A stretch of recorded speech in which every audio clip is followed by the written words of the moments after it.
you stories which are brighter than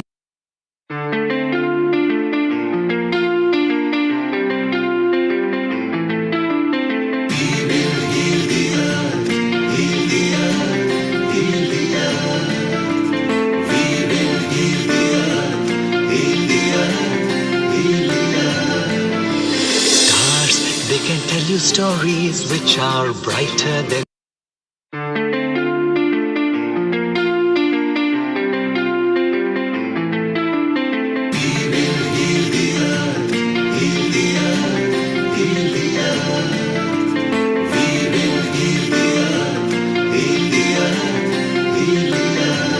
stars. They can tell you stories which are brighter than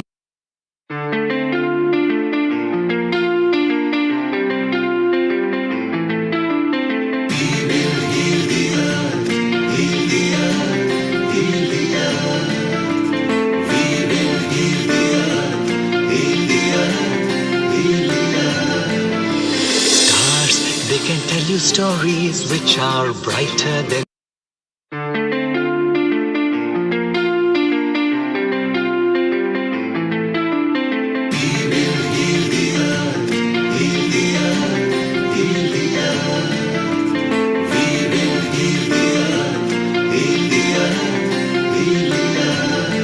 stars. They can tell you stories which are brighter than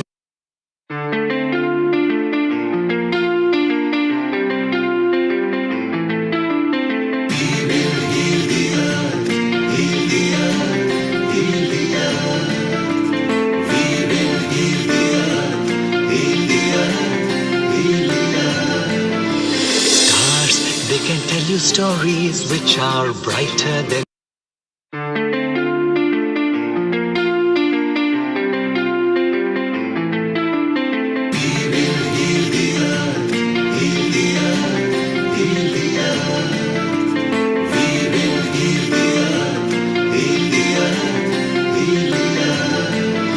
stars. They can tell you stories which are brighter than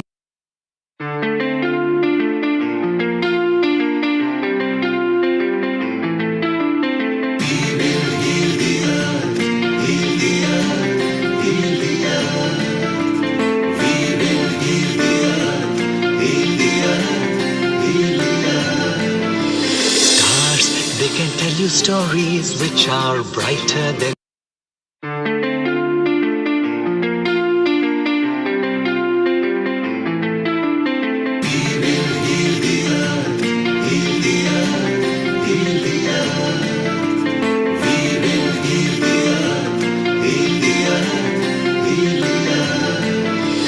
stars. They can tell you stories which are brighter than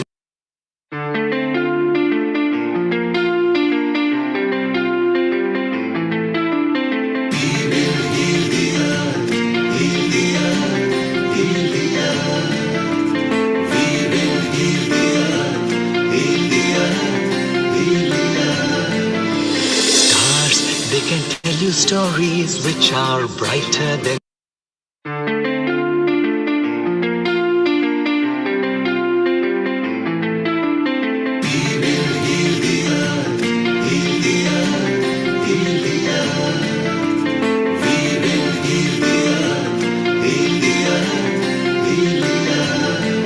stars. They can tell you stories which are brighter than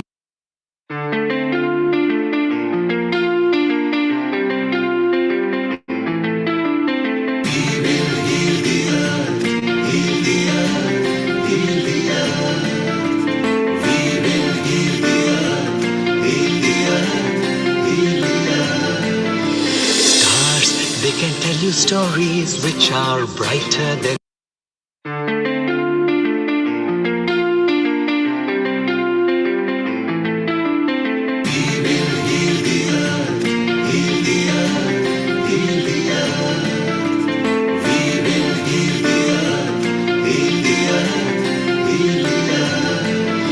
stars. They can tell you stories which are brighter than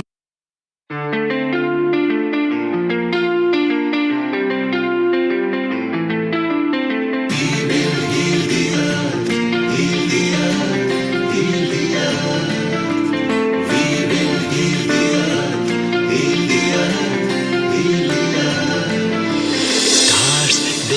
you stories which are brighter than.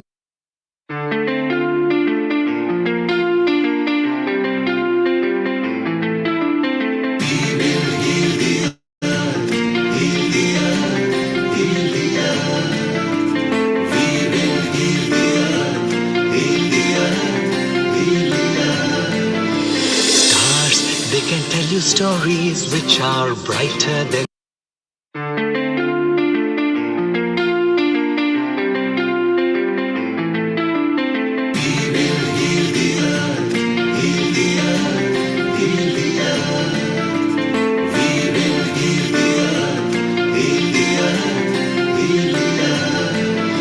Stars, they can tell you stories which are brighter than.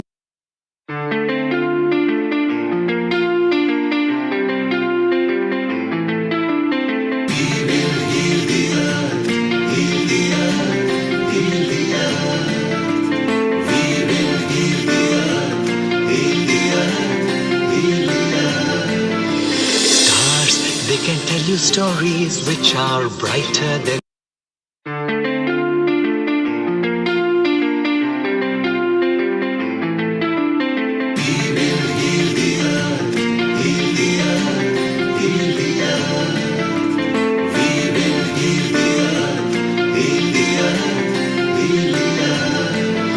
Stars, they can tell you stories which are brighter than.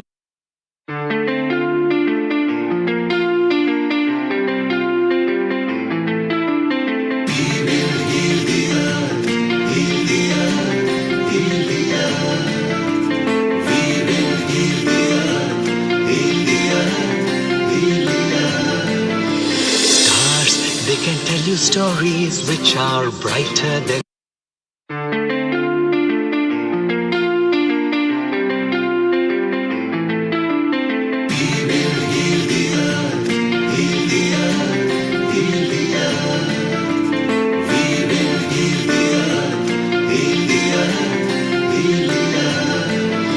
Stars, they can tell you stories which are brighter than.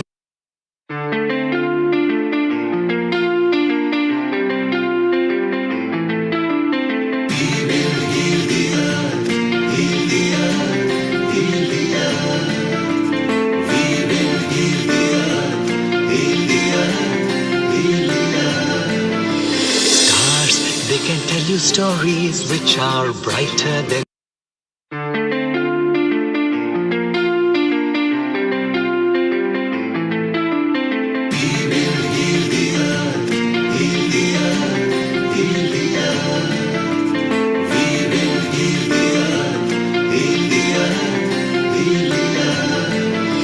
Stars, they can tell you stories which are brighter than.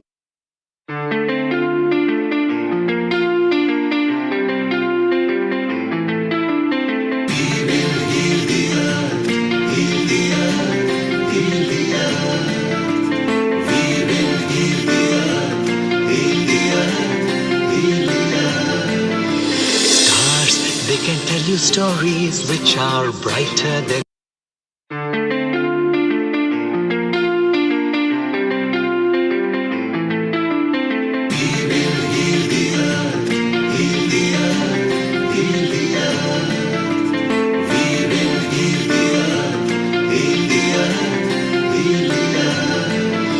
Stars, they can tell you stories which are brighter than.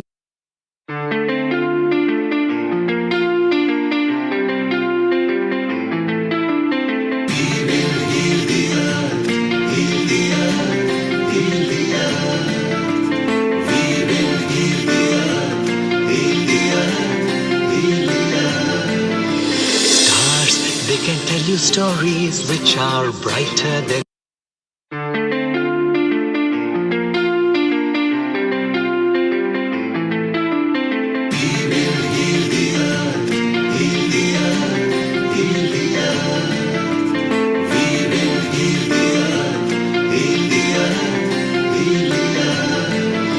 Stars, they can tell you stories which are brighter than.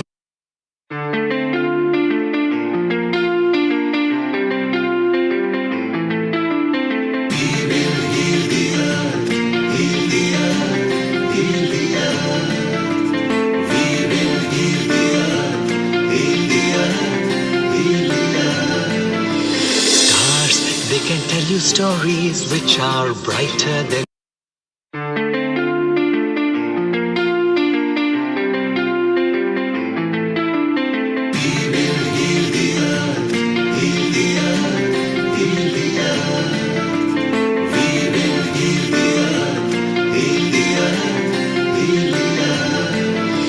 stars. They can tell you stories which are brighter than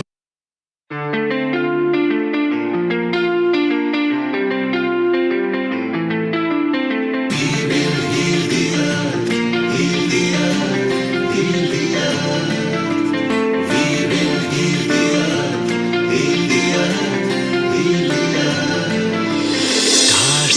They can tell you stories which are brighter than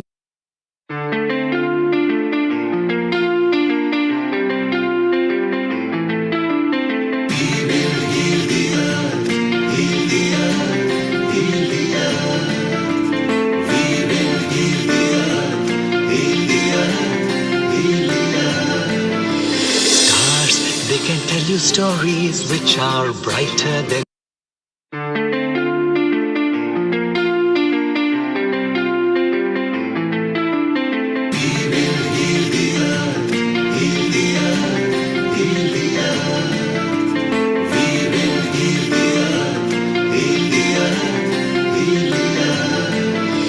stars.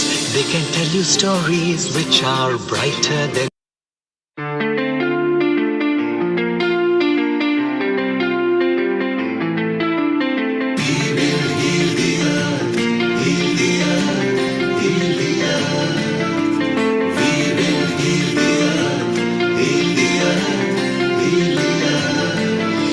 stars. They can tell you stories which are brighter than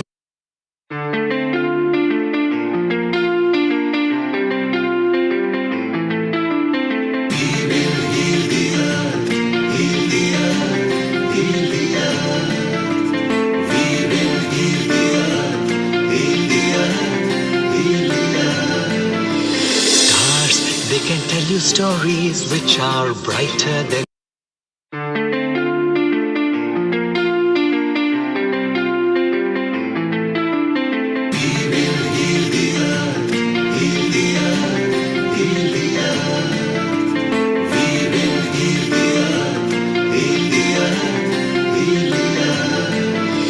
stars. They can tell you stories which are brighter than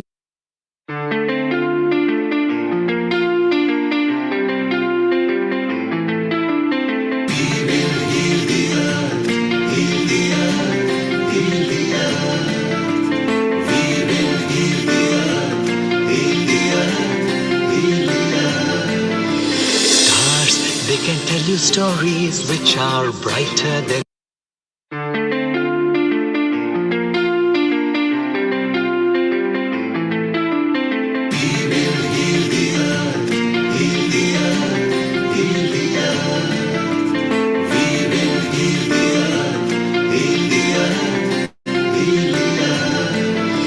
stars. They can tell you stories which are brighter than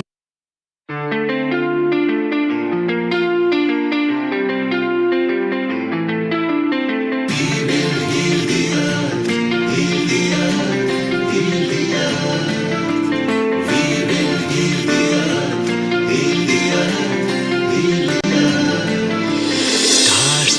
They can tell you stories which are brighter than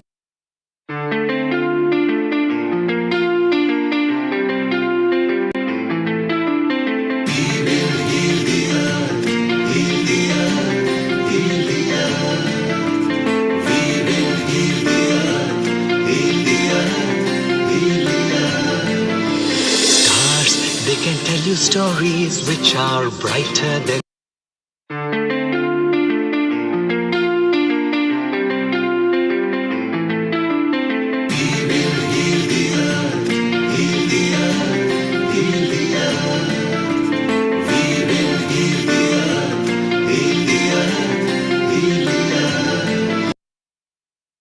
Ten, 9, 8, 7, 6, 5, 4, 3, 2, 1.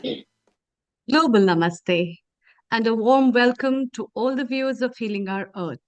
Good morning, good afternoon, and good evening. I, Amrita Sharma, welcome you all to the wonderful episode of Yoga and Meditation. Yoga, as is the fame, same is the name. So, this famous word has given us a lot of treasures in the coming times, as well as in these past years of life. And today, we are going to have some discussion, some chit chats, some vibes of yoga, and listen to so many spiritual healers, experts, as well as various panelists and contributors who will be sharing their experiences, their expertise, and the benefits of how happy life can be through yoga. Because life through yoga and meditation starts from the Sanskrit language of yoga's Chitta Vritti Nirodha. Therefore, let's start this episode as well with the Gayatri mantra. You can hold any mantra or aphorism of your choice, and I'll be chanting Gayatri mantra. So let's close our eyes and remember God and pray for the peace all over.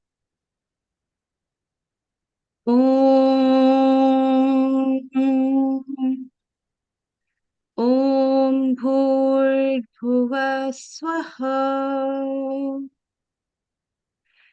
तत्सवितुर्वरेण्यम्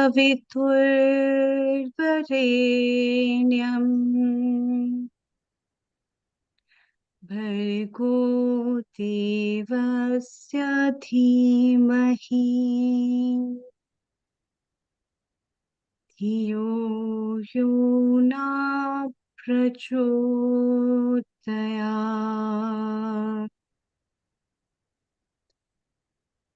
ॐ भूर्भुवः स्वः तत्सवितुर्वरेण्यम् भर्गो देवस्य धीमहि धियो यो न प्रचोदयात्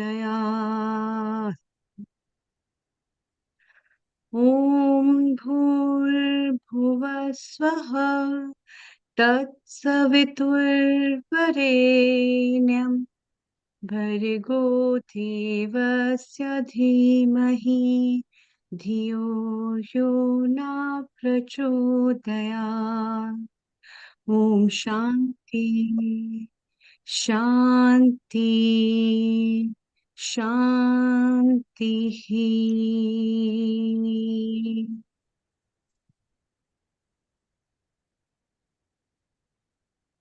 I'm glad to welcome my co-host Vaishali Acharya from London, who is a beauty expert, as well as I'm privileged to welcome Riddhi Vyas, our senior host with me from London. Good afternoon to both of you and Global Namaste. Good afternoon, Global Namaste, Amrita, Global Namaste, Riddhi. Global Namaste. So this is our yoga and meditation episode, and my most favorite topic, and I am sure that all of us love this topic, and there is never enough time, I feel, that to discuss this amazing topic about way of life. So yoga is not just a posture, it's not just an asanas, but it is a way of life. It is a holistic system, and physical postures, it involves not just asana, but yoga could be breathing. Yoga could be just while walking is a yoga. Everything is a yoga. And meditation is something that we connect with our source energy. It's so important to connect with our own self, the supreme power. And yoga and meditation has various techniques that we can discuss today in this session, and we can show different techniques how we can get these chakras and kundalini and different breathing techniques aligned with our source energy and with the purpose of life. And Riddhi, what do you have to say about this, and what are your views on chakra meditation, yoga meditation postures, and your tips about it? Let's begin with Riddhi as well. Fantastic. Thank you for the question. And yes, absolutely. Yoga, I believe, is a way of life. And it's the same with meditation. Meditation doesn't just happen on the mat, but it happens when we're actually meditative through our day-to-day actions as well. So the way that we actually coignite with our mind and our body, the way that we align ourselves in our day-to-day lives, the way that we go about doing something, everything pretty much is a yoga. It's just as Dr. Amrita mentioned, yoga chitti vritti nirodha. It's being able to control the mind. And as you just said as well, through the chakras, through doing different pranayam techniques, through doing different asanas, we're able to align our chakras in such a way that we can get the best from ourselves and give the best to other people too, to make this world a better place. Absolutely, Riddhi, very well said. And alignment of chakra, not everybody has a clear picture about chakra. So whenever we talk about chakra, even I have personally experienced that everybody asks, so is there any, they feel that there are some wheels, on a in our physical body. So we always like to discuss more about chakra, and those are the energy systems in our body. And it's so amazing that when we focus on each chakra, we get to know that each chakra has different emotions as well, and it's all about balancing. So when we are able to balance the emotions, I think life becomes absolutely blissful, isn't it, Amrita? Yes, And absolutely. I feel like we go through different planes. So the asanas is pretty much, it's on a gross level. It's something physical. And then we go through it. So then we go to the pranayama level, which is really focusing on the breathing. We go through to the mental level. The mental level is where we control our impressions. We control our vasanas. Yoga Chitti Vritti Nirodha is really the turning of these impressions that it creates on us. So chakras, as you're mentioning, happens on a very subtle level. We can't necessarily see it, but therefore we can't necessarily see the air that we're breathing around us either. But we know that it is something very real that does actually exist, and where we can actually co-ignite that with our emotions. So, for example, with the root chakra, the Muladhara chakra, it's really about grounding, it's really about safety, it's about navigating, therefore, between fear, which is fight, flight, freeze. So we can move through different levels, all the way up to the crown chakra. And the crown chakra is really where we're looking at full alignment. So we can do this in different ways through different things, but we are really focusing on how we feel, on how we think, on how we speak, on how we think, what we're actually doing on those three different levels, and even on a metaphysical level. And I think that is really the importance of it. I think so many times in a gym, we focus on the asanas. Now, the asanas is a very important point. I don't want anyone to confuse this, but there is a lot more to it than just the asanas. And that's where the chakras come in. absolutely. And even what I have observed and what I have experienced as well. And when we focus on chakras, like just now you said, the first chakra is a root chakra, and root chakra is the main chakra. It's about feeling secured, feeling brave. And if any kind of a fear we feel in our body, it just, if we balance the root chakra, we can balance different, we can even cure different diseases. It is now scientifically proven that with the imbalance of different chakras, we can even cure our diseases. And flight and fight mode, which is absolutely a great term to use for, in related to root chakra, absolutely amazing. And even sacral chakra, what I have observed, because I am an artist, and sacral chakra is related to creativity. And often I believe that when sacral chakra is balanced, and when it is wide open, we are open to creativity. It is at the same time sexual energy, responsible for sexual energy as well. And sexual energy is a creative energy. Sexual power is a creative power as well.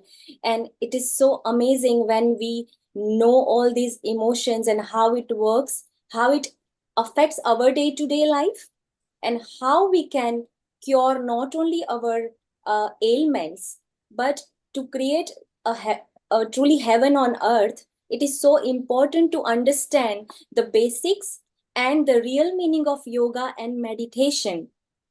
And crown chakra, like you said, that the whole energy when Kundalini starts from, we will definitely discuss more about Kundalini later. But like you said, that it starts with the root chakra, and every chakra, it goes, the energy, and up to the crown chakra. And that's how the total enlightenment and the real life, meaning of life begins over there. Amrita and Nil Kumar, what you have to say about this? Chakra and meditation episode today. Amrita, you yourself is a healer and amazing yoga expert. So what are your views, Amrita, for this as we are chit-chatting today? Over to you. So Vaishali, you mentioned chakra. Can you explain to the viewers what the chakras are and what benefits or what knowledge should we possess as basic on chakra? Then we move on to Amrita, and we also bring Rena in Israel. Sure, Nil Kumar. So chakras are energy centers in our body. There are actually more than 200 chakras in our body, but it is impossible to discuss everything. But mainly 7 chakras that we are focusing on. And the first is a root chakra, which is in Sanskrit, it is called Muladhara chakra. The second is a sacral chakra, which is responsible for various creation. The third chakra is right above the genital and near navel, and which is called solar plexus. Above that, there is a heart chakra. Above that, there is a throat chakra, which is called Vishuddhi as well in Sanskrit, and even heart chakra in Sanskrit, we call it Anahata. And after Anahata, this is Vishuddhi, throat chakra. This is Agya chakra, which is called third eye, and which is responsible for intuition. I will discuss later. And the 7th is the enlightenment, the crown chakra. So basically, it says that whatever is happening in our life, whatever ups and downs, it is not in our control, right? Outer circumstances are never in our control. Nobody can on this earth say that everything is in my control. I can do the way that people can respond the way I want. No, never happens. But when we focus inward, whenever we are able to understand our own energy system, we can become our own doctor. We don't need a doctor. So we understand that what is wrong with my thought process, what is wrong at the moment that I'm thinking. It all starts with the thinking, right? So when we align our thoughts, when we start thinking the way we are supposed to think, so these chakra balancing make us understand to how to become aware, number one, because awareness is the key. And when we able to align the chakras, we can get lots of benefits. I mean, there are immense benefits. Number one, we can become aware of our own situation, our own mental thought process. When the way we are becoming aware of our thought process, we are able to focus more. So it all starts with the focus and attention. So in today's time, because there are lots of distractions, so many things, digital delusions, and so many things, because this phone has made us, I think, absolutely dependent on so many things. And we are able to focus. That's the biggest advantage, I would say. We are able to be more positive, because most of the time, whenever a situation arises, how many times we can say, all right, I take it as a challenge. Doesn't matter, I haven't faced it before, but let's you become curious about it. So rather than just saying no to it at first, in just a first time when we listen to any new things, so we become more open, we become more positive, our approach become positive. And when we become positive, our things start getting better in our life. It all starts with positivity, because our body and immune system start producing good hormones, happy hormones. So I would say that there are no disadvantage. Everything is going to be in your benefit when we start chakra balancing. Thank you. Absolutely. And I think this actually comes in 3 stages as well. I call it my 3 gets formula. And that's really to get positive, to get resourceful, and to get solution driven. Anything in life that's going to be holding us back prevents us from being able to find a solution. So does it work for me or does it work against me? And if it works for me, then what can I do about it? How can I actually use the situation that I'm in now to be able to get to my next goal? What is it in my external surroundings that can help me? And how do I then create that internal state to be able to refer to the external situation around me and to get positive, to get solution focused through the different methods of creativity that you just mentioned? Absolutely, Riddhi. And that is what we can say, that clarity of life, clarity of purpose, clarity of, we get vision. Vision is not just a physical eye vision. We all can see, but who can feel it, and who can actually see what is required, with the practice of yoga and meditation. We can develop the vision, the actual vision, through the yoga and meditation. Yeah, so Amrita, Yeah. What are This is your wonderful. It's a wonderful chat. Yeah, Vaishali, it's a wonderful chat between you and Riddhi and your perspective about chakras. Let's hear from Rena what she has to say about her experience about chakras before we move to Yara, our next guest. So let's welcome Rena. Rena is a yoga expert and a yoga teacher. She has been practicing different kinds of yoga and is in Israel presently, helping people to heal them from the traumas as well as empowering so many of them at this tough time. So, global namaste to you, Rena. Global namaste. Thank you again to Dr. Amrita, Neil Kumar, and the whole Healing Our Earth family for inviting me to be here to speak, to teach. I was planning to teach. Should I teach? Should I speak a little bit? Yeah, just speak a little bit. And what are you going to tell us about yoga? What you're going to show us about yoga, and what is your perspective of yoga? Over to you. Yeah. Thank you. Yeah, thank you. I'm trying to think how I can connect my answer to what the conversation before about the chakras. What I can say is that yoga is one of the best gifts I've ever given myself, ever received. And one of the things I love about it is that it connects all of our bodies. It works with the emotional body, the mental body, the spiritual body, the physical body, and all of our other bodies. So if you're just practicing, yoga has been able to help me with physical ailments that I've had. Yoga has helped me with emotional challenges that I've had. Yoga has helped me with mental challenges that I faced, and yoga has also helped me work through spiritual challenges. And it's a tool that I keep coming back to, and that connects to the chakras. And I've been able to keep in my mind a few like go-to poses for each chakra, so that if I know something is coming up for me, say around feeling safe, then I know, okay, I have a couple poses that I can work on that are going to get on my lower chakras. Or I have a physical ailment that's around my neck, so I have a few go-to poses that I know will help me with my throat chakra if that's what I need to work on. And Yeah, it's perfect. to be able to teach these things. And I can share also, mention Dr. Amrita, that I'm in Israel and I've been teaching yoga classes to people who are struggling in relation to the war that's going on here. And the feedback that I'm getting, a lot of them are children whose parents are serving in the reserves right now. And a lot of these children, the feedback I get from the children, which they're not always able to articulate it so well, but they say thank you and I see it on their bodies.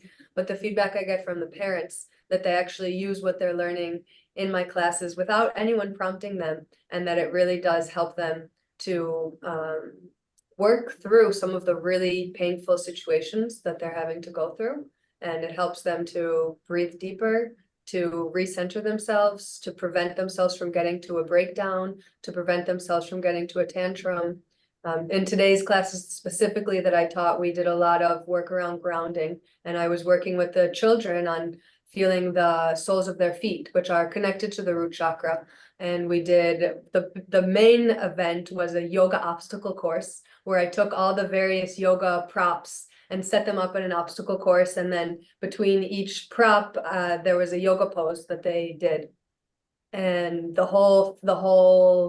told the children from the beginning, this obstacle course is all about your feet.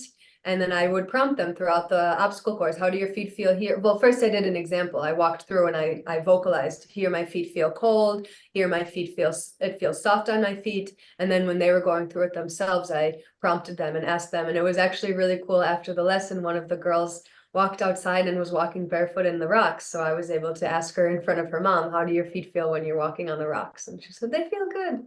So I guess it worked. If she left the class and she still wanted to pay attention to her feet. So I think that's such a beautiful thing to be able to do, Rena, is to be able to feel the proprioception working through the body and the mind, to be able to feel that alignment, and just a really simple, fun, creative exercise like that can help the students, that can help the youngsters to be able to find that connection between their mind, their body, and their soul is such a beautiful exercise to do as well. So really well done there.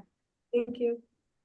So, Rena, you are doing a wonderful job in Israel. You are a regular contributor at Healing Our Earth. We are very proud of you. And then stay around, and in a while, maybe for 5 minutes, you can show the best simple steps that actually helps people during stress. Meanwhile, let's welcome Yara, who is in Bharat in India. In fact, Amrita is back again. She is having a slight problem with her internet every now and then because the electricity is intermittent down there. Yara, global namaste to you. You can unmute yourself. While you unmute yourself, let's welcome our Dr. Rajiv Gupta, who is our integrated health producer at Healing Our Earth. He is also a yoga practitioner and loves yoga. So, global namaste, Dr. Rajiv Gupta. Well, namaste, and thank you so much, Nil, for collecting all the dignitaries who are expert in their own field and they are prepared to share their experiences and what has happened. So today, Dr. Rajiv, what we plan to do is to give the viewers who are connected to us on a YouTube, Facebook, Twitch, Twitter, which is X now, and our website, so people are connected on different channels, that easy take-home tips that they can actually enjoy either in a form of yoga or meditation or hybrid. And we want to give simple tips so that people actually enjoy and they can practice wherever they are in whatever state that they are in. Amrita, tell us more about Yara and let's see and move on forward from there. Over to you, Amrita. Thank you, Neil Kumar. Global namaste to you, Rajiv ji. Yara, welcome and global namaste. She belongs to Israel, but she has her heart in India. Lovely family, and she is a perfect Iyengar yoga teacher, a very disciplined yogi, I would say, a beautiful mother, and a very kind-hearted girl. And Yara, I'm really happy that you have explored the journey of your life through yoga. So, before you tell the tips to all our audience who are listening to us and have joined us through different partner channels, tell us what has inspired you and what does yoga bring? Because we see you practicing yoga in the kitchen while preparing tea. We see you practicing yoga in the fields where you are. So you have brought yoga into a normal life. And how do you find that to be very beautiful? And I also see children practicing yoga around you. So what has yoga given you? And how do you find it can be helpful for individuals before you give tips to all our audience? Over to you. Thank you. Thank you. Thank you. Hi, everyone. Well, what yoga gave me was actually to open my heart.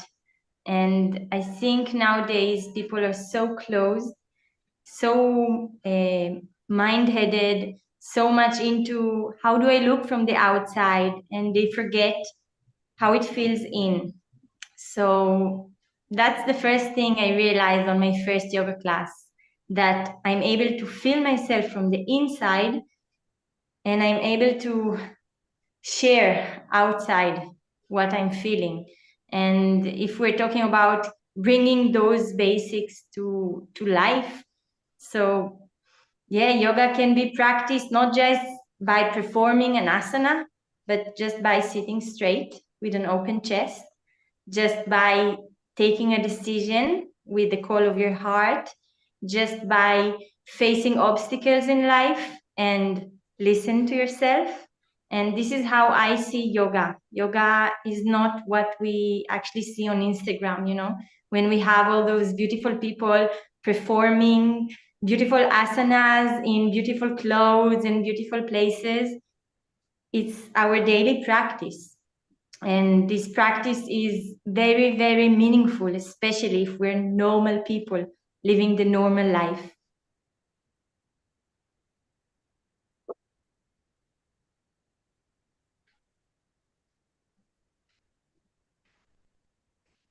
Thank you. Beautiful. Thank you, Yara. That's Thank you. Okay, Amrita, go ahead. You're back now. yeah, beautiful, Yara. So, what are the tips that you would like to give to people for practicing yoga? So What are the before general things? Amrita, before Yara gives the tips, because Rena might be going away in about half an hour, let us give her Okay. 5 minutes because she wants to show some steps where it might be very useful in a simple form. So she's already set up.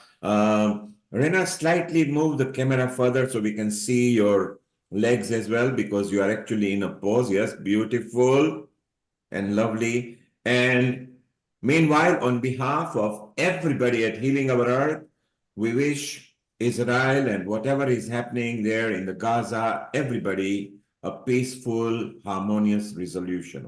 Okay? Yeah. And Over to you, Yes. Rena. thank you. Thank you for the opportunity to teach. And I actually have to go in about 12 minutes. So this is great. Go ahead. If I had to give one tip that comes from yoga, can be practiced in yoga, and is really, really easy to implement, it's the concept of just releasing your muscles. So you can start even however you're sitting right now, just feel all the parts of your body that are touching something below. And as you exhale naturally, allow those points of contact to become a little heavier. Letting the breath be totally natural, you might observe that the breath will naturally change, and you can allow it to. And then we will get into one posture just to embody this a little bit deeper, a really nourishing posture, one of my favorites, child's pose. So from here, if you'd like to join me, you're invited. We're going to, I'll move my blocks to the side. We're just going to come onto the mat. You have two options with child's pose. Both of them start with your big toes touching. And then you can have your knees wide and your arms in front, or your knees together and your arms by your feet, palms face up. Either way, you'll bring your forehead down to the ground. If you feel like you need some extra supports here, you can feel free to grab pillows or blocks or blankets and place them under your forehead or under your torso to bring the ground up to you so you feel extra comfy. And once you're in the posture, I'm going to stay upright so you can hear me. You'll take a deep breath in through your nose and a full exhale out the mouth. Squeeze all the breath out and then let the breath return to normal. Notice the sounds you hear around you. Notice how the air feels on your skin. Notice if there's a smell in the room or a taste in your mouth. And then again, notice those points of contact, all the parts of the body touching something below. Shift your focus for a moment to your breath. Observe the natural rhythm of your breath, the depth of your breath. And then start to feel the connection between your breath and your body. Once again, with every exhale, feeling those points of contact become a little bit heavier, or maybe feeling like they're melting towards the ground. And we'll take another 6 breaths like this.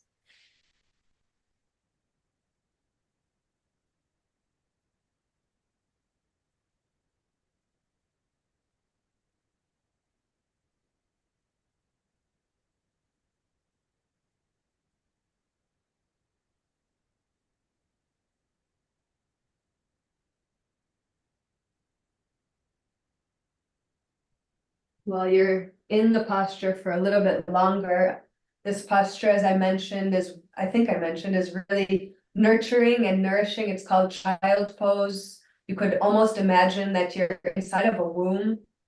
It's meant to feel very safe, very protective.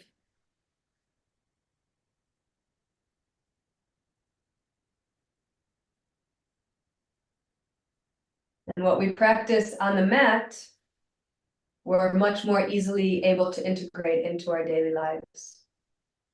With this next full exhale, let it all go. Feel really heavy towards the ground. And then use your inhale very slowly to walk your hands towards your chest if they're in front of you, or turn them to the ground if they're by your sides. And slowly, gently offer yourself support as you come back up to sit with your spine straight to the sky. And pause there for just a moment, observing the effects of this posture and this practice. And then return to a comfortable seated position.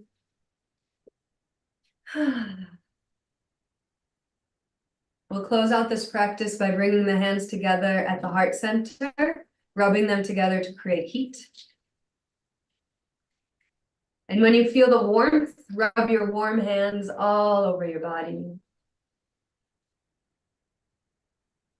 And then again, rub your hands together. This time when you feel the warmth, place your hands on a part of the body that feels like it still needs some extra loving kindness. Maybe offer some self-massage. Let it know you see it. You can always come back to it. And a final time, we'll rub our hands together with a word, prayer, or intention in mind that you'd like to bring with you through the rest of your day. When you feel the warmth of your hands, place them over your eyes. Fill yourself up on the inside with the warmth, with the love, and with the energy of this word, prayer, or intention, as if it already is.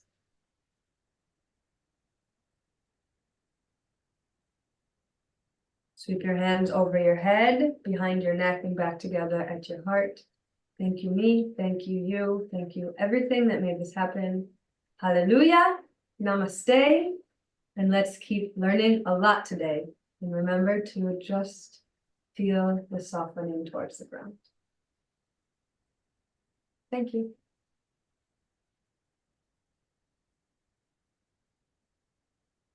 Hallelujah. Thank you. I would first of all thank you so much for all these poses, and this is so important to release all emotional tensions and certain yoga postures. I believe that also whatever is the stored tension in our body, I believe it helps to release as well, and especially the poses that you showed. But I would just like to have a quick question before, I know you are running late, but I still would like to have just one question that before we begin, in the beginning of the session, you had mentioned that certain poses are related to some chakras, various chakras. So could you, not everything, if it is not possible, if you could show just 2 or 3 your favorite postures who can relate, like heart chakra or throat chakra, maybe, if you can show us. My favorite for the heart, that gets at both the heart and the throat chakra, is supported Matsyasana, supported fish posture. So I'll demonstrate that. You'll need a block, and you place the block going up and down between your shoulder blades. If it's your first time practicing, it might take a little bit of moving around to find the sweet spot. Your pelvis is on the ground. The crown of your head is also on the ground. And your legs can be extended. They can be in butterfly. You can have your knees bent and wrapped in towards each other. And then here you can take really nice deep breaths. And it's also a really, like, it's basically the opposite of how so many people sit throughout the day, in the car, at the computer, on your phone. We're hunching forward, so this is opening us up the opposite. So that's one of my favorites. And then to come out, you can just gently lift up, or you could roll to one side. Other ones for the neck, I actually end up doing a lot of more warm-up exercises also, rather than like going straight into holding something. So a lot of like gentle head circles, and also letting my head fall to one direction. And then as I breathe, feeling the breath go into the space of my neck and create more space. And as the breath leaves, allow it to bring any tension out with it. That's been really helpful for me. Yeah, those would probably be like my main go-tos for the throat area. Rena, that is beautiful. Thank you very much. I know that you've got onward commitments as well, but stay around as long as you can. We're going to go to Yara shortly. Yara, we will have 5 minutes to give your tips. Let's welcome one of our senior anchors as well, and he has been with us right from the pandemic start, Dr. Lalit Soda. Dr. Lalit Soda, global namaste, and how are you?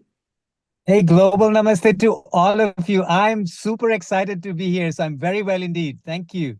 And what we are going to do, Dr. Lalit Soda, with you, Dr. Rajiv Gupta, Riddhi, Vaishali, Dr. Amrita, we'll end up again in a chit chat, because today we want to send to the consumer easy to take home tips from yoga, meditation, and anti-stress, anti-mental health attitudes and poses and thoughts, so people can use them whatever they are doing, whether they're working, driving car, you're driving car. So you're going to get tips from Vaishali and Riddhi, how to feel good and cool and not to get angry at the other drivers and the traffic lights, etc. That's the whole purpose at Healing Our Earth. So what we will do now, Dr. Lalit Soda, let's go to Yara, who is actually from Israel, but has affinity to India as well as Rena.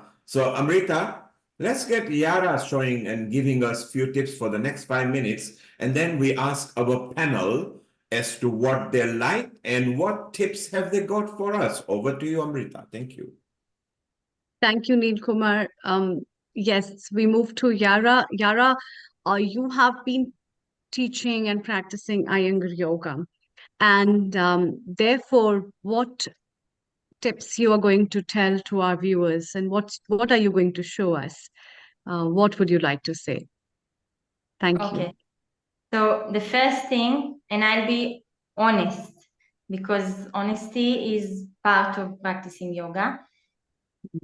The art of yoga, of meditation, of Ayurveda is basically taking responsibility upon yourself.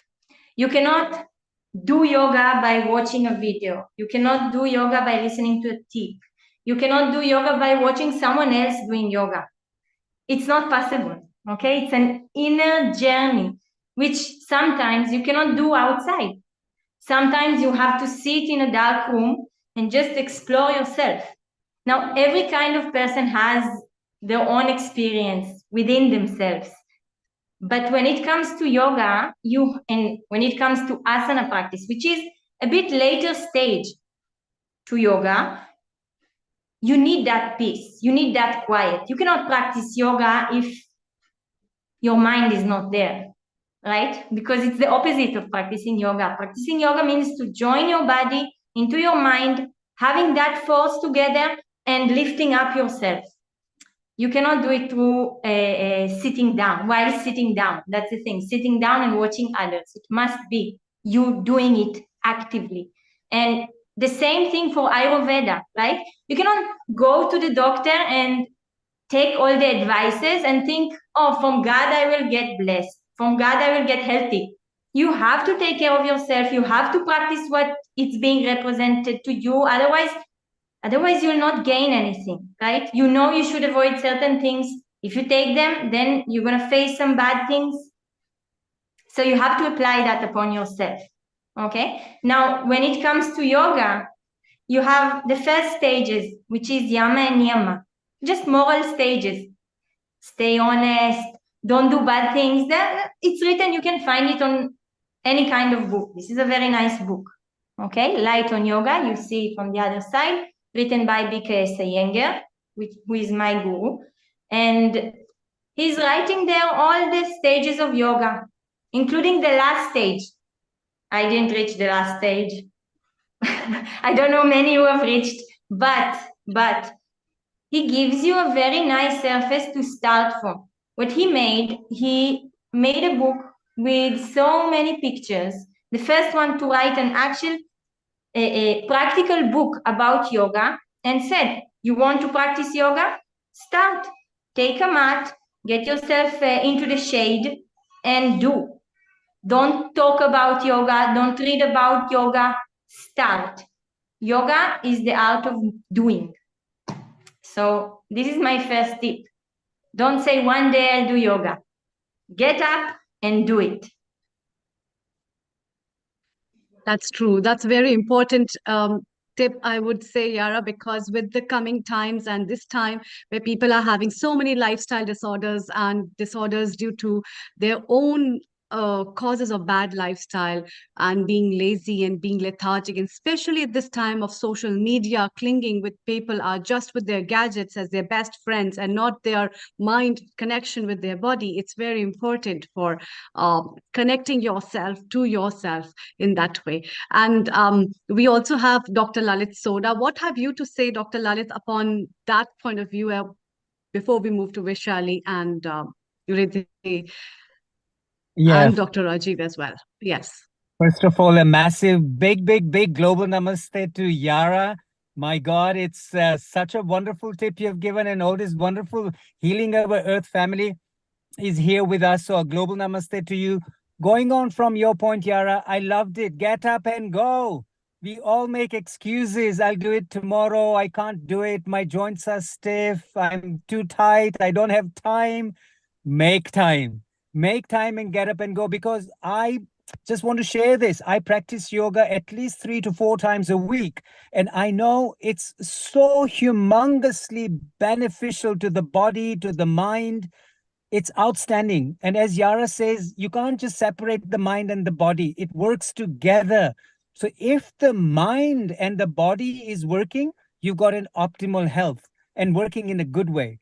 And certainly recommend and totally agree with all the yogis that practice is what makes everyone perfect. So keep doing the yoga. Highly, highly recommend it. Especially from my perspective as a chiropractor, keeping the spine in good shape, good health, and good flexibility, that is the key to good health. So my 1 penny worth point is keep going, keep doing, and be a yogi. Beautiful. This is worth $1 million tip you have given, Dr. Lalit, because if you connect spine, it is connected with the chakras. All the chakras are present there. If you connect spine, it is connected with your subtle body as well. It's connected with your nervous system as well. And It is the one that will be taking all the vibrations and the sensations from all parts of your body and connecting it with your mind. And therefore, if your spine is healthy, it will definitely restore you good health. And that's what Yara has been talking about and you have been putting forward. I won't let you go, Dr. Lalit, because this is one of the very important aspects that I would especially like to discuss from you in relation to chiropractor as an opinion of how do you think about yoga. So before I take up more, I'll just quickly move to Vaishali and Riddhi. What are your takes? And then we move to Dr. Rajiv. So Vaishali, what's your take on that? And Vaishali, before you speak, let's let people know that Dr. Lalit Soda is not just a chiropractor. He is a very well-known senior chiropractor and a physiotherapist expert. He actually gives lectures as well and has attended to many Bollywood stars and some sports personalities.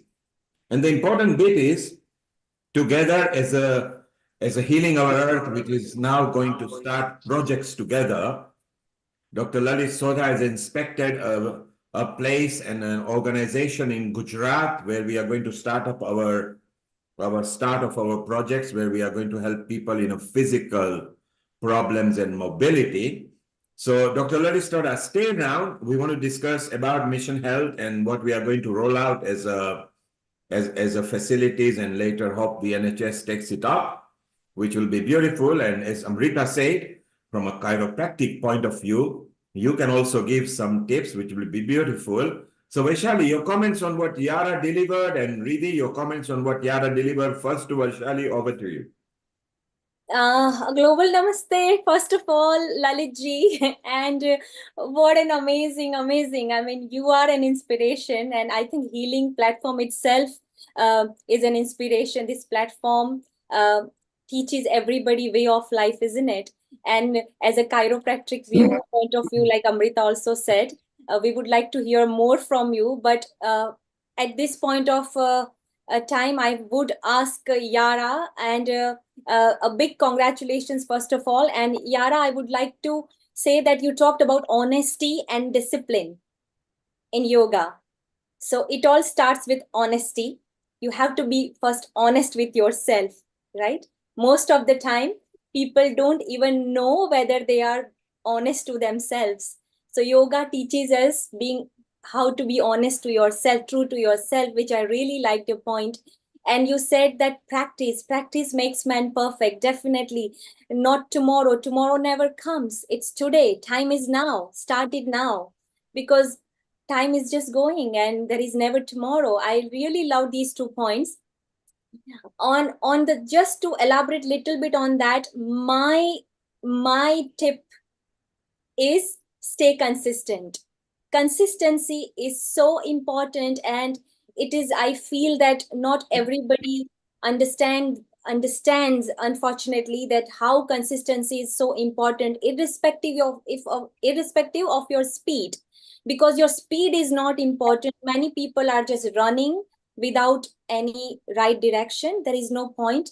But when we are consistent, let's say that even if 5 Surya Namaskar, I understand if person is suffering for some kind of a health issue in terms of, stiffness in the body, we are not even expecting them to, do like 100 Surya Namaskar and performing planks and all.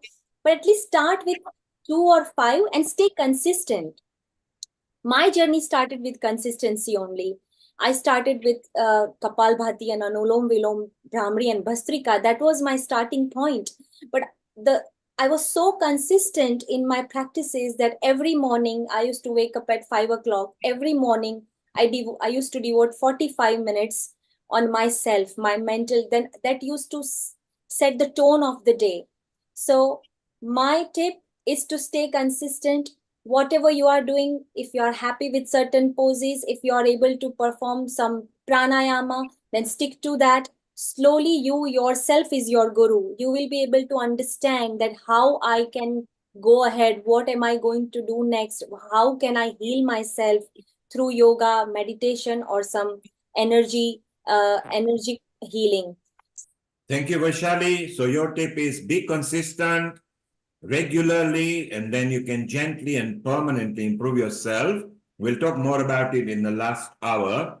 Let's welcome one of our resident contributor, yoga guru from India, Himanshu Mehta, who is in Mumbai. Himanshu, global namaste. Am I audible? Yes, you are very audible, and a global namaste to you. Great. I heard the conversation of the last 5 minutes, and I would say we all agree to agree. Brilliant. 3D works. Himanshu, in yoga, 3D works. Himanshu, we want more tips from you. Just hold on. We agree to agree with everything. That's beautiful. So we are running in tandem. Let's go to Dr. Rajiv Gupta, who wants to make a comment. Dr. Rajiv Gupta, your comment, and then we explore more with Himanshu. Yeah, wonderful. That's great. Thank you so much. And I fantastically congratulate again all healing our family, which have really contributed so far and is also keen to contribute for improving the health, which in terms of physical health, mental health, emotional health, and the spiritual health. And this is a perfect time today to have yoga and meditation, which is focusing primarily on mental and emotional health, but also at the same time improving the physical health. And what Yara has said was extremely good and Vaishali touched upon, which is the niyam. So yam and niyam are the first two part, as you know, then you have the asana and rest of the stuff out of the eight limb. But the first of the niyam that was she mentioned, which is shauch, and when I was a kid, shauch in my view was excretion. However, now having been part of the core concept group, you know that I am the chief of the medical advisory committee for Patanjali UK, and a lot of us, the medical doctors, are doing compilation of what is the depth of yoga, Ayurveda, etc. And this was fantastic. The shauch actually is meaning here by cleanliness of mind. So you're excreting all your bad thoughts, excreting the bad like feelings in the body. So emotionally and mentally you become clean. So purity was, she mentioned, is coming from that. So cleanliness of mind, speech, and body. And that was fantastic, and I really appreciate that. And the second part, which is again, and I think I'm still trying to work hard. It's not easy, even if people take nothing from today's seminar, workshop, webinar, whatever we call this day today.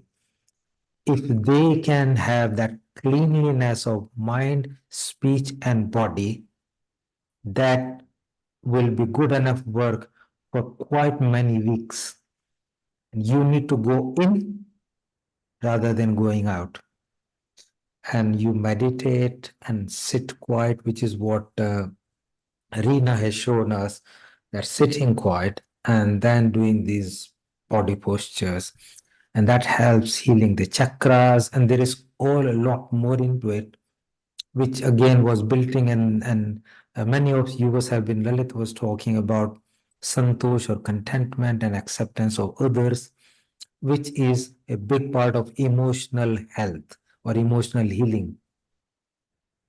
And then, which was just now was mentioned, tap was the third part, persistence, insistence, perseverance, and austerity and self-discipline. So I think I would just insist on that. Thank you so much. Thank you, Dr. Rajiv Gupta. That was very succinct and clear to the point.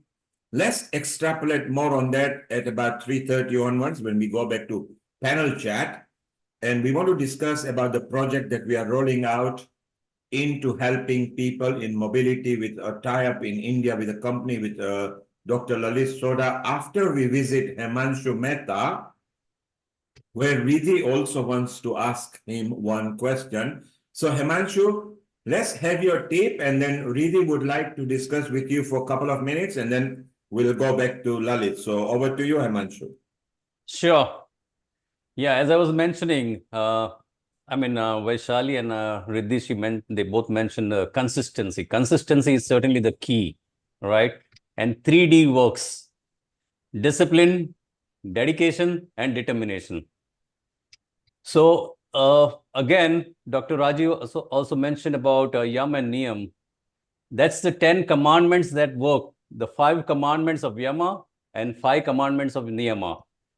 So if one follows, if one implements that, everything falls in place. Everything.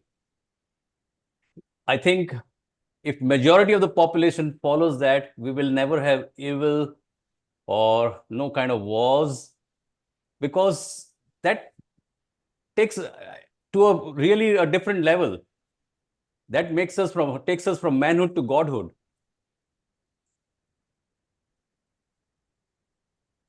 Yeah.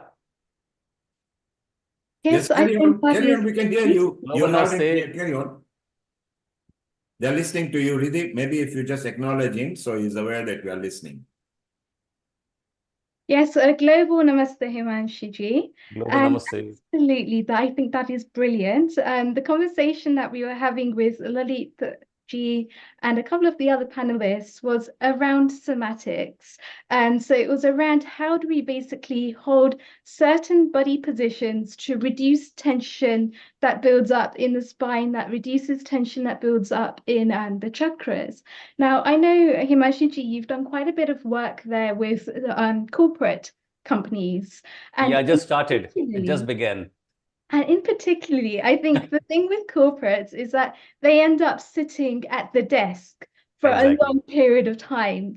So there's Yeah. a lot of like tension and exhaustion that builds up in the body, because I say that sitting is the new smoking. And a lot of the times it's because they're actually building up this tension, that they're feeling the exhaustion, they're feeling the tiredness. So some of the good exercises that we can start to do there, some of the good asanas, is really starting to work with the heart chakra and the throat chakra by doing things like Kurmukha asana, by doing things like Matsyana asana, by doing things like Cobra. So it really starts to open up the chest and it starts to open up the shoulders. Is there a specific time that you think we can actually get the optimal use of the body? Is there an optimum time to be doing these asanas? Optimum, sorry, I didn't get you. Optimum time during the day. Okay, optimum time during the day, right? Yep. So, as you said, the desk job is very stressful and people don't realize that they are all glued on the blue screen. And that takes a toll on them. It trickles down slowly, gradually to the neck pain, then shoulder pain, and then the pain all across the body, and then maybe diabetes and other diseases. So there are certain remedies which one needs to follow. And of course, the asana, the simple asana like Gaumukh asana, which is just the core basic asana taught by any orthodox school, that's the beginning. So you just raise your arms and I think I need to turn around. Okay. And the other arm, you try and grip the fingers with the help of the fingers. Let me turn around and see. You can watch. You open up the chest, right? And you can, if you want to do Bhastrika in this, then you can just bend 90 degrees sitting on the chair or even standing. That's very relieving, very much relieving. Yeah. And there are other exercises. What you can do is like one is stress buster, which I've shown it before. It's like Uttanasana, which works fantastic. So, or even you bend your body, stretch 90 degrees. All you require to need to do is stretching of your body. That's it. And the golden rule that works is 20, 20, 20. So every 20 minutes, you take a break of 20 seconds and look and stare at an object 20 feet away. You don't actually need to stare, but you look at the object and you keep blinking your eyes. It makes a big difference, makes a real big difference. That's awesome, Himanshu ji. Thank you so much for all your tips. And first of all, I would like to congratulate you for your recent project with Crossword in Mumbai. And I saw your video. Even I would like to share this video to our viewers later on. Nilkumar ji, we would like to share this video as well. And many, many congratulations for that. Thank you. Thank you so much.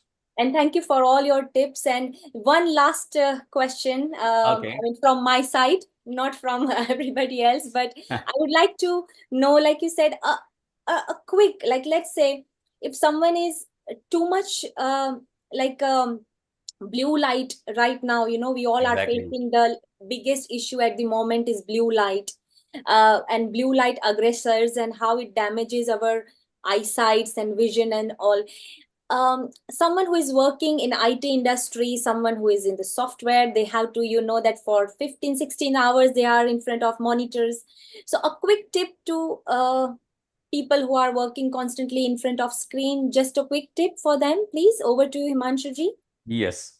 So the study shows that about 80% of the Americans are suffering from CVS, that's computer vision syndrome. Okay. Or even it's known as digital eye strain. So the best thing is, of course, when you're sitting, you have to maintain a distance of arm's length, which means you give high five to the screen. Just give high five to the screen. Most of them, yes, high five. Most of them, what happens is they are either very close to the screen and they are as if they are putting their head into the screen, And then secondly, on the chair, I mean, of course, the chair disease is one of the biggest disease which we are all encountering because we are glued on the blue screen and then sitting on the chair for a long time. So what happens when you sit for a long time? You tend to either slide off the chair or slouch, and that triggers the pain, the back pain, neck pain. Dr. Lalit Soda can endorse on that. Probably he's dealing with those patients day in, day out, I believe. Yeah.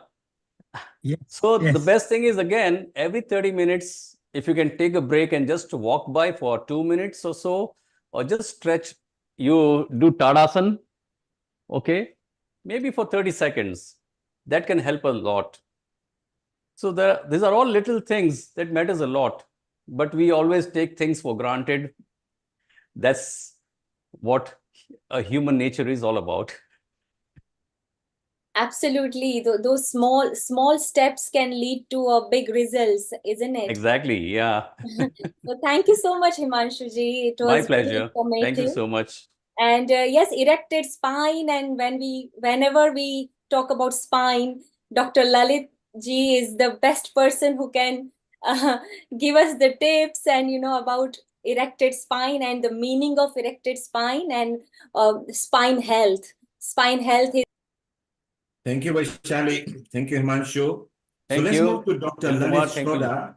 What we have got important thing to talk. Dr. Lalit Soda, first of all, tell us, how was your visit at Mission Health, where we seem to want to do a tie-up at a later in the year, where we want to have people from Africa, America, UK visiting for rehabilitation, chiropractic, physiotherapy, with one of the most modern outfit with laser equipment over there in India. And then we'll have some tips from you. So over to you, Dr. Lalit Soda. Sure. Thank you. Before I get into Mission Health, may I share one thing that I have been truly privileged to practice yoga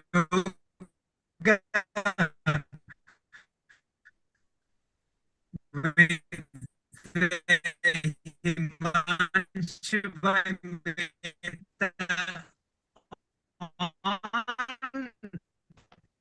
Okay, so Dr. we will Lalit, try to go back to Dr. So this was a wonderful session in getting the yoga tips, practicing stretching from.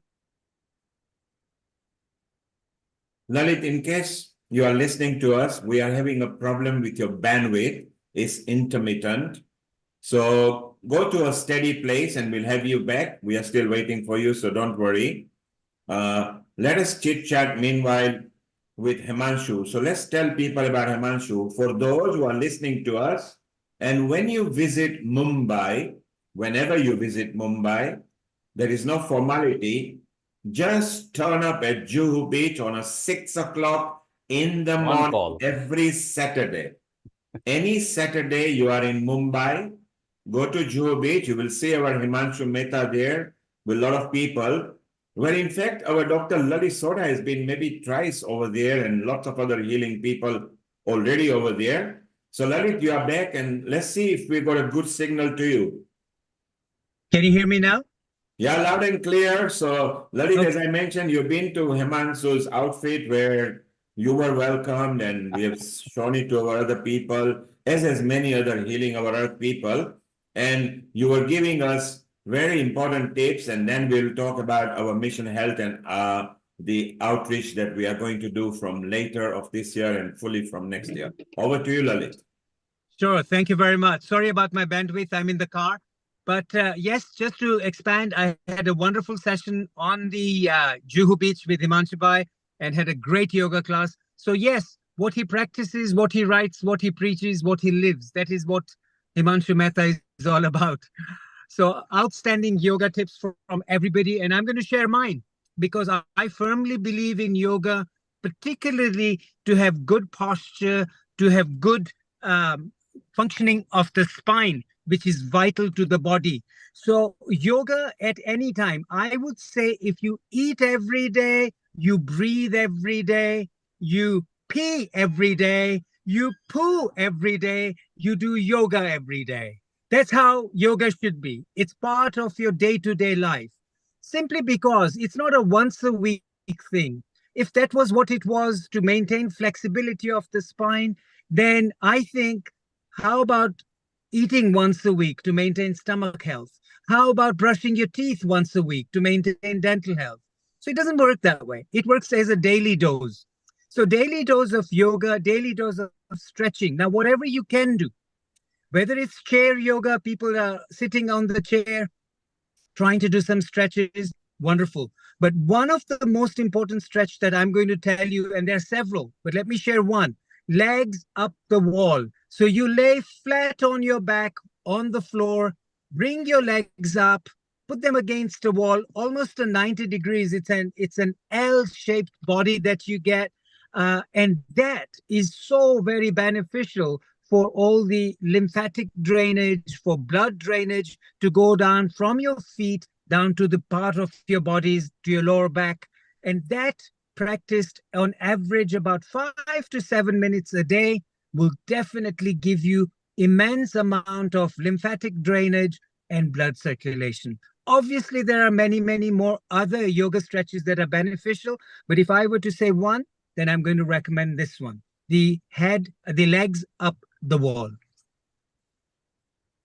I hope did you hear me clearly? Was that good enough? So while you're driving, can you show it to us?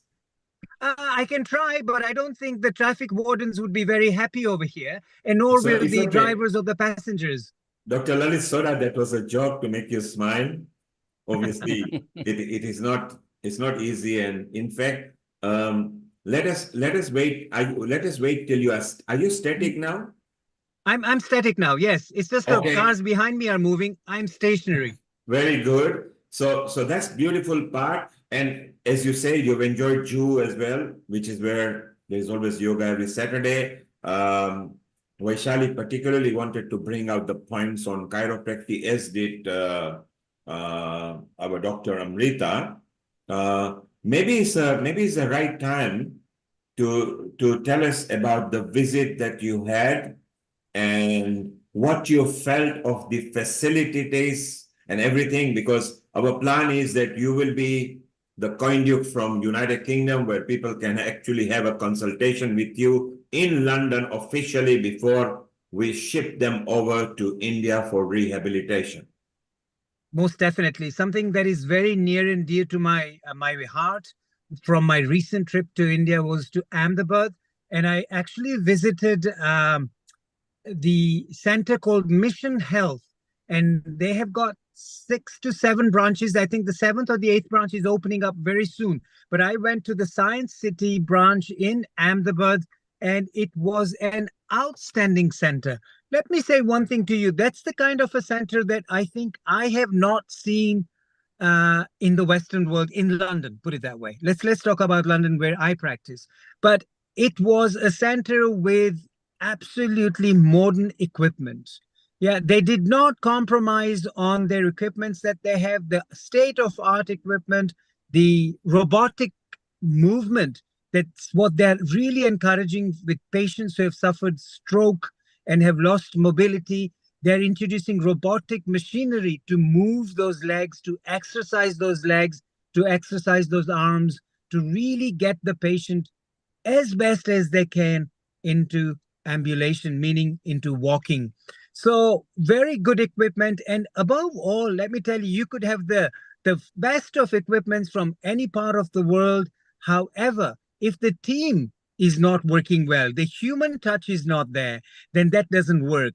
So the human touch at Mission Health was outstanding. They have numerous number of staff, if I may call them team members, who are actually treating patients, very qualified, very learned, and very, very educated to operate the modern day technology.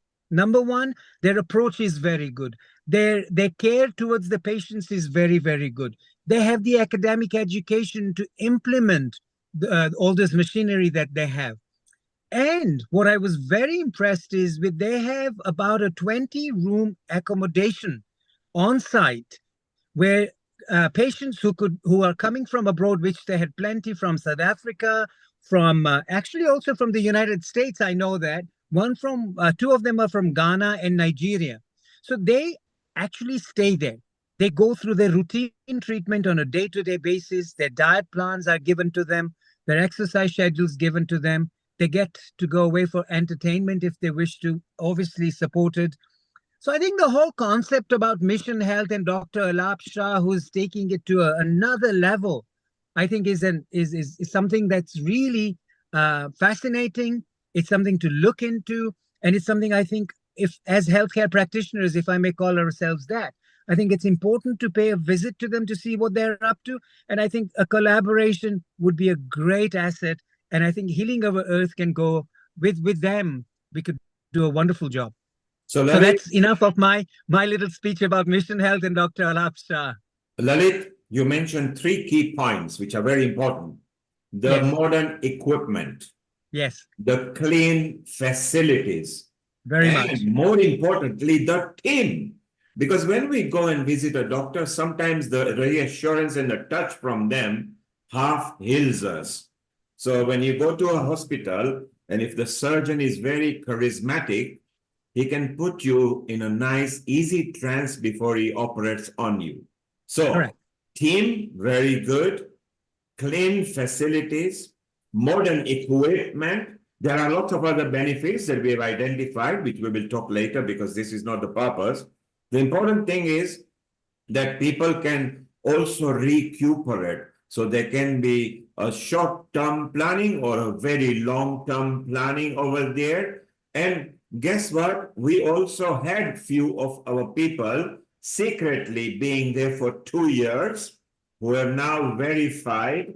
So before anything that we take on board, we do a 3-year trial. Another good thing is Vaishali, who is from Mumbai, and she has lived in Mumbai, America, and now in London.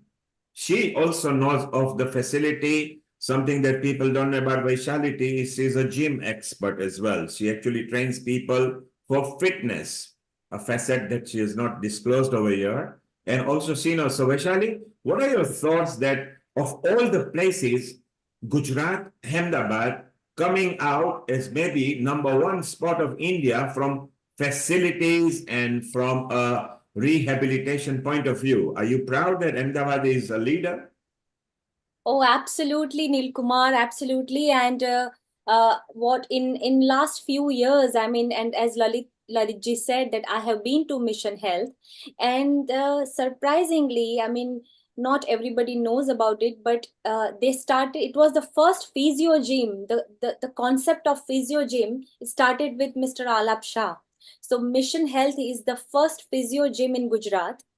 And I have few relatives who have been there and who have back issues and even post surgery, post knee replacements. Let's say some people, you won't believe, even post bariatric surgeries, they prefer Mission Health. They recommend the bariatric doctors suggest Mission Health, because after the surgery they have to look I mean, they have to take care of various things like in terms of nutrition, in terms of postures, and so they have a whole team. And absolutely, even I have witnessed that those team are absolutely qualified. Some are qualified in sports injury. Some trainers are certified fitness trainers who are specialized in sports injury and injury specialists. So they exactly know the muscle anatomy. So rather than going to some place where we don't know that you are in a safe hands, but Mission Health is the place where I can say that, and as Lalit ji said, that you are in a safe hand. You can trust them immensely, thoroughly. Once you go there, they take care of everything: your muscle health, your cardiovascular health, your agility, endurance, your nutrition. They give you a long term plan, because there is no shortcut to health, right? People feel that, oh, I will give 3 months and I'll become like, I'll gain muscles and I will have my biceps and triceps, and it's never gonna happen. It's all about holistic health. And Mission Health is something that the whole approach and is so unique. And even Vaishali, yeah, so you have already been there, you know about it. yeah. Lalit went there just as a complete surprise. Lalit was not asked what to assess. He was given his own opportunity to assess. And unknown to all of you, we have actually for 2 years been sampling, sending our immediate samplers to them on a long-term basis without the facilities knowing. So we had a good report. So we're going to explore that more. And what better than healing our earth, who believes in holistic approach as well. Yoga, meditation with a physical rehabilitation. So the likes of our Himanshu, who is in Mumbai, will also have to visit there. The likes of Rajiv Gupta, who is in northern part of England. Rajiv, it's something that you will be told a bit later. We are actually doing ties with these people, and within a 3-year sample, we want to see if the local NHS authorities who wants to outsource this kind of rehabilitation for various reasons, for diet, for language, and for cost saving, it will be a perfect opportunity. And Dr. Lalit Soda will be heading that division. I've set up different leads for this kind of things, which we will discuss later. So it's so beautiful that the reason why we're talking about this is that facility can also do with holistic methods, which is what Lalit was saying. The team are also holistically trained.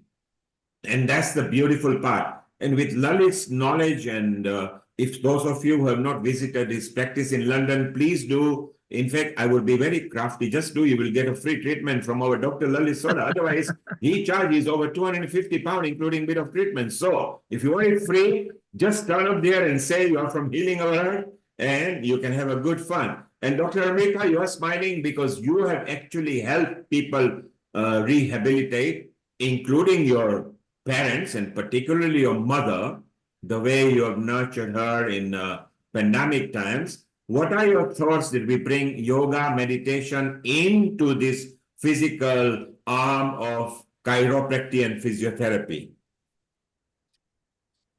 Yeah, thank you, Neil Kumar. Actually, this is a wonderful project, I would say. And at this time, these kind of holistic therapies have to be brought over on the cover page, because these things are an important part of the treatment from the main line of the treatment, and sometimes it becomes the main treatment as well. So from Ayurveda point of view or from yoga point of view, the aspects related with so people, there's so many occupational therapists I know, there's so many chiropractors I know, there's so many physiotherapists I know, and all these people have been working collaboratively to heal these kind of musculoskeletal problems or problems that are neurologically based. And Ayurveda has also a very big and a beautiful, immense role that it has to play through different kind of massages it recommends, or through panchakarma it recommends, which if clubbed up together along with acupressures, acupunctures,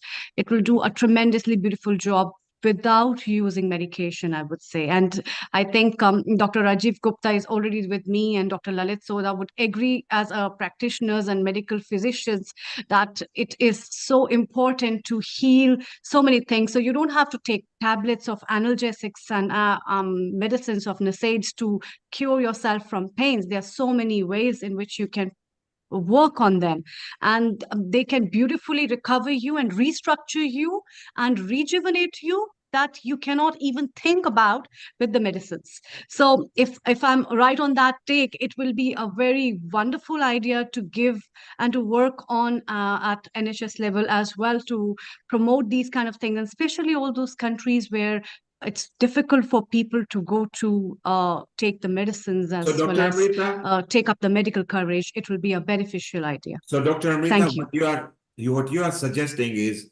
state of mind, good diet, holistic approach of yoga and meditation. Then you can maybe you can stay away from medicines that are harmful. Is that what you are saying? Yes, definitely. Good. And that's So what I everybody promote as a listening to lifestyle us, counselor. so everybody listening to us on a social media, hey, start doing yoga, start doing meditation, start loving yourself. Try to stay away from unnecessary drugs. Of course, we are not suggesting, do take advice of your physician, which will be very useful. Because look, Himanshu is here. He's over 60. He has maintained himself purely by doing, even when he's not well, he goes to do yoga so that he, like Vaishali, you said, consistency. He is very consistent. And Dr. Rajiv Gupta is actually a practicing doctor. So a real doctor from medicine, and also a holistic person, and a yoga and a meditator himself. So Rajiv, how do you think this will help if we can formulate a long-term planning where maybe we bring part of that Ahmedabad expertise here into UK too, because the equipment are almost second to none, and have facilities in countries like East Africa, West Africa, North Africa, the third world countries, where we can give them a better cost-effective option, but more holistic and more practical, conducive to the mind. Your thoughts on that, Rajiv? So I think the first thing I would say, yoga is, the name is unite or fusion. So if we think carefully, there is an internal fusion, which is yoga, body and mind, and you unite so that we create increased barriers. So that way the infection, virus, bacteria, they can't enter the body, and the body has inner healing power. Now, if we take that same analogy externally, this is yoga external, i.e. fusion. So we are going to bring that center, the health center from Ahmedabad, with physiotherapy and chiropractic and whatever, all different types of stabilizing the body, healing muscular and skeletal system, bring it here and create a fusion with the existing allopathic or modern medicine system. And I have been trained in this modern medicine now for 35 years, and I know inside out what works, and the whole body. This is the top level. Modern medicine is the leading way of healing and treating the patients now, and will be for at least another 20-30 years. And the reason is that there is a very good evidence base for it. And because there are double-blind trials, randomization, crossover, and these all mechanisms are put in place so that what you say is what is proven through different levels. And if you are not there, you will still get the same result. If we can do the similar thing with this center, bringing it here, do the same testing and trialing, and we create a vision where this thing is going to work in parallel in the same standards, then there is a clear path of entry into the health system or modern medicine within UK, which is the NHS. So I can see it or visualize it. That is the best way to enter. Otherwise, if you enter just like a hose pipe, entering into wrong place, there is no water coming. And this, I think, is going to work quite well. We just need to create a system and then create a proposal in a proper way. It is going to be very helpful because we are aging population in UK. Arthritis is so common, sciatica, back pain, chronic obstructive pulmonary disease, COPD, hypertension. These are irrespectively happening at an increased pace. If we can create a mechanism where we are going to stop it becoming worse in the first place, and then second, reducing it, that is going to become more cost effective. And that is where we will have the entry into the NHS. So thank you, Dr. Rajiv Gupta, for your tip and everything. You are part of this team, which will be a healing our earth led, but it will be a different operation because professional indemnity is required over here. With Dr. Lalit Soda will lead. We will have a chit chat about that. It's beautiful. Let's go to Yara. She has got a comment she would like to ask or a question she has got. Yara, over to you. Yes, thank you. Just from the yoga perspective, you spoke about facilities. I just want to remind you that yoga didn't grow in the palace, right? It grew with the yogis going to the Himalayas, practicing yoga there. And if we're talking about bringing yoga or meditation or even Ayurveda to places where it's unknown, I would start with making it the most accessible as possible. What is the first step is to bring a teacher. I think that's the most important thing, to have this qualified person who knows what to do, right? Because there are plenty of yoga teachers, but some of them maybe are not as good as you would wish. And getting them into the people, you can do it online, you can do it, in a normal class, live class, and it's so easy to start if you speak about yoga. Then when it comes to yoga props, they're not so expensive nowadays, especially if you buy many of them.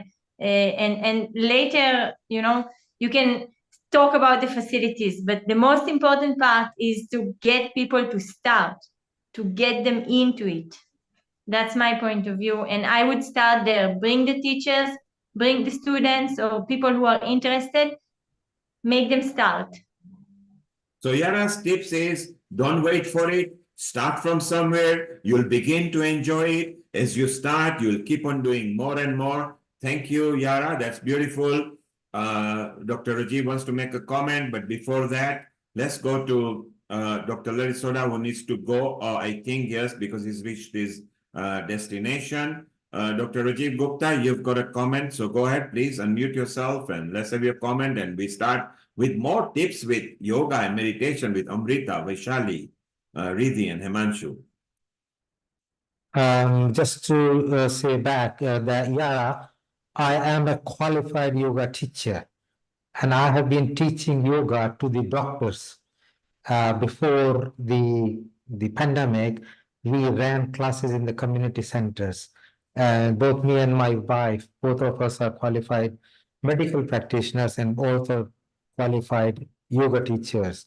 So both of us, together with two other yoga teachers, we have run the classes every week on the weekend for doctors, and there were 30-40 doctors attending it, and then we ran for family as well. So the important bit is not just doing it, and I understand your point of view, just do it, but just doing it without a plan, without a system, you're not going to make a big penetration.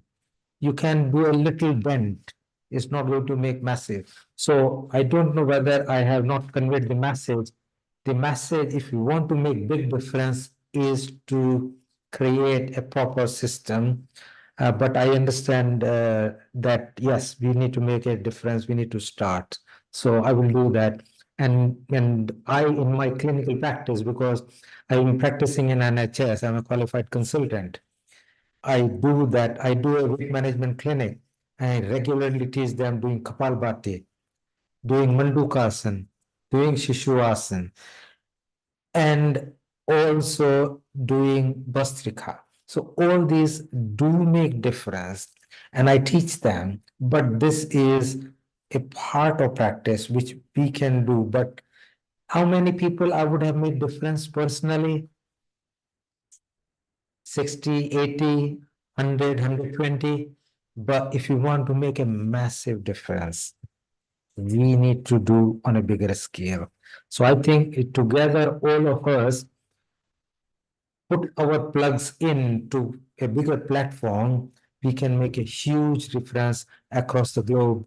And I will talk at some other point that through our integrated platform, which now is kind of going big wide, we are going to have ambassadors so that people who believe in this philosophy of bringing the alternative and complementary medicine and modern medicine together for a holistic healing, they would then have that status, and we will move forward to make bigger penetration. So I think that's a talk for some other day. But since we have got a community of people who believe in it, I thought I will plug that in. Thank you.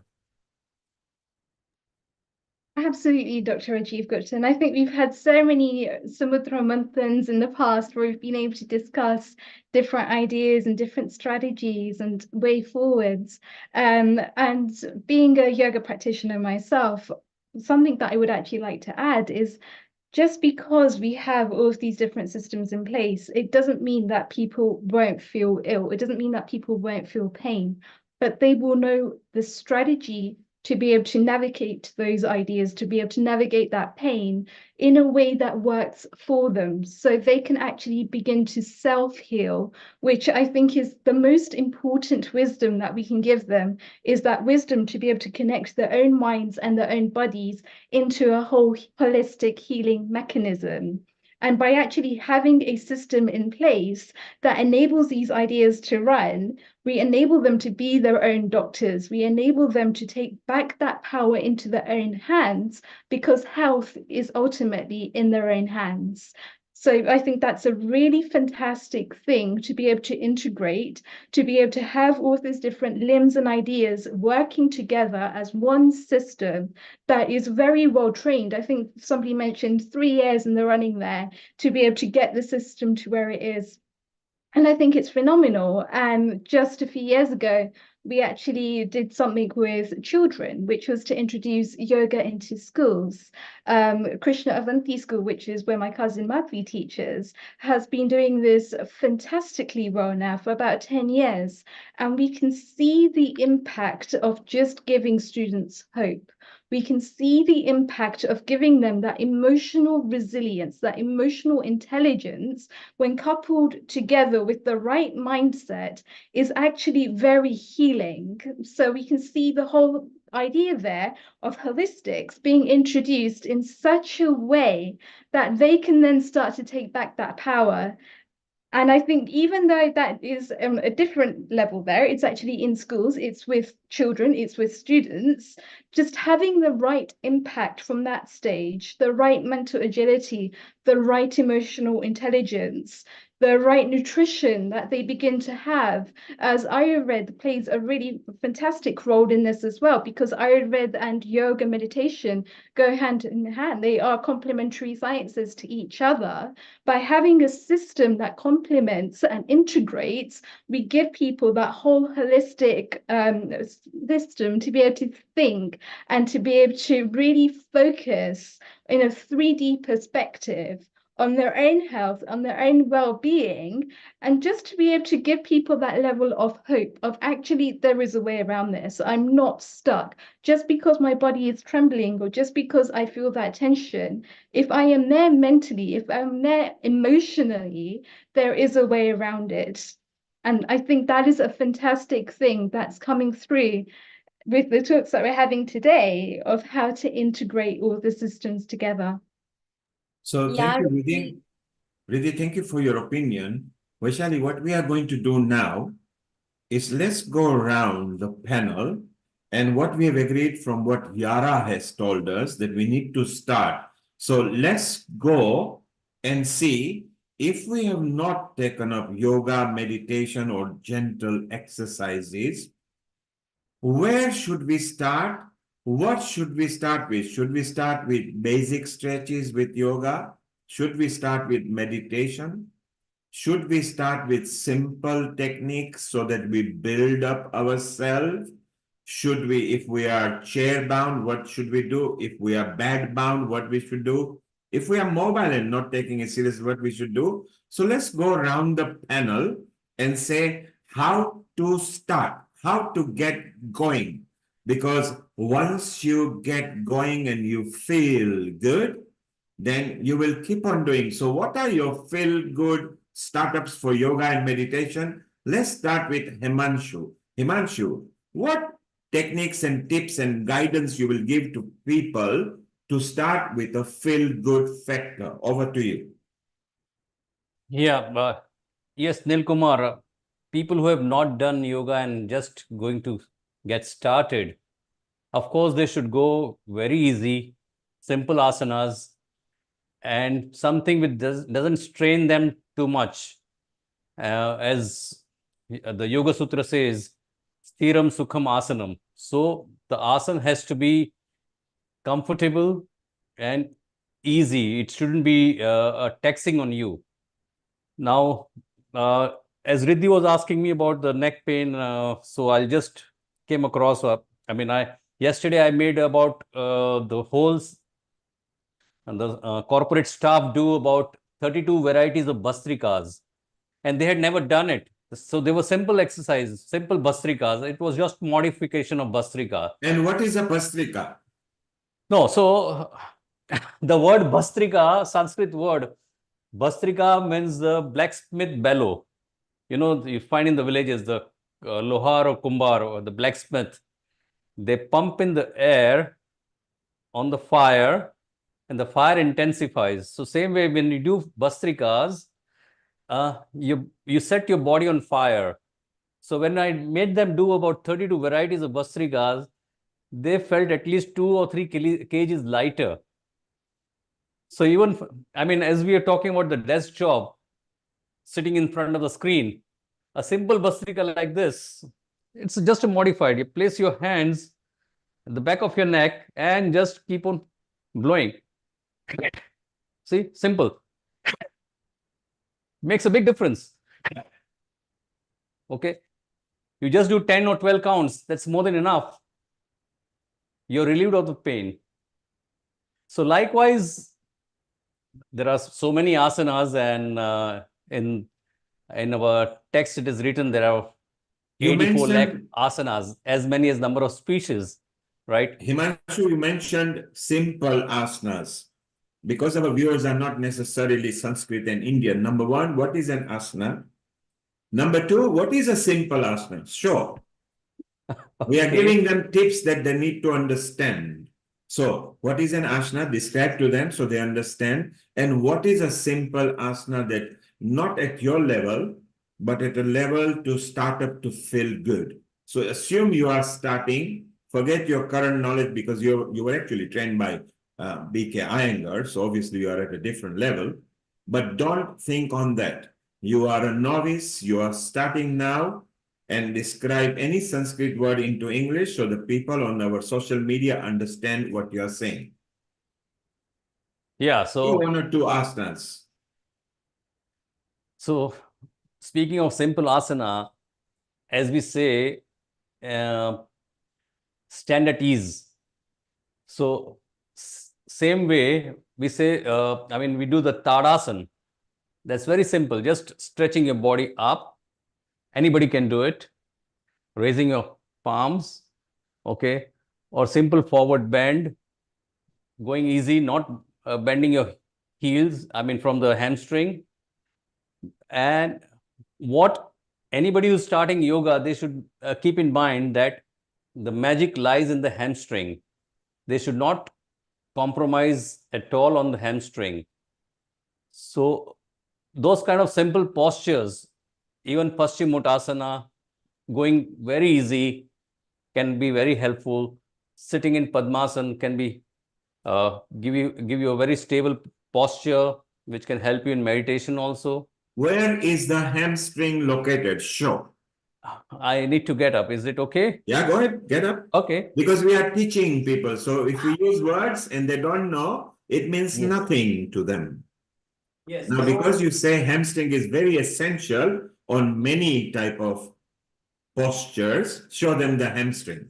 What I can do is I'll just... And Vaishali, you are laughing because you are an expert on this, so it will be your turn next. We just want to describe that.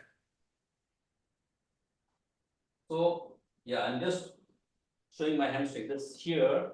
Mm-hmm. So when I'm doing a forward bend, okay, even not bending, but just going 90 degrees, that can be very helpful. You see, I'm stretching. I'm not compromising on the hamstring at all. Here, the magic lies here. Right? And then if I'm comfortable enough, I can go down in Uttanasana. And this is very relaxing, you know.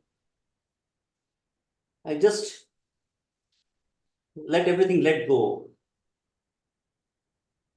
I leave my head as if like a coconut hanging, you know.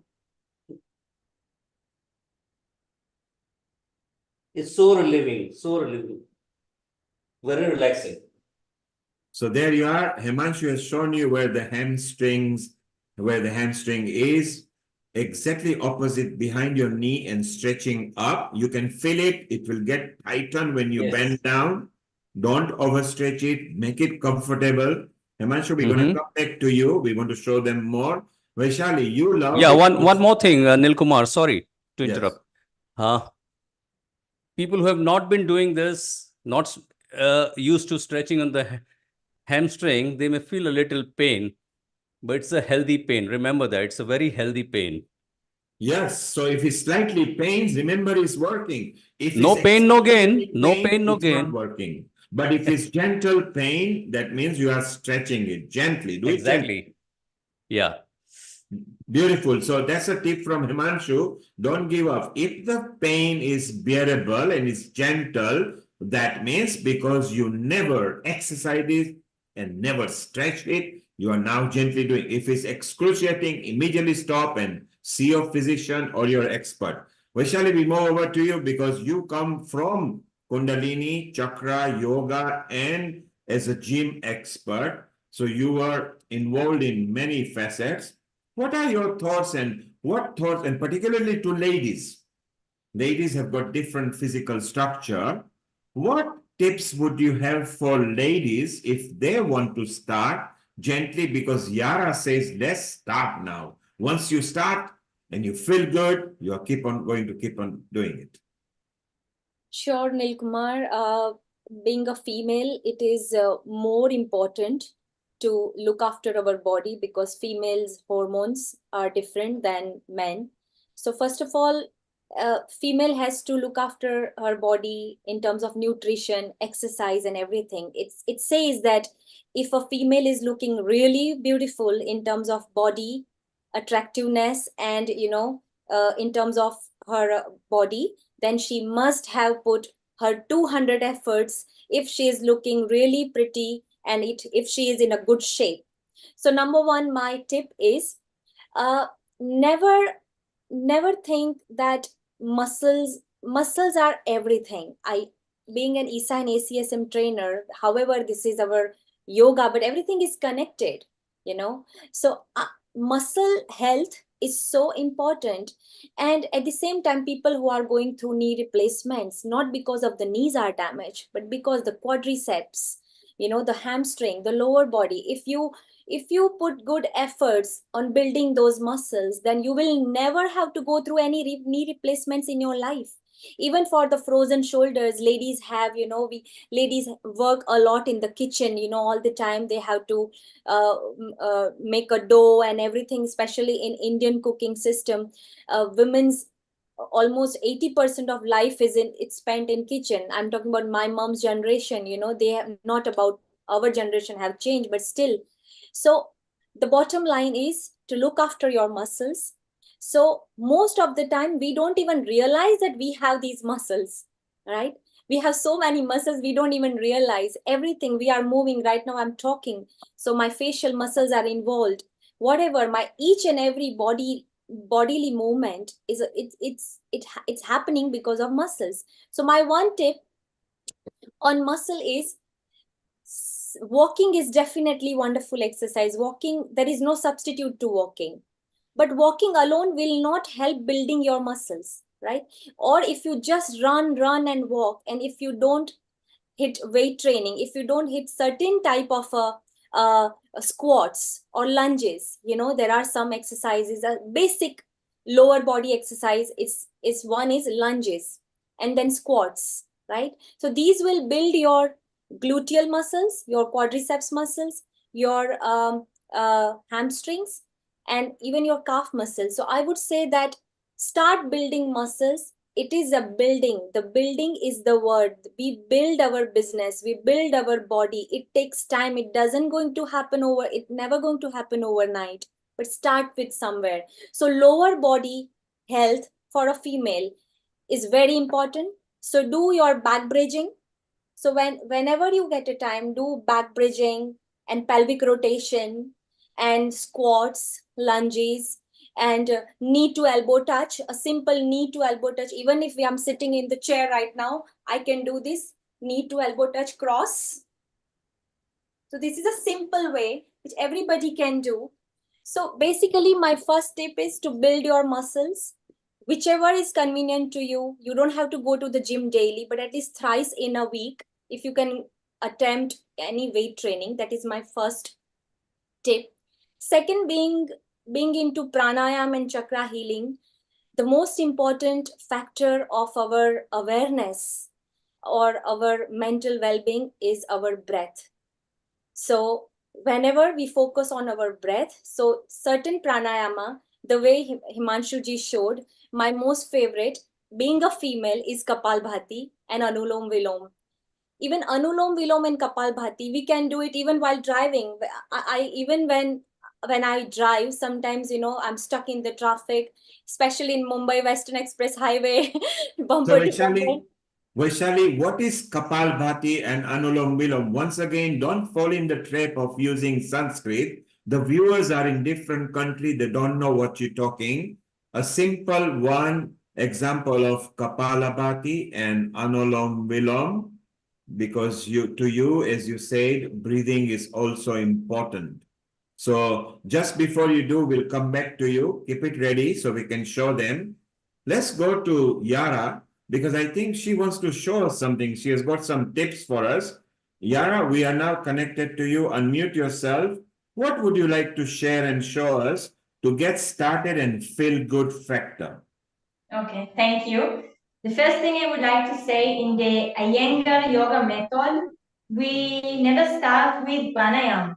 And the reason we don't start with pranayama, we start with asana practice, means that we're not starting from breathing exercises, we start from body exercises. And I'm calling it exercises because at first, it's not yet a full thing, which is an asana.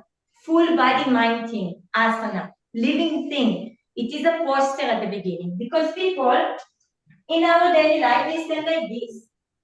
They go like this. Okay, you spoke about ladies making chapatis, they go like this. They go like this. I've been to the village now for many years. My mother-in-law, she's Indian, she's making chapatis like this. She's making chapatis like this. She's all day long like that. That's in a good place, because even she's at least sitting on the floor, she's practicing something. But what about those ladies being in the kitchen like that? Those people driving like that, okay? So this posture is not ready for breathing.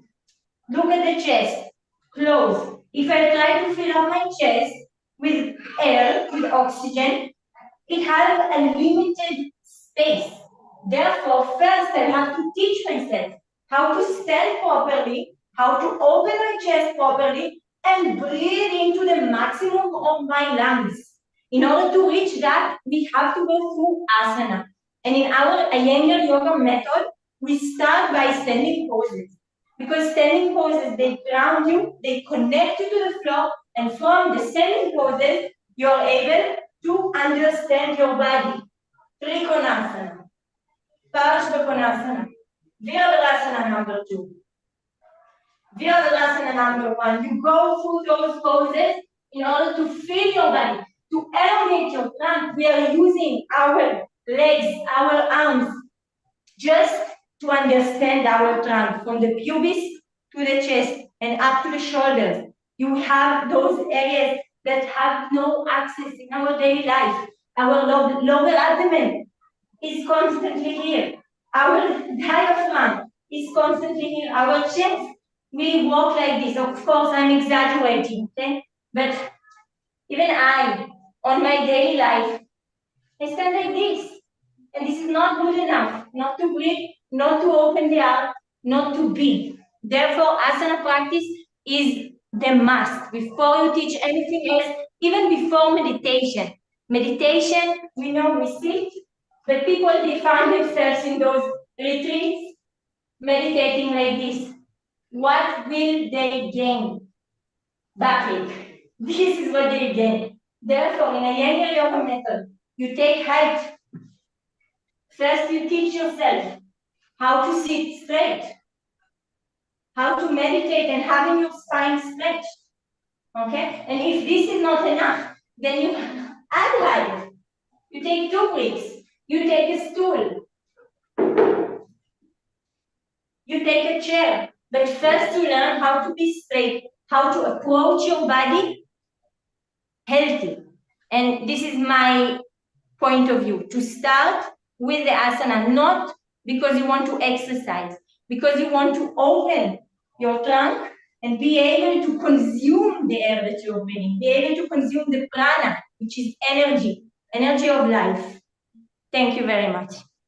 So from Yana, we can learn very simple. Do not slouch. Sit straight up or stand straight up. Then you will get the benefit. So don't slouch is what she is saying over there. Vaishali, you mentioned that building muscles and having muscle mass is very important in a body.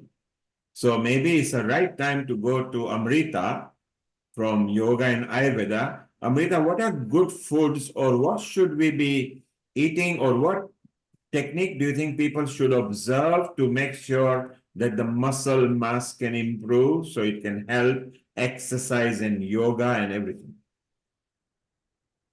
Thank you, Neil Kumar.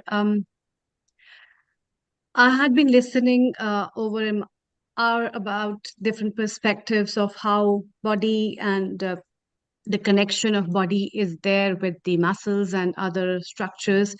And I also listened to Yara, which is also one important part. And I also listened to Himanshu, who's been talking about focusing on the calf muscles, the gastrocnemius and the soleus. They talk to you because they are called as the pumping heart, another heart of your body. But in today's time, with the structural problems that people have, your posture, the way you stand, has a very big impact on your mind. And the body is connected in 3 layers with yourself. So you are talking to yourself, and it's connected to your subtle body. Your subtle body is made up of all these energies that we have been talking about, that you talk about, the energy centers where people deal with, either we say chakra or we talk about energy meridians or anything, and that is connected to your causal body. So your consciousness with your subtle body and your physical body are interconnected things, in which breath rolls up as that fluid of cord that will connect you in the form of prana for your body and mind as a subtle body to stay connected with you. And for that, healthy life with good diet, plant-based diet particularly, is very important. I'd say apart from muscles, there's one more important element that's called as fascia, which no one talks about, but as a chiropractor, as a field therapist, or as a medical professional, you must be knowing about what fascia is. So it's like a web in your body, and that is connecting all your structures, and that has a deep impact on your muscles and your musculoskeletal system. So when you are stretching, you stretch your fascia, and your fascia is a connecting ground of all the emotions that and hormones that take you from your connection to the body to your mind. Therefore, first of all, it's very important to focus on your life. How do you stand? When you stand up in the morning and sit straight, just think about yourself. When you're focusing on your job, sitting on the chair, just focus on yourself. Whenever you're representing something, focus on yourself, how you stand. And that will give you a lot of awareness about your mind and how you feel mentally. It is also one of the very important aspects of personality development, where cleanliness, as Shocha, which Dr. Rajiv mentioned, and a part of Yama, as mentioned in the Ashtanga Yoga, is a connected story of positive thinking and being optimistic with clarity of thoughts and personality development. So all these things are very interconnected. Your good diet, especially plant-based diet, is important for women, as Vaishali has been mentioned. I think about how important it is for the women to take care about it. We'll be talking about it in the future episodes of ours at Women's Special Day as well. But then these kind of tips to your health are equally important in this time, to care about what your plate has and how you hold yourself and what do you think about yourself than anybody else. Thank you. Yeah, I think it's yeah. Amrita, yeah, amazing. Yeah, you are what you eat and think. Absolutely rightly said. And your posture, your spine, become aware about everything, each and every move of the body. It's all related to your posture. Your open posture says it all. You know, it opens up your confidence. Absolutely right. You said that. And the one thing that I would like to mention about because I was I think talking on the same direction, that two pranayama Nil Kumar wanted me to explain to our viewers who are who doesn't understand Sanskrit words terminology. So Kapalbhati is, Kapal means skull and Bhati means shining, illuminating. So it is a rapid, massive um, uh, what do you call, breathing, you know, passive exhalations, and it is a rapid, forceful exhalations that we make. So it's like a reverse exhalations. So when we exhale, we keep our belly in. Forcefully, we exhale and we keep our belly in. So this is our passive exhalations, which is called Kapalbhati. And being a female, it has immense benefit for on females' reproductive system, in terms of even some women, they had to go through a surgery for ovarian cyst and all. So it removed just in 2 months or 1.5 months, with a continuous, constant, systematic Kapalbhati practices. And so Kapalbhati is also one of the pranayama that I practice a lot, and I highly recommend. And second, Anulom Vilom, which is called alternative breathing techniques. So when we whenever we put a right thumb on a right nostril and you breathe in from the left nostril, then you cover your left nostril and you exhale from the right nostril. Again, you inhale from the right nostril.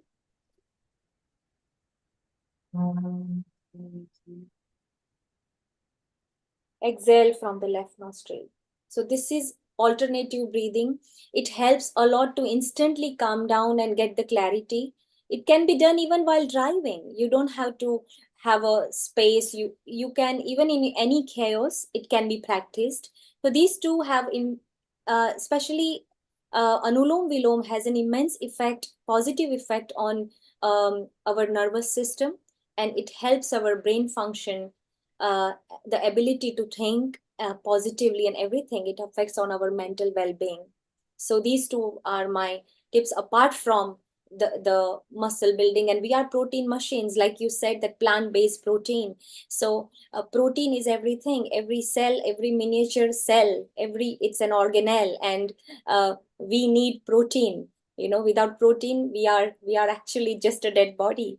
So I feel that we have to understand the importance of holistic healing, holistic approach of health in terms of your physical health, your muscle strength, your agility, and even heart is a muscle. How do we train our heart? By having an intense cardio. So cardio is a form to build your heart capacity to have a nice and wide and effective, efficient arteries and cardiovascular strength.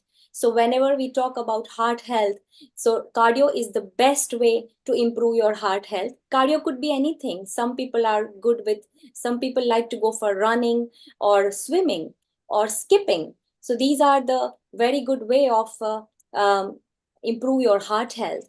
And when Thank we talk you. about, yeah. Thank you, Vaishali. And as you said, happy heart, gentle exercises is a way to well-being. If you cannot run, if you cannot skip, if you can't jog, if you can walk, and brisk walking is classified approximately at 5.5 to 6 kilometers per hour, depending on your age. If you are young and below 20, then make it 6.8 kilometers.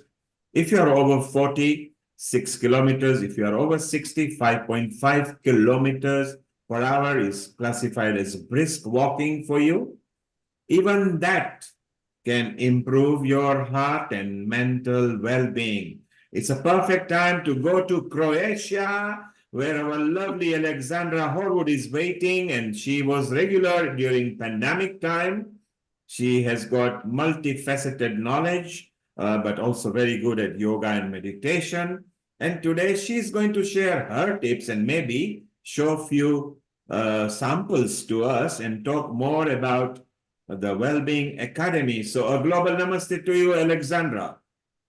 Thank you. Thank you so much, Neil. And thank you so much, Vaishali and Amrita. I got a little bit of your talk, but really, I did not hear your, sorry, I joined a little bit late. So yes, I'm now in Croatia, but yeah, I used to live in London, and maybe I will move back to London soon.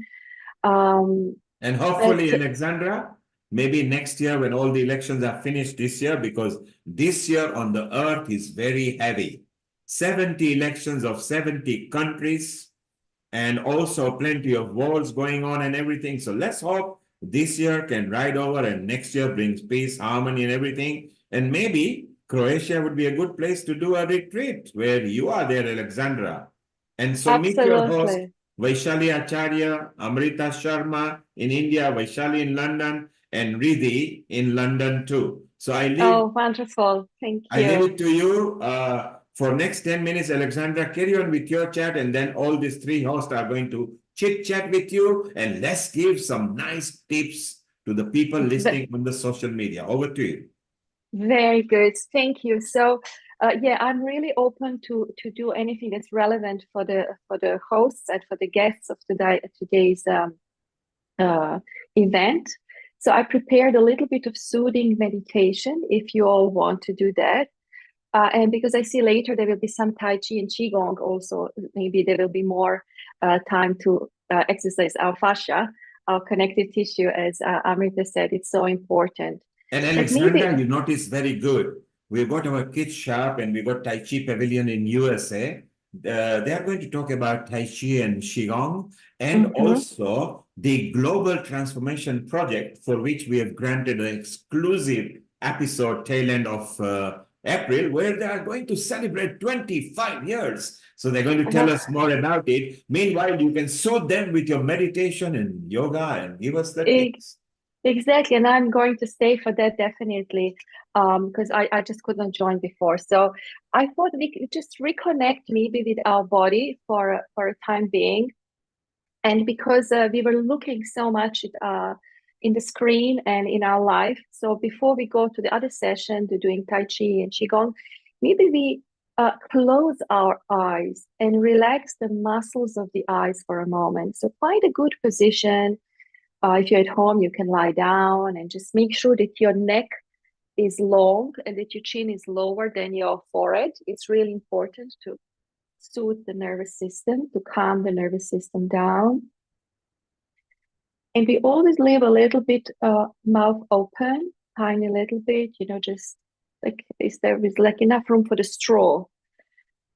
And relax the jaw muscles, jaw joints. So for next 5 minutes, we will relax the eye muscles. If you are familiar with meditation with open eyes, you can do that with eyes open. But if you're a beginner, I would suggest you close your eyes. Since we always look outwardly, I really think that maybe for just 2 or 3 minutes now, we turn the mind's eye toward inner body, maybe toward the heart, if that feels good for you. You decide. It's really, your body, your mind, the state of mind at the moment. I'm just teaching you a method to, just like what was mentioned before by Vaishali, we need these certain moments, maybe of pranayama or like this kind of meditation on or relaxing eye muscles. Let's just call it like that. There are many groups of muscles, nerves, tissue, fascia around the eyes, and definitely inside of the eyeballs. But we always try, let's say, to relax first this area around it. So the whole body is relaxed and released. The spine is straight if possible. Muscles of the upper arms are released. Hands are completely relaxed. So that means hip joints, shoulder joints, jaw joints, and now the eye.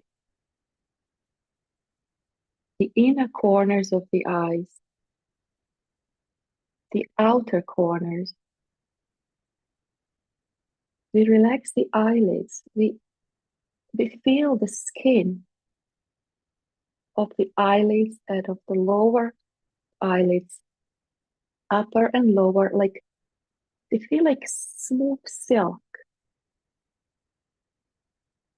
Try to move the eyeballs toward the back of the head and release them down. That gravity really works for you. If you just look all the time in front and out, and we see things and we look for things, but let us just relax the sense of seeing.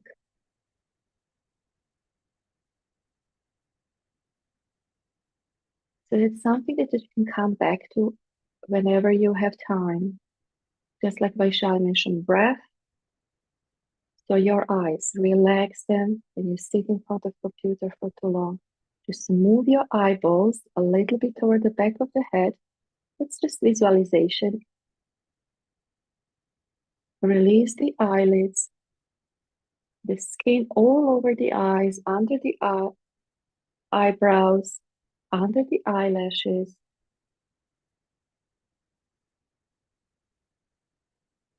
Relax the tongue.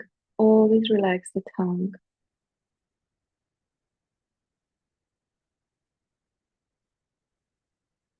And then, of course, the eyes. There's so many layers on top of, in front of the eyes, what touches the eyelids. So those outer layers of the eyes, you don't even have to know anatomically correctly what it is. Just from the most outer layer toward, the layers where there is this color, the iris, where they're the black of the eye, the pupils, the white of the eyes. Just let us kind of feel that area, or start just feeling it if possible. That's it. There's nothing else to do. It's really good to do it under the eye mask, like heavy eye mask. I usually make my own with a lot of rice and some lavender or something. And then transition is extremely important, and integration. So now we will prepare ourselves mentally to open the eyes, but we will not look straight ahead.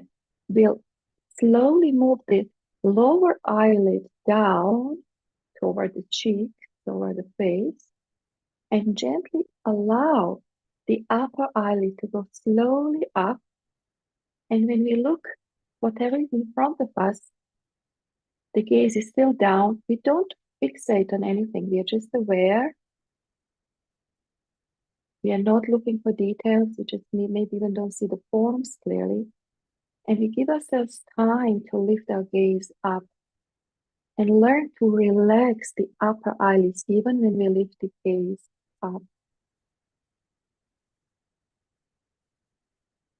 It's kind of cultivated this sense of gazing, gaze, eyes open, aware, but not fixated, not focused, because that really strains the muscles and the nerves and the fascia.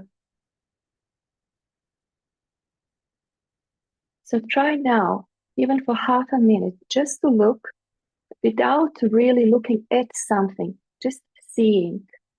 The art of just seeing things. And then we can integrate it when we are on the bus, when we are preparing for the, the meeting or the family dinner. We can relax the eyes because one sense influences the other. So we can do the same with the sight. We can do it with smell, with taste, with touch, with hearing. Relaxing the organ, and then the sensation and the experience does not influence us so much. We don't want to control the experience. We just want to allow that experience to be as it is. And it's a practice. If you haven't managed now, please don't get frustrated. It takes time. But I would suggest just throughout the day or even this evening, just closing your eyes for 1 minute or even not having them closed. Just allow the eyes to be there, because eyes will always see, but don't try to look at something, don't try to look for something if you don't have to. So how was that for you, Ridi or Amrita or Vaishali?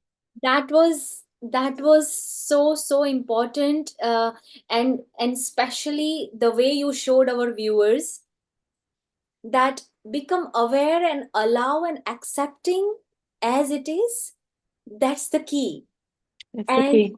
Yeah, and I love that idea. And allowing, how many times we are able to allow, simply surrender, allowing, accepting, because I think half of our problem is solved the moment we accept it. Absolutely, Vaishali. We always want to control and change. And sometimes we have to and we need to, but sometimes we can't and we don't need to. So it's about our judgment mind when it gets involved, when it does not have to be involved. That's why in meditation, we learn like to do analytical and non-analytical meditation. So often with my students, I say like, let's do meditating on form. Then we on purpose take whatever we have and we look at a form, at a shape, colors, dimensions. You turn it around, you do just form and then you relax. Or just hearing and then you relax. That's why it's so important to have both of these. Looking without judging. Oh, my glass, oh, they're dirty. Oh, why did I buy this kind of, this is really not nice color. It doesn't go with everything. Oh, not judgment, just looking. Information, just the information. As you said, just accepting, just to surrender. I have this pair of glasses now. Not judging, not letting memories, nothing get involved, because then our judgment mind and all the tension that is stored in the fascia, as we heard before, just gets stuck. Yeah, so, constantly evaluating the process, constantly judging, constantly calculating, analyzing, and analysis. It's not good for our brain. We need to have that time, and the way you showed these techniques would certainly help us to get clarity and to look at any situation, not just an object, without judging, analyzing. Yes. Or giving our opinions and Yes. allowing and accepting as it is. That is what I understood. Am I correct? Absolutely, absolutely. I think there was somebody who raised hand, Lata, or Yeah, so Lata, there's a Lata ji, question. you have a Welcome, question. Yeah, welcome. please Yeah, welcome Lata ji. Hi, hello. global namaste and welcome to the episode today. Yeah, no, it was really, I just wanted to give you my experience of the impact it had on me.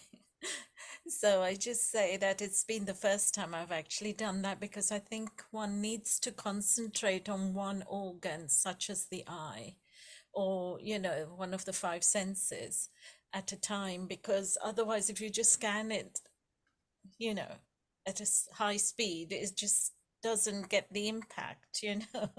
So I did appreciate this ever so much, because I could feel this tingling sensation Mhm. and very relaxing to the brain. The connection to the brain, constantly messages are going to the brain from the eye, aren't they? So it was very It's, soothing. It was very thank calming. you. And Thank you, Lata. And that experience now is really at your fingertips. You can either just remember and your eyes might immediately relax, but you know the method. And I think this is really important. Like with yoga or with Tai Chi or Qigong, we don't need to buy new gadgets. We don't need to do, go to, special places. We have our body, we have our breath. So let's use it in the most beneficial way, or at least not harmful. And we need to re-engage our senses in a proper, in a beneficial manner, because we are overwhelmed. I mean, the input is overwhelming, and we don't want to like exclude ourselves, but we want to filter, and we want to know when to engage, when to not engage, how to release, when to be active. We want to be in charge, not the outer input. yeah, Yeah, because Alexandra, and one thing also I would like to ask you, something very related to eye muscles that you were talking about. So, can you give us any one tip for our optical nerves, macular, because these are the things that even nowadays, even person is in their 30s, 20s, irrespective of their age, people are getting these issues more. So any one tip would you like to give to us about, how we can maintain the health of our optic nerve or our overall eye health, or any special, if you would like to more elaborate on it or something, go ahead, Alexandra. Sorry. No problem.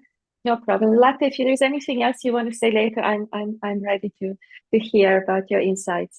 I would always suggest to just redirect your gaze, just even for a second, like so you're looking at the screen, or even if you read a book or you have your mobile phone, always just for a second or two, redirect on something else to have that new object of attention, and then you sustain that attention, you direct that attention to that object, so whatever it is,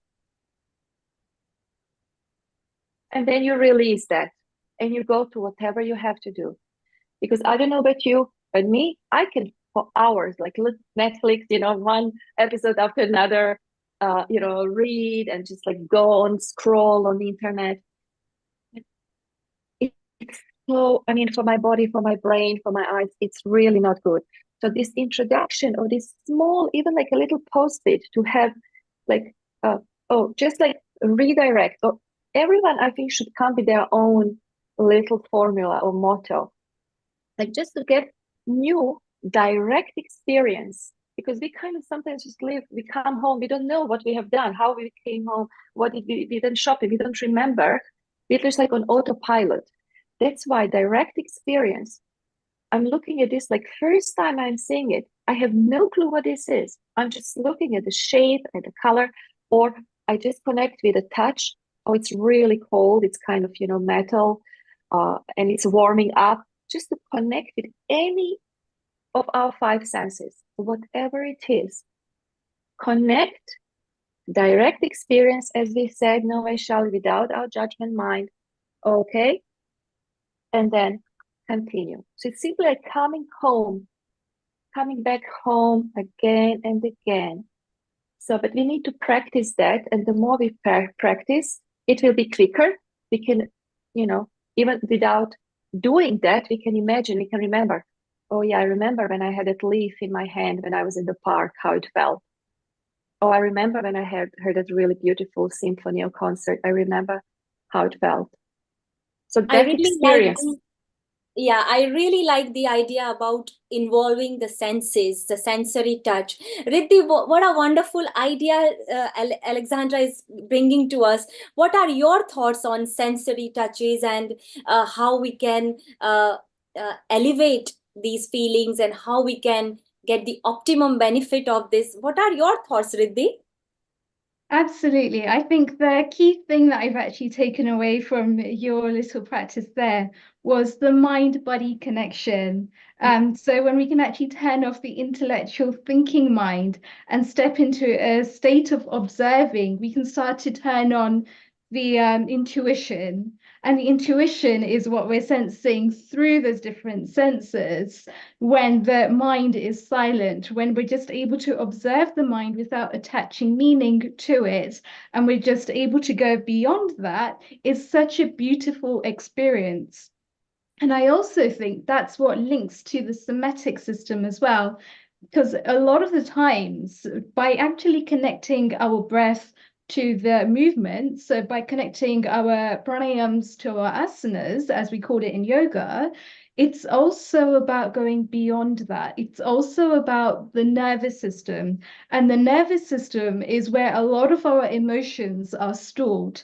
So by doing practices like this, we're able to really tap in to that deeper sense of well-being. We're able to tap into that deeper sense of health.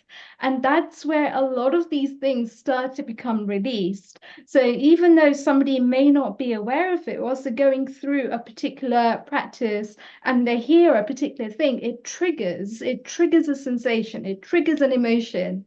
And it's absolutely catching themselves in that trigger and then just being able to observe that without attaching meaning to it. And I think that is such a powerful practice, which enables us to really tap in there to the subtle body. Through yoga, for example, we call it the sense of being able to hold certain asanas, by able to hold certain positions.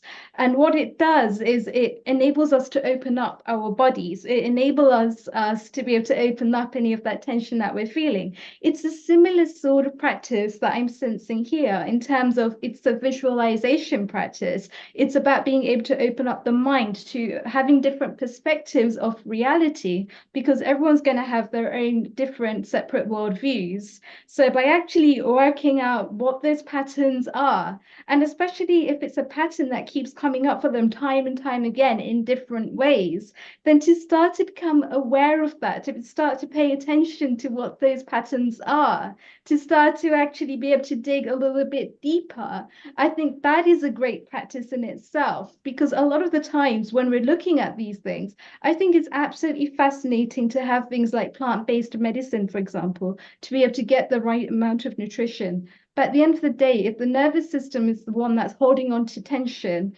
the fascia is still going to be really sticky. It's still going to be blocked. It's still not going to be able to release in the way that it needs to. Whereas a really simple practice like this, anyone can do it. And it's so beneficial in terms of the outcomes that it can produce for an individual. And I think that's a great practice that you've just shared with us today as well, Alexandra. So thank you so much for sharing. No problem. Thank you, Riddhi. Yes, I think it's a simple, like really safe way. I mean, I taught this to children in Germany, in kindergartens. So they really teach children. That's amazing. From 2 years old on, yoga, meditation, plant-based, gardening, how you make your own food. It's really amazing. And I taught this method also to people in hospice who could not move, who could maybe not even hear me, but I hope they can hear me. So it's really, everyone can do it. Everyone can do it. And it's that direct experience that you said, Riddhi, but also an intuition, I think you mentioned, and that's like healing our earth, healing our body. There's this intuition, our body wants to heal itself. We just have to get out of the way You know, that's why we hold asana a bit longer. It takes time until we really kind of get very advanced and we can, you know, so it's about that direct experience, like ripple of thoughts. You know, there is direct experience, like, and then like when you get the stone into the pond, and then it creates ripples. So those thoughts, memories, triggers, those are ripples, but we can't avoid them. They will be there, but we want to reconnect with direct experience. And this is not just for intuition, it's for compassion, it's for self-compassion. Because often my clients, you know, say, you know, the students said, oh, I did not know I had so much tension in my left elbow or in my belly or in my right hip, or because they just do things. They never really have time just to feel and reconnect, because you connect with one sense and you just connect with your body, as you said, that really. Absolutely. And I think it's also by having that sense of safety in the mind and the body, they're also grounding. It's also connecting to the root chakra, Vaishali, that we were mentioning earlier. It's a really good practice that just enables them to feel safe and to be, because by being, they're able to really tap into that state of peace, that state of love, that state of compassion, as you're mentioning, Alexandra. And I think that is really the beauty of it, is when they can just go back to their eternal nature, when they are free of any sort of judgments, any sort of ripples that are coming up, and they can just be for that moment or two, is such a powerful tool to be able to give to clients. And I can see that Neil Kumar has come up as well. Neil Kumar, what are your comments, please? So first of all, I love this women empowerment. All you women bringing so much different facets. And shortly, we'll empower men, because we are going to go to Keith and the Tai Chi Pavilion and Bill Douglas in USA. But before we do that, it's so beautiful that let's remind the viewers that if you want to know more about Alexandra Howard, this is her website, the Wellbeing academy.org. If you go there, you can see that it's not just yoga, it's actually a well-being clinic and better health. She's also written books. She does one-to-one sessions, she does group sessions. So do visit her website, where you will learn a bit more about what's going on. There is lots happening. It's found a story from Alexandra. She's on a link, she's everywhere, which will be beautiful.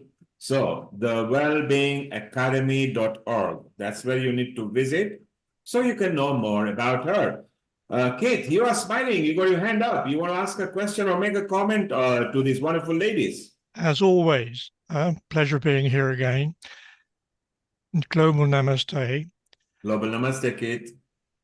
Alexandra, you mentioned about children. In a few moments, my colleague from USA, Bill Douglas, will be speaking about the Global Transformation Project. And this is about introducing across the world many, many activities. I would ask you to, if you can, connect with the World Tai Chi Day, because I think many of us recognize the importance with children, but it's a very long-winded process, right? I think you might be able to contribute positively to that activity. Thank you. Thank you. Gladly. Thank you so much, gladly. But it's a future. I really believe that's the way to go. The children, teenagers, that's the way to go, because especially, you know, nowadays they're really overwhelmed. When I was young, I did not have a mobile phone or computer. I had a book and, you know, playing outside until it was like, you know, dark. So, yeah. So Alexandra, stay around here. As Bill has said, we are now going to go to Keith Shah, who is a Tai Chi and a Qigong. He's actually a very good coordinator, because he amassed so many people in a group. And now he's relaxed and chilled, and he's part of Healing Our Earth. Bill, which I'm bringing up on the screen right now, is our regular contributor from United States of America. Our own coordinator, Sharon Rose, actually brought Bill, and he's been there ever since.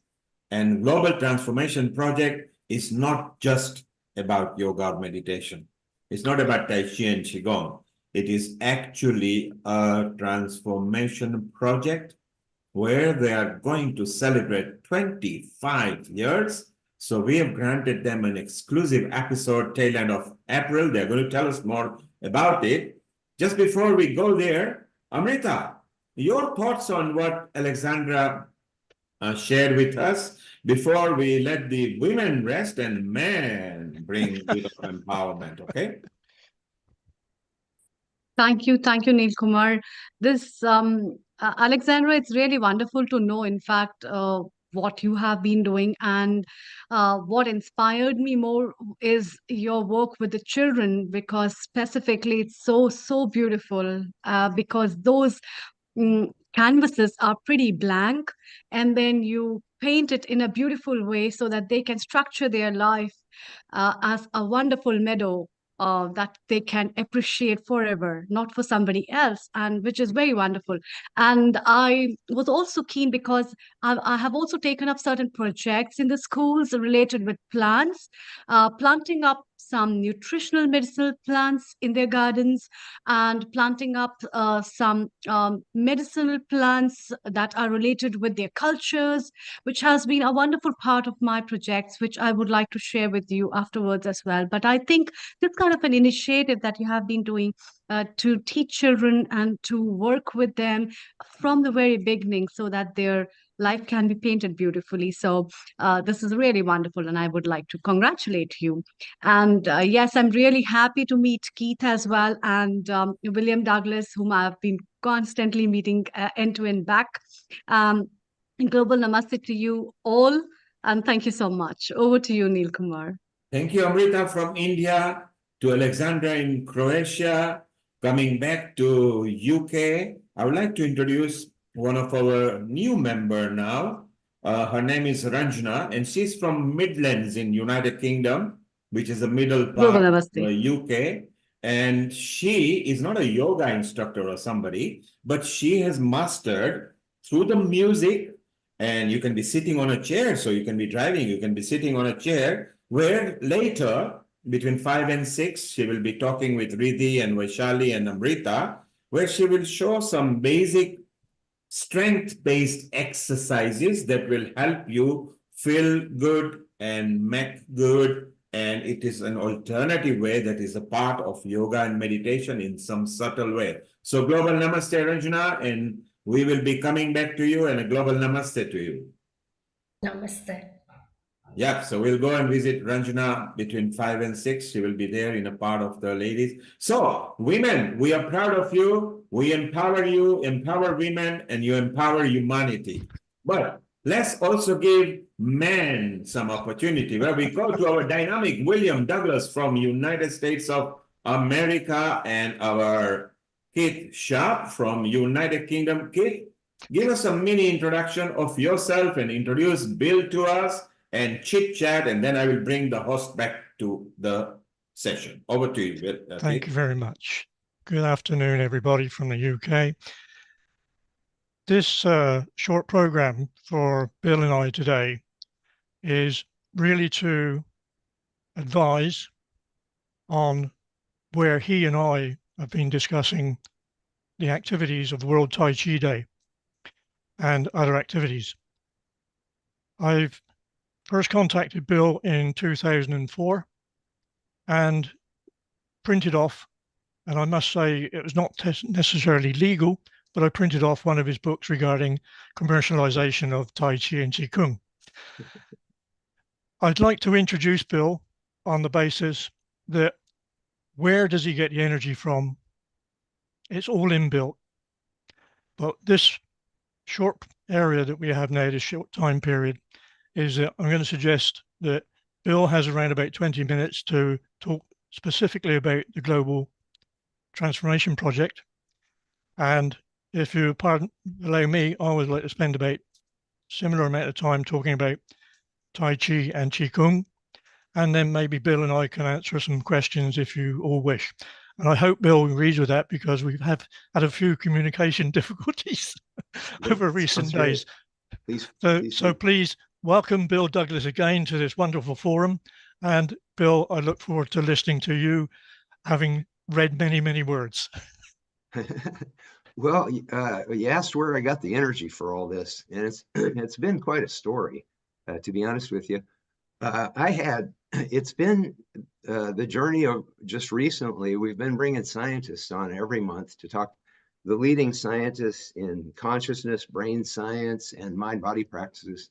And so it's been really liberating having a chance to explore all this science that we're just not hearing about in mainstream media.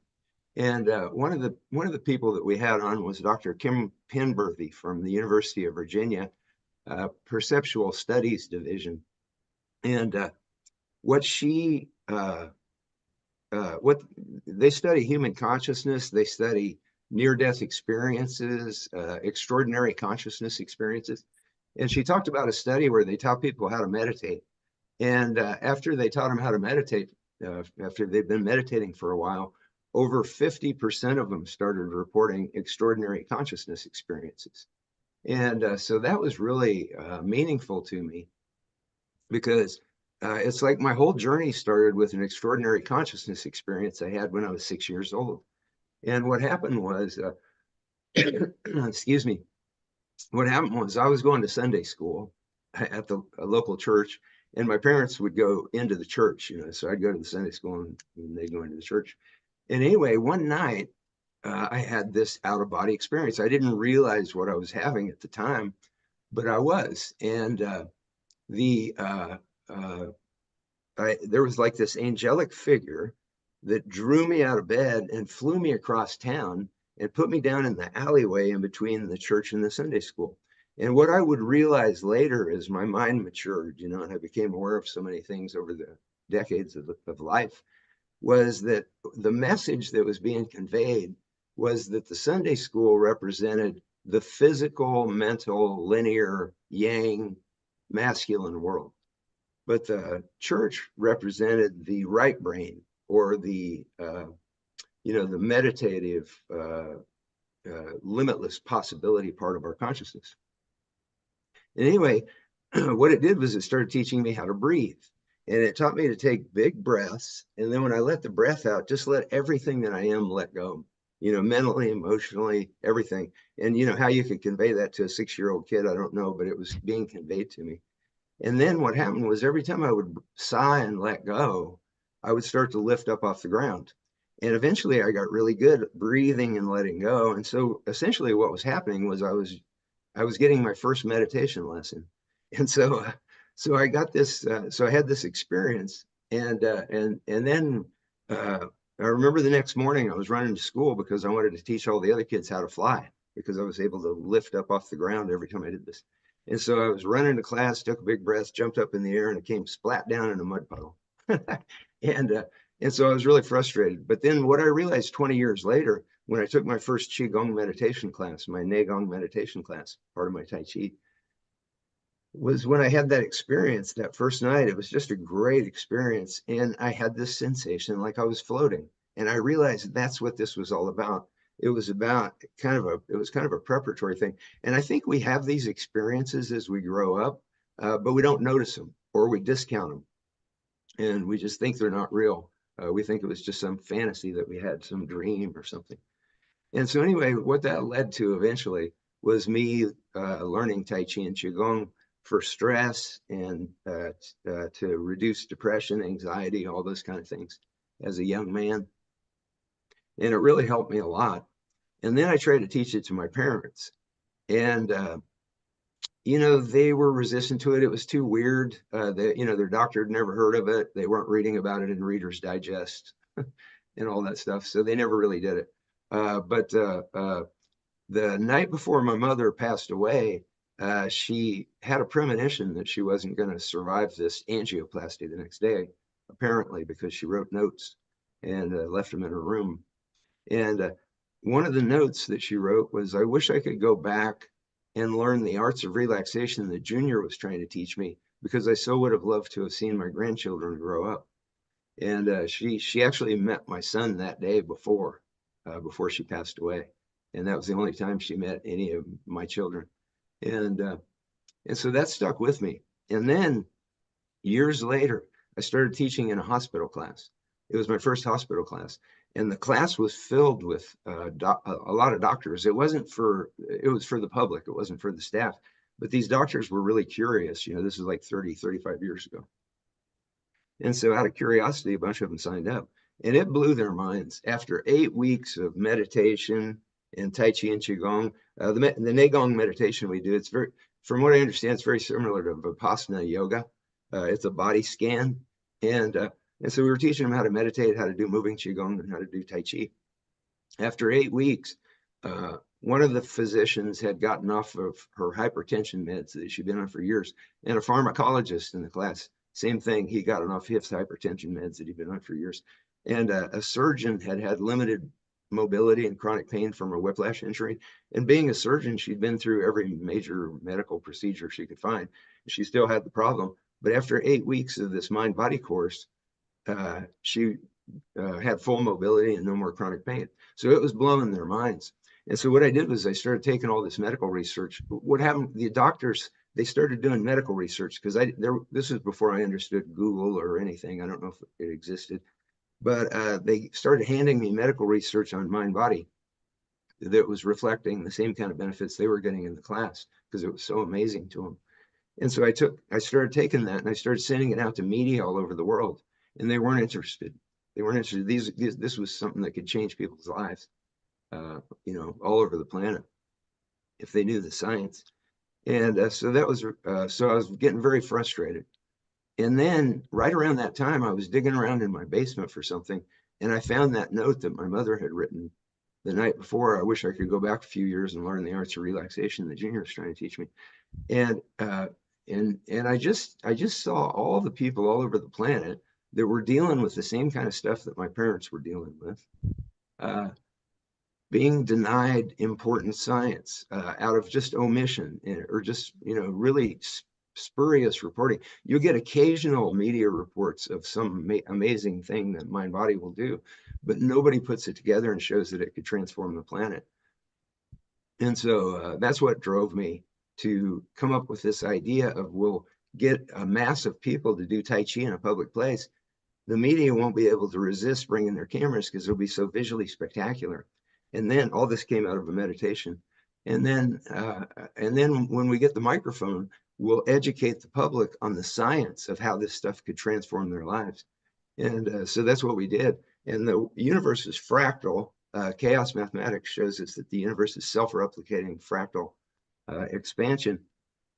And that's exactly what World Tai Chi Day was, because we wrote down how we did what we did, because we got national media to come and cover it, and then we educated the public about the science. And so we put all this on a website, worldtaichiday.org, and then we offered it to other Tai Chi groups and Tai Chi teachers around the world. And what we realized very quickly was that there were visionaries like Keith Sharp all over the planet. And it was like it wasn't even our idea. It was like it was everybody's idea all at the same time.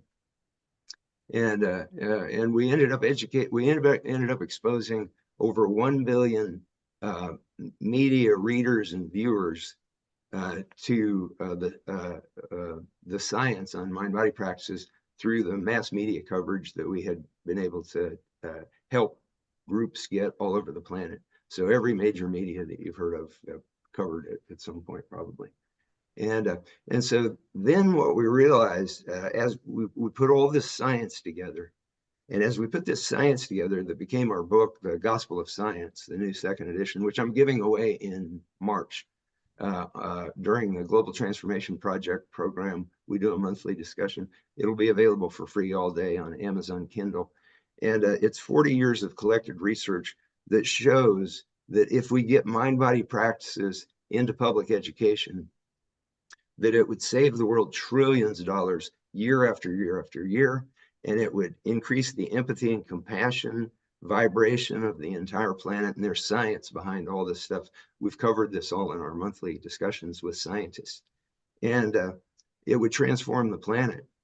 And it shouldn't be hard to do, because the United Nations General Assembly passed the International Day of Yoga resolution in 2015 with a record number of co-sponsoring nations. So the world is ready for something like this. And educators should be anxious to implement this once they see the science. We'll use the UN as a vehicle to educate educators all over the planet, because mind-body practices increase IQ by 20 points. They increase math proficiency skills, verbal fluency. They boost immunity. They reduce bullying. They increase test scores, behavior, all these things. And there's schools that are already doing this sporadically around the planet, and they're seeing all this, and the science backs it up. And so it shouldn't be hard to do. What we need to do is we need to get 100,000 signatures at least on the petition at worldtaichiday.org. Not worldtaichiday.org, globaltransformationproject.org, because Bill, you mentioned about the World Tai Chi Day, and now it's the World Tai Chi and Qigong Day. Let us show the viewer a bit about the website so they can get prepared, and if they want to ask any questions. So here I am sharing the website. Bill, this is the World Tai Chi and Qigong Day on Saturday, April 27th, 2024. And on Healing Our Earth, on Sunday, April the 28th, the whole episode will be dedicated to this wonderful and a fantastic outreach of World Tai Chi and Qigong Day, where we will say and tell and show people what happened on 27th, and also talk to some of the contributors. So if you want to go and visit and want to know more about that, World Tai Chi and Qigong Day, just put that in your Google, whichever country you are from, you'll be referred to the website together with Global Transformation Project. Just Google it and you will see it on there, both our organizations, and you can ask questions. Bill, let's get back to you, and it's a good time to bring Keith Sharp as well. Okay. So Keith, that wonderful outreach that's going to take place on Saturday 27th, which is where we will have so many wonderful speakers as well. Tell us, Bill and Keith, tell us more about that. Where is it taking place and how can people connect to that? Well, if I may, is that I spoke to Bill a few weeks ago, and Bill is one of those people that can talk about his experiences, but I felt that because of his work, his dedication, his initiatives for World Tai Chi Day, that we who have taken part or organized our own little tiny activities in our own areas would like to pay tribute to Bill. I was a little bit risky because I said to Bill, I want you to be available for 4 hours on the 28th of April, and you are not allowed to interrupt. And the reason being, Neil and the rest of the wonderful Healing Our Earth team, is that there are people who take part in Tai Chi and Qigong World Tai Chi Day across all time zones. And I am going to talk, hopefully to Nishit, because I need some guidance, but I already have an invite penciled in to issue in the next couple of weeks to some 36, maybe 40 people, to see if they want to share a few of their thoughts of what has brought them wonderful activities, personal accounts, all due to Bill. So I don't want Bill to be embarrassed, but please accept that you started something which has taken on a fantastic opportunity. Now, with regard to how can you get in contact, is there's thousands and thousands and thousands of Tai Chi instructors or people who are wishing to go, and Bill will be putting out all the information again to attend on the 27th at 10 o'clock in the morning, starting, I think I'm right, Bill, in New Zealand, is it? Starting in New Zealand? Yeah, sometimes there's island nations that are first. Yep. Yeah. But, so the plan is I'm working closely with Siobhan Henderson, but mainly with Sharon Rose because we're obviously going to have a very tight timetable. And being from an engineering background, people know that I look at specifications and timetables very, very regularly. Well, speaking of that, quick, Keith, real quick, one thing I wanted to mention to folks is if you want to find a local World Tai Chi and Qigong Day event, just go on Google and put search for Tai Chi or Qigong, your city or your district or whatever. And then, schools will pop up, and then just contact the Tai Chi and Qigong schools in your area and find out which ones are holding a World Tai Chi Day event. And probably all of them won't, but you'll find one that will if you keep looking. Yeah. Okay. And whilst Bill may be accepting these tributes or comments about the work he's done, is that although I'm dealing now as an independent, there's a magazine coming out from the Tai Chi Union, 3 a year. This one coming out, hopefully, will include a description of my experiences on World Tai Chi Day and how to set it up with regard to councils, government restrictions, risk assessments, availability of space, etc. And it has, I'm pleased to say, a nice introduction from Bill, which I've just sent off to the publishers to say, please put this in as well, right?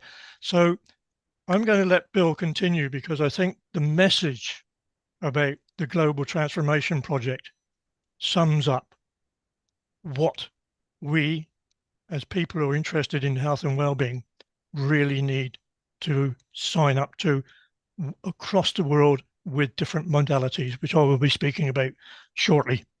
Bill, over to you again. Thank you. Yeah, thanks so much, Keith. Thanks for everything that you do and that you've been doing for all these years. And, one of the things that I find so exciting is seeing the mind-body communities come together. When we first started organizing World Tai Chi and Qigong Day, it's hard for people to believe it now, but back in those days, Tai Chi groups looked at each other kind of like competitors. That was kind of the vibe. You had competitions and there were different styles and they were competing and all this kind of stuff. And Tai Chi and Qigong, there were pioneers that were starting to connect things because the National Qigong Association and the World Congress on Qigong, they had just started bringing people together as a family right around the time when we started the World Tai Chi and Qigong Day. But it was really beautiful. That was one of the most beautiful things that we felt enjoyed seeing as World Tai Chi and Qigong Day became this global reality, was the establishment, the firm establishment of the idea of the Tai Chi and Qigong community as one sisterhood, one connected family. And so now, now with what we started doing, okay, at worldtaichiday.org, if you look under Tai Chi and Qigong, we have a medical research directory. And it's a free public service where you can look up about 100 different common health issues, and it'll show you the science on how Tai Chi or Qigong will, help treat or prevent that health issue. So it's really useful, and doctors should all be using it. But when you go there now, what you also see is you see the research on yoga and the research on meditation and the research on mindfulness to show how all the mind-body practices, because they're also interrelated, as we explore these mind-body practices, we get it personally, I've explored, yoga and everything, and I found it all so interconnected and so beautiful. And there's really no competition between them all, because what they all have in common is they bring the consciousness into that contemplative state, that, around 8 hertz, that alpha theta state. And Alexandra, I just wanted to throw this out while it's in my mind. Yes, I really do hope that we can connect, Alexandra, because I, overheard the work that you were doing with children. And I find it kind of synchronous that, that when I signed on to the program, you were talking about that, because although we've gotten government bodies, Congresses, Senates, legislatures all over the world to officially proclaim World Tai Chi and Qigong Day, we only got one president that proclaimed World Tai Chi and Qigong Day, and that was the president of Croatia. That was Nicholas Marisak that pulled all that together. And so it's really synchronous, that you were here today. But yeah, the work that you're doing with children, so exciting. And what I find extremely exciting is I can see on your face that you get what we're talking about in such a visceral way, that spreading mind-body practices throughout the planet, through the public education system, would just be the most immediately transformative thing that our generation could do. Exactly, Bill. And my background is in journalism, and I had to leave the profession because just what you said, it's like I could not influence or change or inform people because of all the media blockages towards this mind-body connection and health coming from these ancient sciences. So that's why I just decided to go this route directly to help people and support them, because I couldn't do it through media outlets. Yeah, we talk with scientists every month, and we had one of the leading brain scientists that studies brain waves and mind-body practices, and we got onto that topic of the media. And one thing that the mainstream media does is they throw around the term pseudoscience a lot. And this brain scientist, he was from France, and he said there's no such thing as pseudoscience. He said, if you're doing science, if you're studying something, that is science. So that's a complete media fabrication. There's this materialistic cult in mainstream media that thinks everything has to be solved physically and pharmaceutically. And you can't step beyond that boundary. And if you go into the science of consciousness and how powerful human beings are, and children have this, children heal very quickly and they learn very quickly. And then they start to lose touch with that ability to go into alpha theta state because it's very natural to them when they're children. And so, yeah, the media is, to be honest with you, I don't even think we'd be able to organize World Tai Chi Day today because the media is just everything's so different. It's all panic driven and fear driven, and solutions just aren't, they don't have any space in the media. And so that was one of the reasons we decided that to just go to the General Assembly of the United Nations with this, because when they passed the International Day of Yoga to advance health and harmony on the planet, it passed with a record number of co-sponsoring nations, 177. And so, in the United States, I get a lot of resistance from, former teachers or mind-body people who've tried to work in education. And I've worked in education, but, I've always been like a guest. I've never been like a core part of the education process, which is what it should be. But I get a lot of resistance from American teachers because the U.S. system is so resistant. It's very materialistic as well, and it just denies all this science. Not completely. There's schools that are doing it, but my feeling on this is that I don't care whether the United States does this because I know the UN General Assembly is ready to do this. And so we can run a big end around all of these problems with the media and the system, the obstructions in the system. Just go straight to the UN General Assembly. And then every teacher in the world will have that proclamation in their hand. And they can go into the school board meeting, or they can go into the education ministry meetings or whatever. And they can go, look at this science. The United Nations is showing we could be boosting global immunity. We could be creating much smarter children, all this kind of stuff. And so it just feels like there's a diamond arrow that we could shoot that would insert this crystal into the clockwork of humanity, and these children would be operating at a whole different consciousness level. They'd be in gamma wave consciousness, much more elegant problem solving type of consciousness. So Bill, let us work all together. Everybody needs media. So we're going to turn positive now, and slowly through each one of our connections, through the different parliaments, everything, slowly but surely, let's get the media on the side. Those who are positive, those who don't want to, they can do what they like. Vaishali or Amrita, who are both here, will connect Keith Sharp because he's good on social media and connection and a network. Keith, Vaishali and Amrita will actually guide you how to connect to Alexandra. Alexandra has not only got contact in Croatia, she has got contacts in several countries. So she will be in touch, and we grow at Healing Our Earth. We teach everybody to grow together. The whole purpose of Healing Our Earth is to uplift people, pull people up, promote people.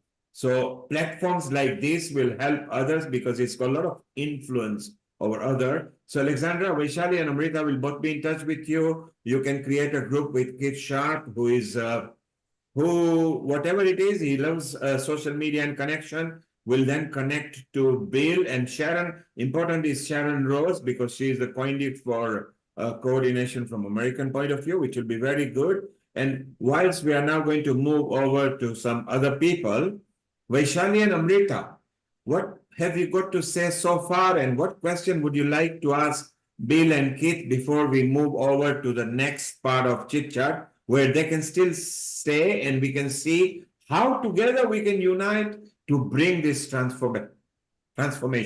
Over to you, Vaishali and Amrita. First of all, a big thank you for whatever experiences you shared with us, near-death experiences and mind over matter and consciousness, and about the waves and theta waves, gamma waves, alpha waves, how it works. So everything, after listening to the whole thing, first of all, it's a huge knowledge.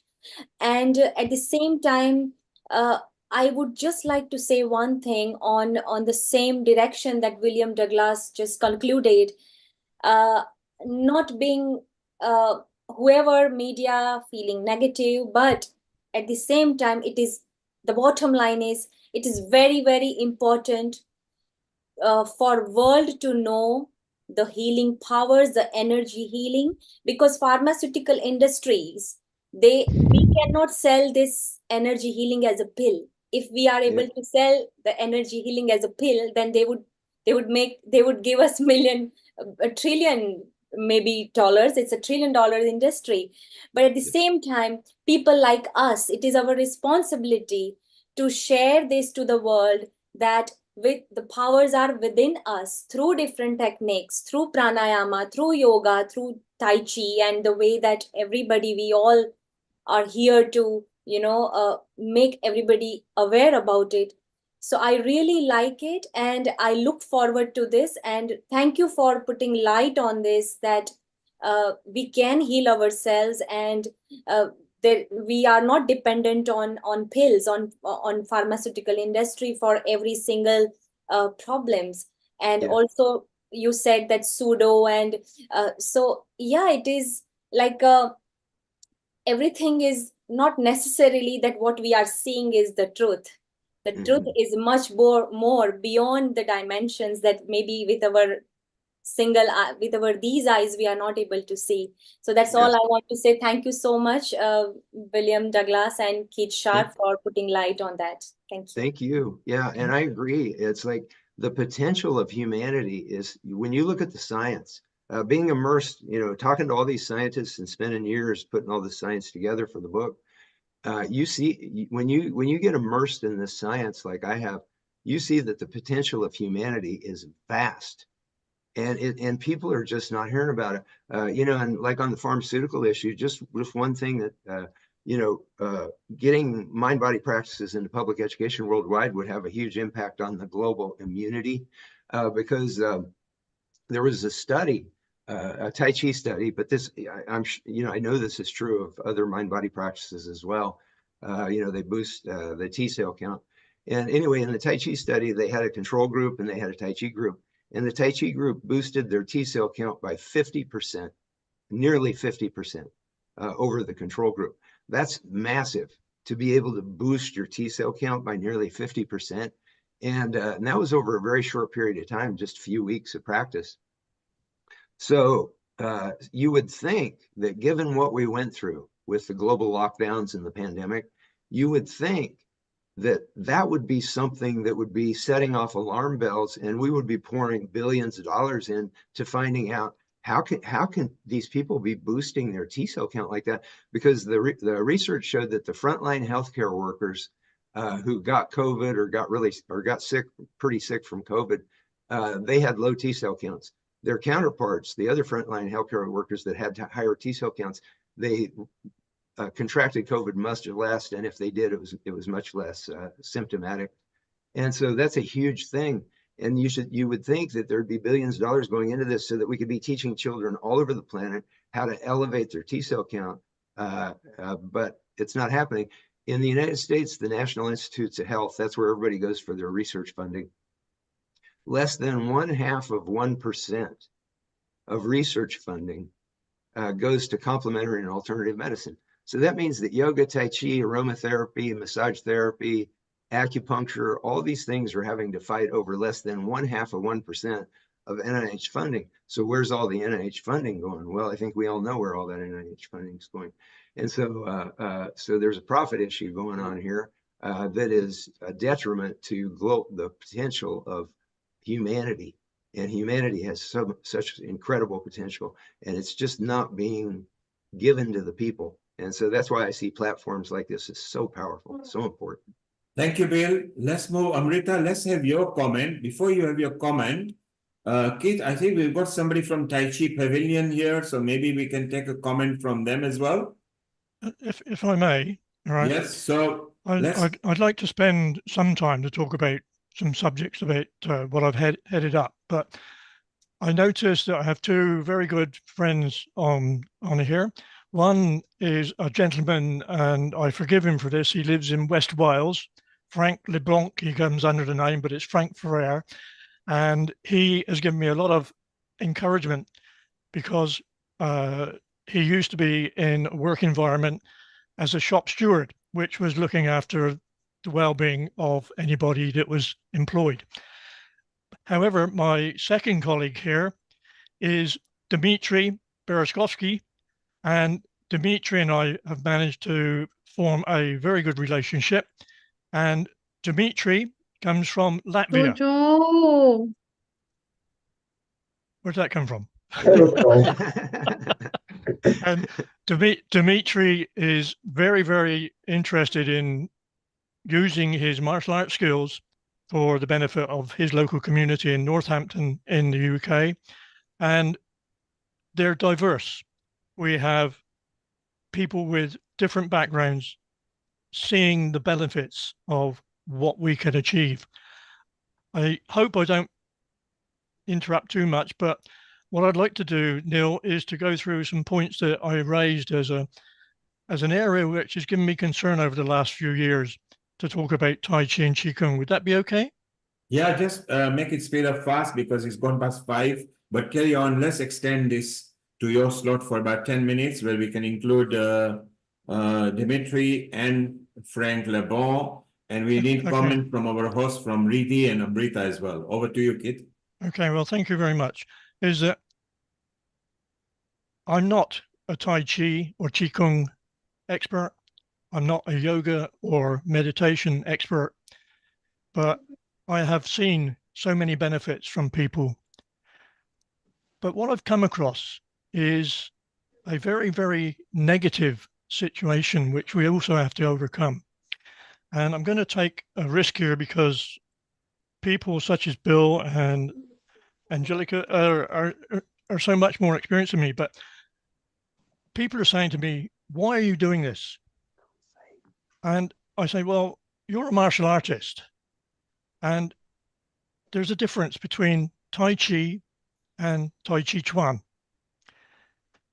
Tai Chi, in its literal translation from Wei Jiao's, is supreme ultimate.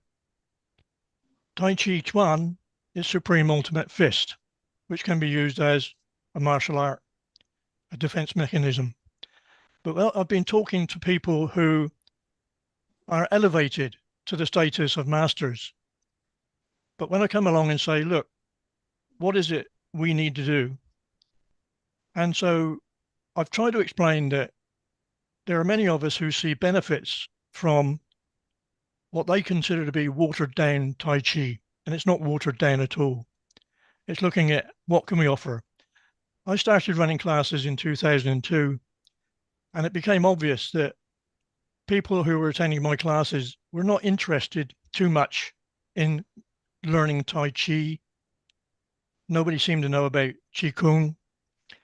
but they were interested in their well-being. And it was a number of these people that actually encouraged me to take whatever line it is I'm on at the moment. I introduced it to Parkinson's. My goodness, what a learning curve that was. They were so fantastic. People in wheelchairs, people who flew across the room, people who couldn't walk across the threshold of a room. And I learned so much from them. Equally, I began teaching people with impaired vision and blind. And I remember we had a young man, 20 odd years old, and he'd been blind since he was the age of 3. Try describing the shape of a ball or a globe or a moon as a sphere to that young man.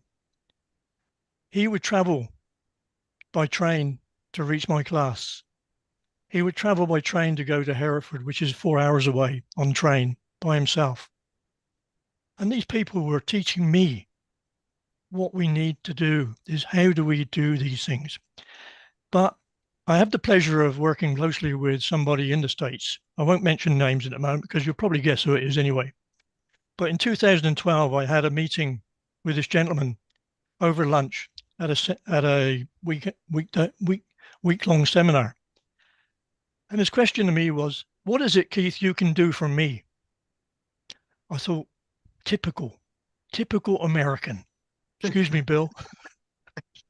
What can you do for me?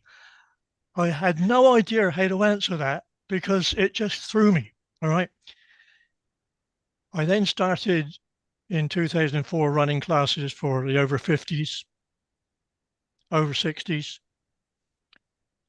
And these were self-funded or they were funded partially by local councils. And people were on low incomes. So I started to question that point that person had made to me. And I said, I now can answer it. It's not what I can do for you. What is it Tai Chi and Qi Kung specifically do for the community's health and well-being? And I'll repeat that. What is it we as Tai Chi and Qi Kung people can do for the community for health and well-being alongside the government institutions and all those other wonderful people, all right? And then because I have marketing experience, I said, well, who are the end users? Who are the clients? And you immediately then say, well, in the UK, the client is predominantly the National Health Service. We have a saying here in the UK, beating our head against the wall and getting no activity. This is like trying to walk through mud. To get them to recognize complementary therapies is essential, absolutely essential. And that's why I feel that working with Bill on the complementary activities, World Tai Chi, the Global Transformation Project is so, so important. So the clients can be any institution, private, commercial, whatever, but the end user, who is the end user? It's us. It's my next door neighbor. It's the people in the village. It's the people in the communities. And as a result of that, I looked at the demographics. We have a population in the UK of around 67 million. Nearly 20% of those are over 65. What are they getting in terms of their own health improvement? I then did an exercise in the States, similar. And would you realize that there are the equivalent over 65s in the States that there are for the whole population of the UK, 65, 66 million. A small percentage of those need to be accessed, all right? So who are the end users? I kept asking myself. Government approval. So in 2016, I made a proposition to the organization here in the UK called Tai Chi Union and Qi Kung Board. And that was to look at how we could actually approach the government.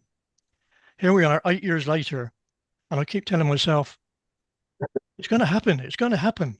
It's going to happen, and it's beginning to happen. But it really is a struggle. And having this opportunity, and I now go back to my subject, which I've written down, ancient cultures and health and well-being. What a wonderful, wonderful activity we have with the joining of World Tai Chi Day, Global Transformation Project, Healing Our Earth, and all the individuals around the world that are actually progressing things. But they don't seem to have the synergy. They're working individually. I listen to a lot of people, but from an engineering background, we need to have some sort of measurement. What are the outcomes? And therefore, with the Tai Chi Union and the British Council of Chinese Martial Arts, we formed a partnership with an organization here, which are funded in some way by the government through the Sports Council, and it's called the Chartered Institute for the Management of Sports and Physical Activity.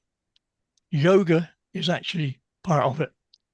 I have two colleagues who are now leading the way as preferred instructors and partners with the Chinese, with this Chartered Institute. We then look at how do we harmonize this? We're doing it. I never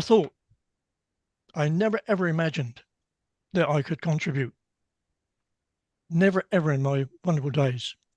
But I have a colleague here in the UK who was a co-founder of the National Qigong Association, and you'll recognize the name, Bill, James McRitchie.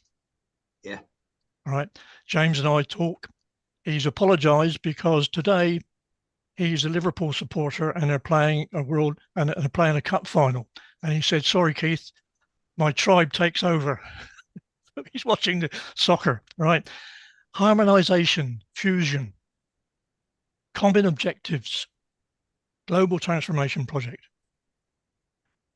In my discussions with people who are true martial artists, they cannot get through their mind sometimes that we are not here to dilute their beliefs.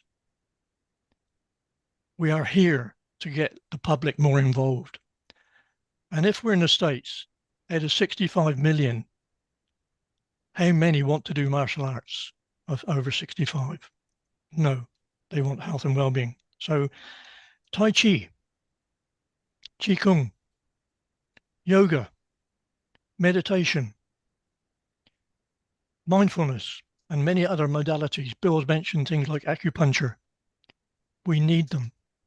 And if I go back to James McRitchie, I said to him, 4 years ago, just before I was 80 years old, why am I doing this, Bill? Why am I doing this? And he said, young man, you have been assigned. You have been assigned. Who by? I said. He said, well, it must be the man above or the lady above, right? And then I found that why and how many people are familiar with the story of Bodhidharma. And hopefully everybody from India will say, I know who Bodhidharma is. He traveled from India to China in the 6th century BC. I never know now, but they got different words, but it was in the 6th century BC. And he meditated for a number of years and began to look at this. So here we are, 2024, talking realistically about harmonizing the wonderful ancient modalities of yoga, prana, meditation from India alongside the Chinese Tai Chi, Qigong, but aligning it with the Western world to try and get it understood. You know, Keith, just one thing real quick.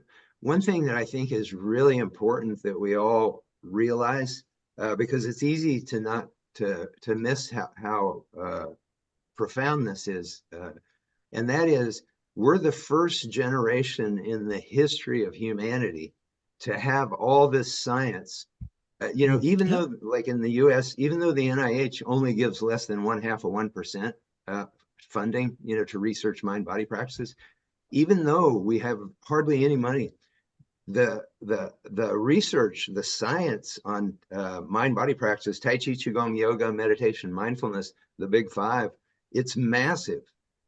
And so we're the first generation in the history of humanity to have this scientific validation of these ancient, you know, primarily Eastern practices, mind-body consciousness practices. And so we're in a unique position in history to take that science and actually change the planet with that science. Good. Okay. If I may, all I'm going to finish with on my side is I talk to people about succession management and a number of people who are highly skilled. When I ask them this, and I say, who is taking over from you? Because as you say, Bill, we are the first generation, and we're the first to have this wonderful social media, which in many cases is a nuisance. But what a media we have. People thought of this many, many years ago, what we're doing today, and they did not have the communications. So I'm going to, if I may, just take 2 minutes for my good colleague from Northampton, which is known as the Cobbler's Town, because they used to be the main shoe manufacturing organization area. So Dimitri, please introduce yourself just for a few moments. Dimitri and I spoke a few days ago, and he was apologizing for his English. And I said, never, ever apologize for your English. If they don't understand, they should be asking you, can I help you? Not to criticize. Hello, Dimitri. Hello, John. I try to speak clearly. First of all, it's a honor to me to meet Bill Douglas here in the meeting, because several years ago I just watched this name on the internet and about World Tai Chi and Qigong Day, and it was like a moon for me so far.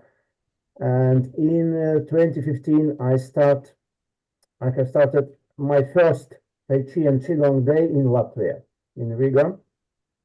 And it was a beautiful day because several sports schools and Tai Chi schools, which are not so much in Riga, first time of all their history, were collected together in one place.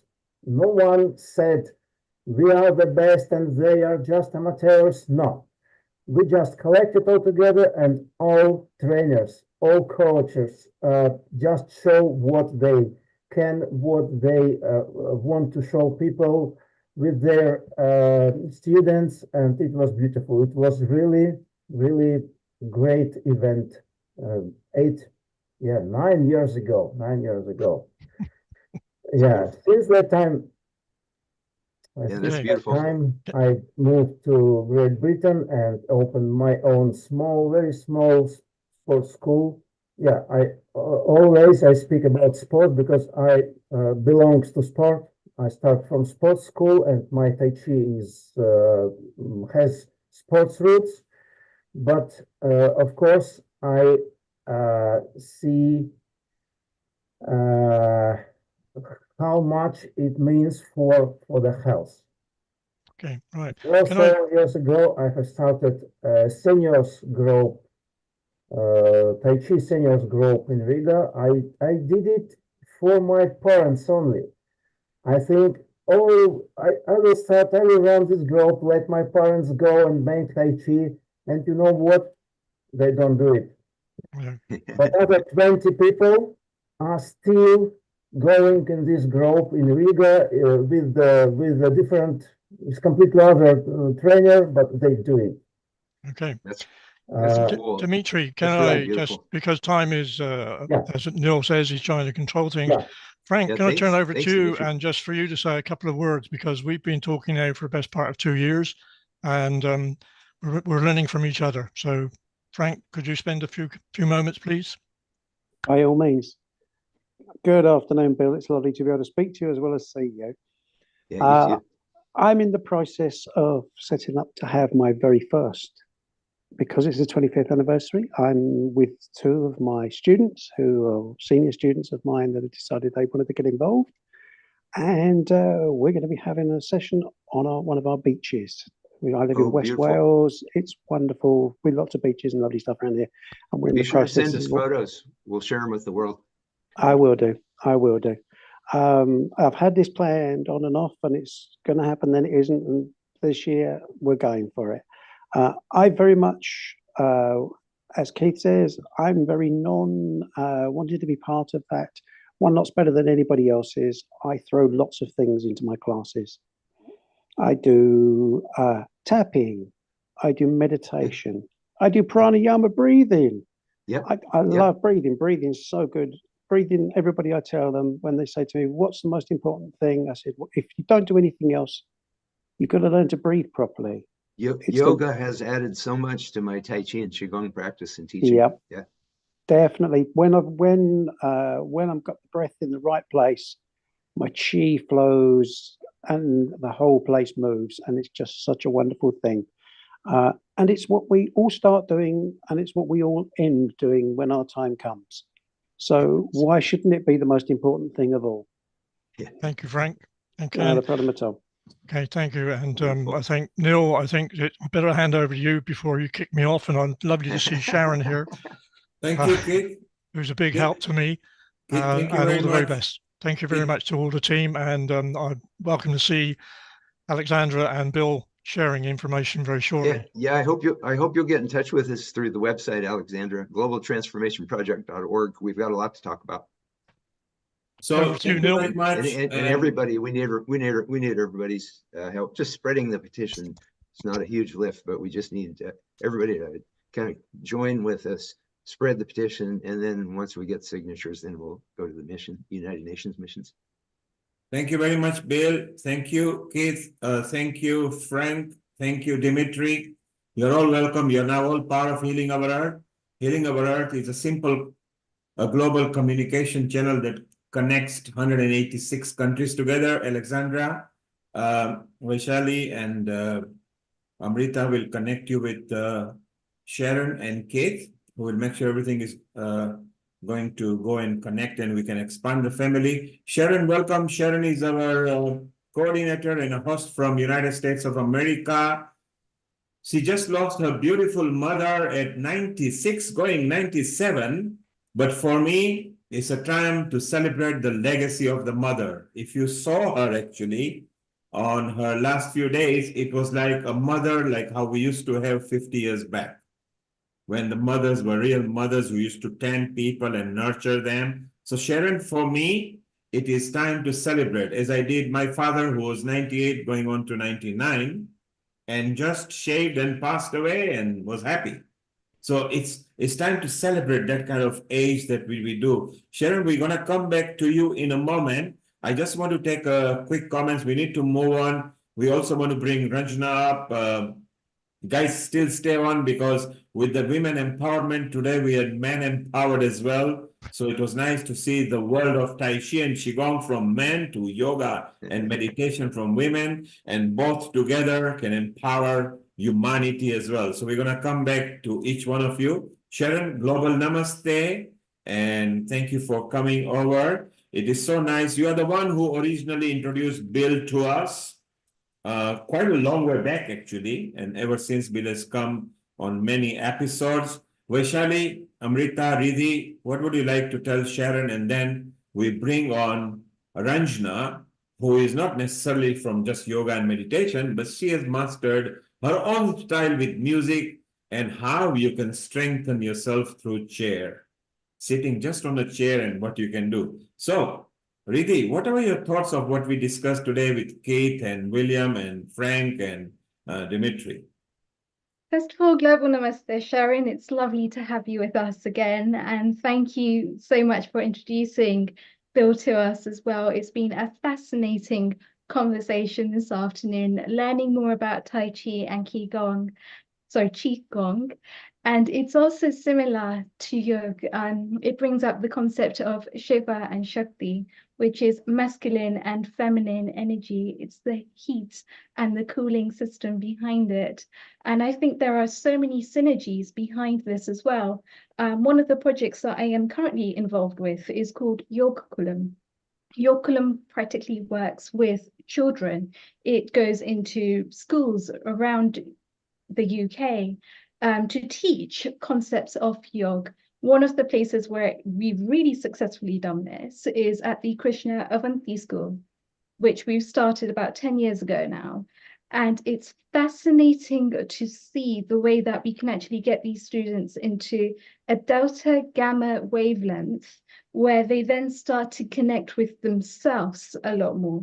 And I think it's something that we just need all around the world to be spread into schools, because they absorb things like a sponge at that age. And to have the whole emotional intelligence with the mental agility, with the physical strength and the physical endurance, which martial arts also teaches us, which Tai Chi also teaches us. It's how we control our Chi. It's how we control our prana. And it's exactly that, those skills, that mindset, those abilities that we can pass on to students at a really young age. I always say it's better to get them young because prevention is better than cure. If we can actually get them young, then they're in a state where they are mentally, physically, emotionally, spiritually ready to go out into the world and become fantastic leaders. And I think through the whole global transformation project, at least what I've heard from it today, this is what the essence that I am getting is that we want to build more collaborative projects. We want to spread this whole unity around the world. And I really thank from the bottom of my heart, Keith and Bill, for putting this fantastic project together, which I think actually has the potential to create so many different ripples out into the world. From my experience serving on Yogakulam over the last couple of years, I can already begin to see the impact that these things are creating for students, just to be able to get those essences into the right places and getting them young, bringing them into all these different experiences. Martial arts, which combines the physical and the mental. Then we've also got Tai Chi, which looks at things from a much more spiritual perspective, and to increase that energy, to raise that energy in awareness and into the universe as a whole, to be able to heal the planet. And isn't that why we're actually gathered here today as well, is to be able to see that healing energy in all of its fantastic manifestations. And by doing more work like this, it's a fantastic sever that I really do feel we need to be creating. A couple of years ago in the UK, we did actually try to bring yoga into the NHS, and I've got case studies around this as well. It's been fascinating to see the progress that we can create from such a young age, to actually be able to spread this whole holistic side of healing into the NHS, into a system where people, if they suffer from a physical ailment, fair enough, you need the doctors, you need the treatment. A lot of the times, as I was saying earlier on this program as well, people get stuck into patterns. They get stuck into certain ways of thinking, and it shows up in different ways at different stages throughout their life. And isn't it just better to create an awareness around that, to be able to get to the root cause of why these patterns, why these problems keep showing up time and time again, to be able to find a solution that works for them, a whole holistic solution. I think somebody actually mentioned on this program earlier, what do we think is the starting point? But I will say that the starting point is actually an amalgamation of all of these things. We can't just take it one thing at a time. It won't work. We need the mental, we need the physical, we need the emotional, and we need the spiritual to be amalgamated at the same time, because different people, according to where they are at their journeys, they're going to need different things in different doses, in different amounts, to be able to find what's right for them. I call it bio-individuality. Every single person will have their own strengths of what's required. By giving them a whole platform which is open to them, where they can actually come in and take what's right for them in the right amounts, is actually not just going to work on one ailment, because the thing is, if they only work on one ailment, it will come up again in a different way. If they work on that, it will come up again in a different way. What they need is a whole program which can bring everything together in a holistic manner, which enables them to get that deeper healing, which enables them to really go down to the root cause. And I really do feel that that is something that we can achieve together by actually bringing in all of these different skills, all of these different assets, all of these different abilities that everybody has, and to start to look at it as a transformation, as what it truly is meant to be, as a holistic transformation. Thank you, Riddhi. Let's now move on to Ranjana, and then we carry on with continued because we've got people who want to still carry on contributing. Ranjana has been waiting. Ranjana is new to Healing Our Earth. Our backup team, Lata, actually contacted Ranjana and said, hey, come over, you will love it over here. So Amrita, Riddhi, Vaishali, let's engage Ranjana, who actually uses different kind of music, and you can be sitting on a chair or sitting down, and she can do kind of yoga or exercises to strengthen yourself. Because we don't allow any music here due to copyright, since we are on social media platforms, she will chit chat about it, and then we can ask questions to her. And Sharon, once again, it's lovely to be here. Stay with us in the family. Let's share our energy with you together in this tough time. But remember, for me, it's time to celebrate Mom's legacy. Well, that is one thing I'd like to do next week, is a little tribute to my mom. And on the International Women's Day, on the International Women's Day is when you started the Healing of Earth 4 years back, Sharon. You came on the International Women's Day, and then you became host, then you became coordinator, and then you become an anchor as well. So it's a perfect time to bring Mom with you next week, which is International Women's Day, where Amrita and Vaishali will be leading all the women, and we want all the healing hosts as well over there. So it's lovely to bring the mom there. Sharon, stay around here. Let's go I'd like to talk about, maybe later, I'd like to talk about my experience of many years of integrating all of these mind-body practices. Yes, Sharon, you were the one. You were the one who brought some of the people who were alternative, and then we got them together, because that's what whole purpose of Healing Our Earth is, to unite the earth, and together we can work in harmony. So let's go to Ranjana. Over the next 10-15 minutes, we make her inclusive for a part of our family. She may have some of her own tips over here, and then we carry back with panel, and we can still talk with Bill and Alexandra and everybody, because all of you together in different countries, from USA, Croatia, India, UK, Wales, you know, it's all going to be useful. So Amrita, Riddhi, Vaishali, let's engage with Ranjana, and then Sharon, we come back to you, and let's share some of your experience as well. So global namaste, Ranjana, and namaste. Thank you for inviting me to be part of your family. You're welcome. My background is actually as a solicitor. I retired about 10-15 years ago from this horrible, very stressful life that I had. And thought, what can I do now to pass my time? I was quite big, as in I was quite fat, and I thought, right, you've got to take charge of your health. As Riddhi said, at different times of your lives, you look at something to help you.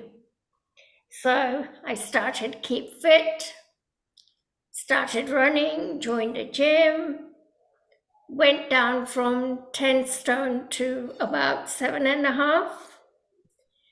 Just sheer determination to get healthy. My doctor had told me, you need to go on tablets for high cholesterol. I said, that's not happening because I have a mum who's got all these issues. Husband with the similar sort of issues, type 2 diabetes, cholesterol, high blood pressure, they're all on medication. And I said, there's no way am I going on medication. So there we are. That was my background into getting fit. Subsequently, I qualified as a gym instructor, and then qualified as a mobility instructor, which is what I do now, helping people aged 50 plus with different health conditions like high blood pressure, type 2 diabetes, people who have COPD, who's they don't have much strength, so I do very low impact strength-based work with them. Hip replacements, knee replacements. I get my work through GP referrals, basically. So, for example, if you've had a knee replacement, in the UK, you will get help for 6 to 8 weeks from the NHS. Thereafter, they're left to their own devices.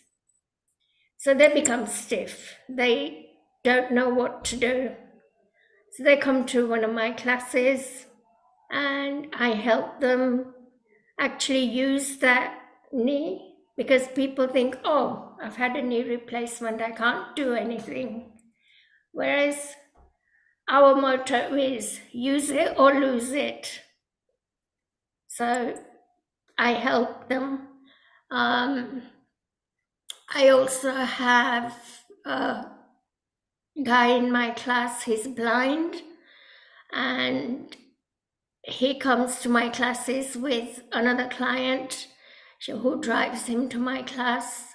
With him, I have to have very clear instructions. It's basically mobility exercises using your own strength, like yoga, but it is exercise to music because music makes the exercises more fun. It's basically like Zumba, but very low impact, and people can associate to music. I also do a class for our temple in Leicester on a voluntary basis, which is again, just very keen to help people. I set this up in COVID on Zoom. We started the class with about 20 participants. Now we have between 60 to 70 joining my class every Thursday morning. Again, chair-based exercise with Bollywood music. So it's basically like Zumba, but Bollywood music. So it's fun. So Ranjana, we have got a task for you. We've got a signature song, Healing Our Earth.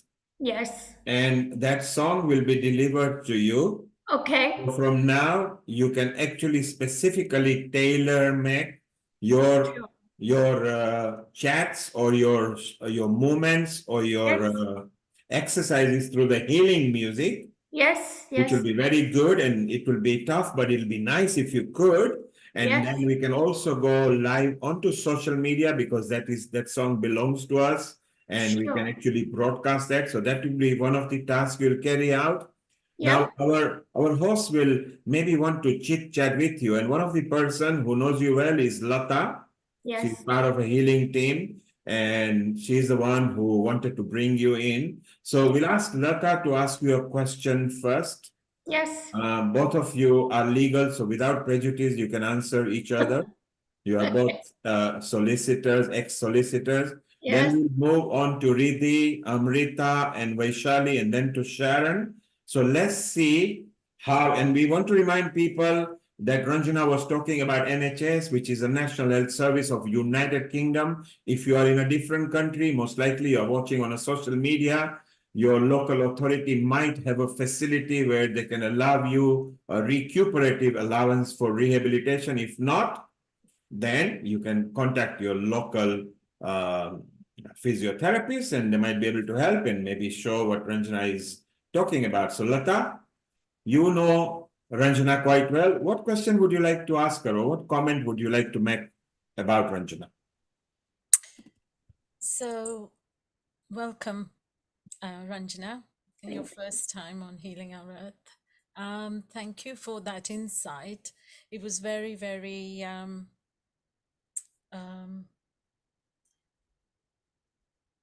informative, and I just wanted to ask you, what is so unique, your USP, your unique point of bringing people back to well-being and mentally, emotionally, psychologically, and so what would you say that is?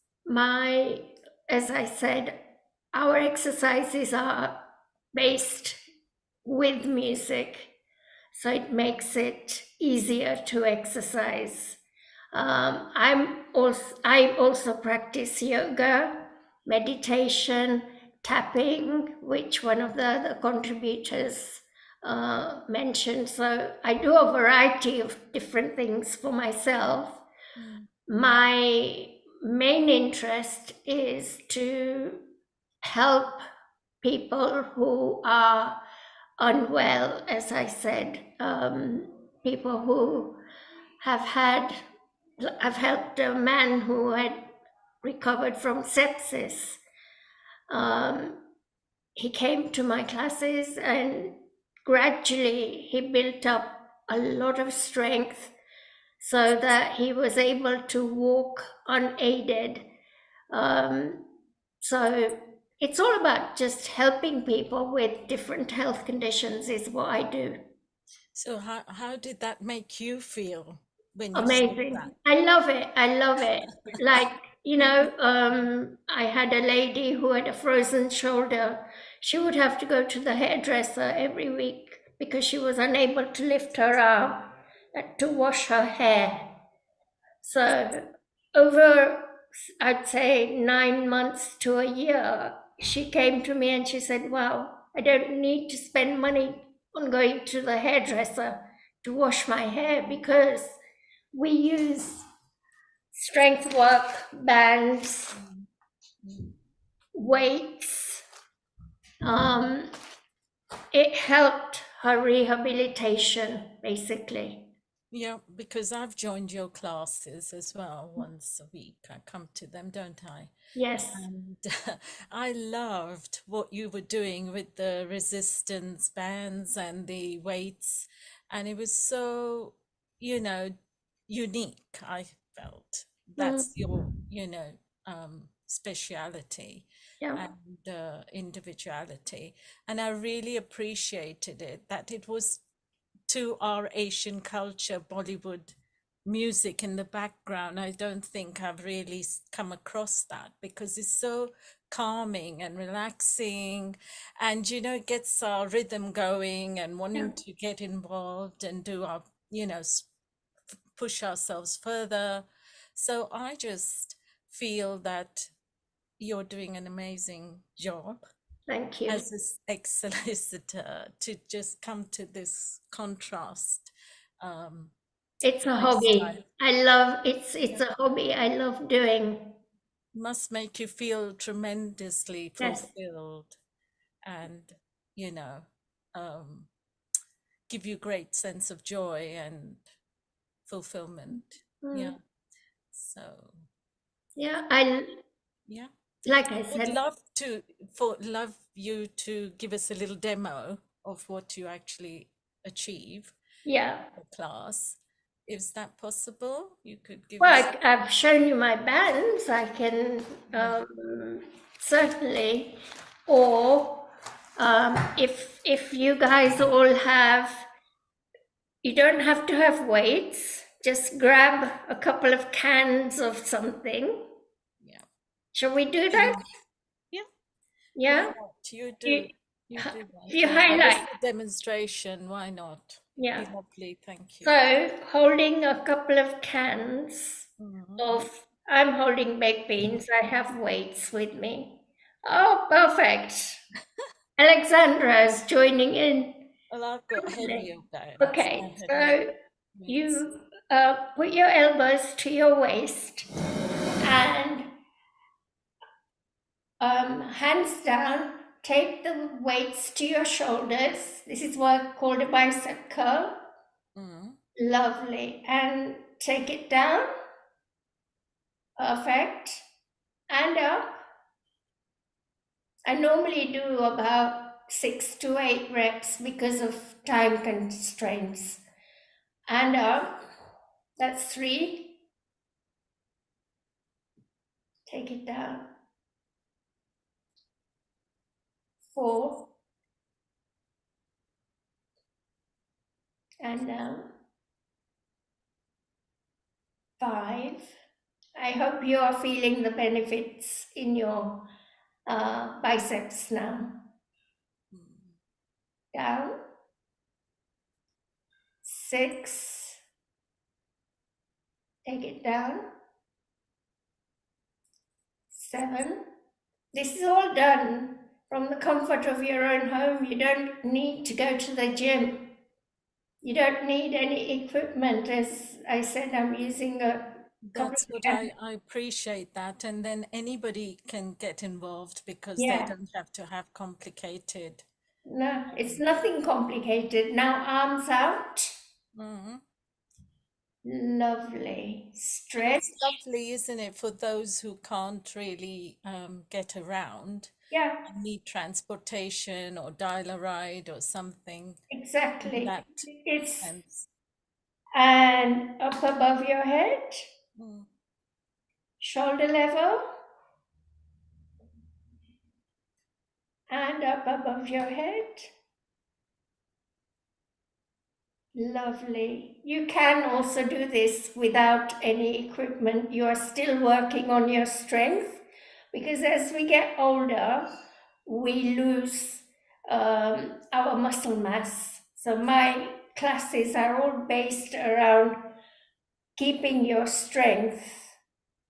We don't want to age and not be able to open a can of beans or open that jam jar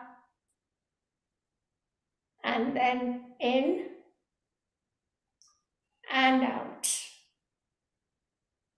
Take it in and out. In, take it out. In and out. Lovely. Last one. So there we are. That's an upper body workout. If I'm already feeling the relief. Yeah. And then obviously just stretch it out. Lovely. And the other one. My classes start with a warm-up, followed by a little bit of cardio, so bringing your heart rate up, followed by strength work, and then a cool down. Lovely. And one arm up. Take that arm to the back of your shoulder and pull that elbow.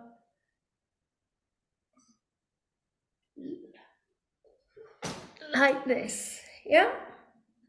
And you're pulling the elbow with your hand. Lovely.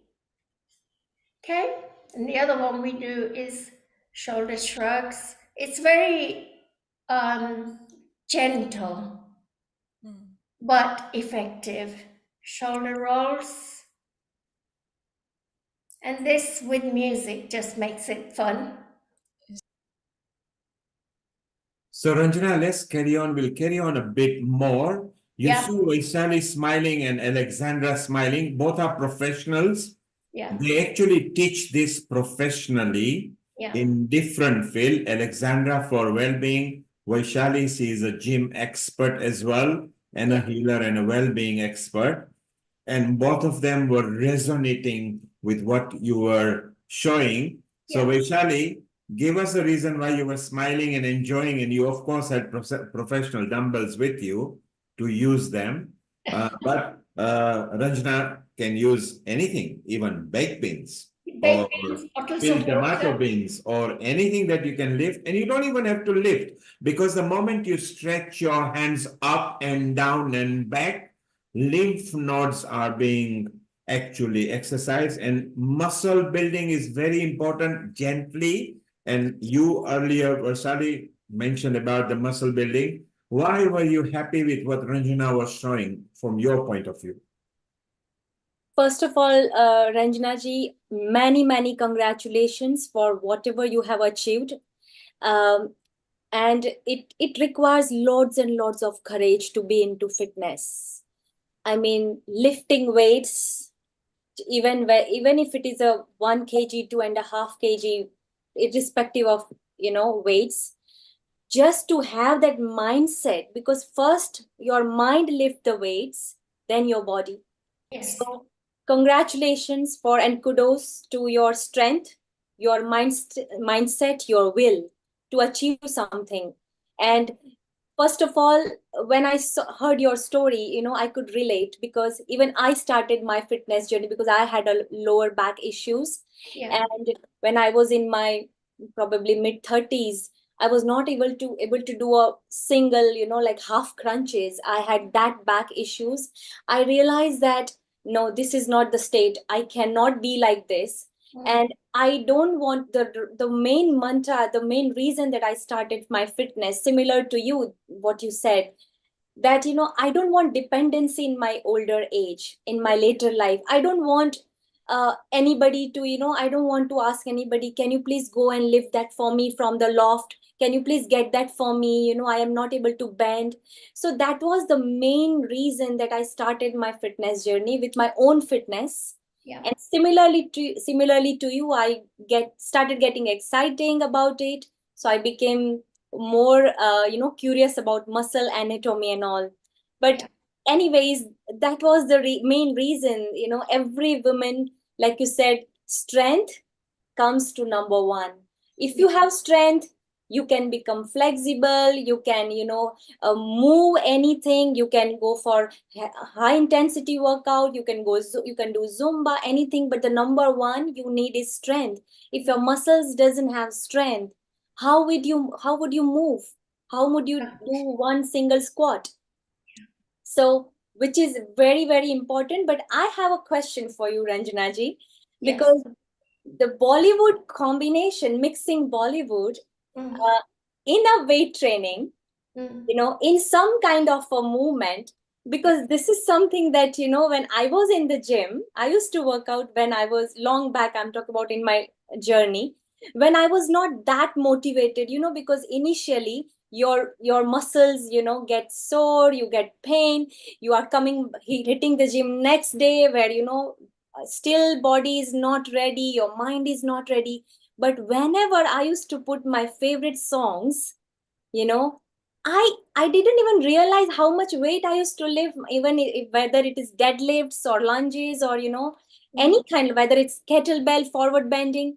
So I want to say that, and what is your favorite music? Is it a folk, or is it just a random any preppy numbers of Bollywood? What attracts you the most? What you feel that people like it more, and women are more prone to these kind of music? And what encourage them? What type of a music encourage your clients? Thank you, Vaishali. A good question. Before Ranjana answers that, Keith is going to go to his onward journey. Keith, just before you sign off, what do you think of what Ranjana is doing? Because she's gently helping people to be mobile, and she uses music. And then, Ranjana, you have to ask the Vaishali's question before Keith signs off. Keith, have you got any comment before you go? I think what Regina is doing is following a trend that we've all had from maybe a young age, is that we've all gone through the fitness. And I think that starting with the type of exercises Regina has just shown us, is that even the most simplest one of putting the arms across the shoulder is so good. And the finishing touch here was that in running an over 50s class, I had an 80-year-old lady who had broken her shoulder. and she obviously suffering with osteoporosis. And a year after she started my classes, which were very similar to Regina, because it was not about learning Tai Chi, it was about movement. And after a year, she had an MRI test, and the surgeon said, well, what we don't understand is how your bone structure has increased. And he said, it's because I go to this old fella and he teaches us these stretching exercises.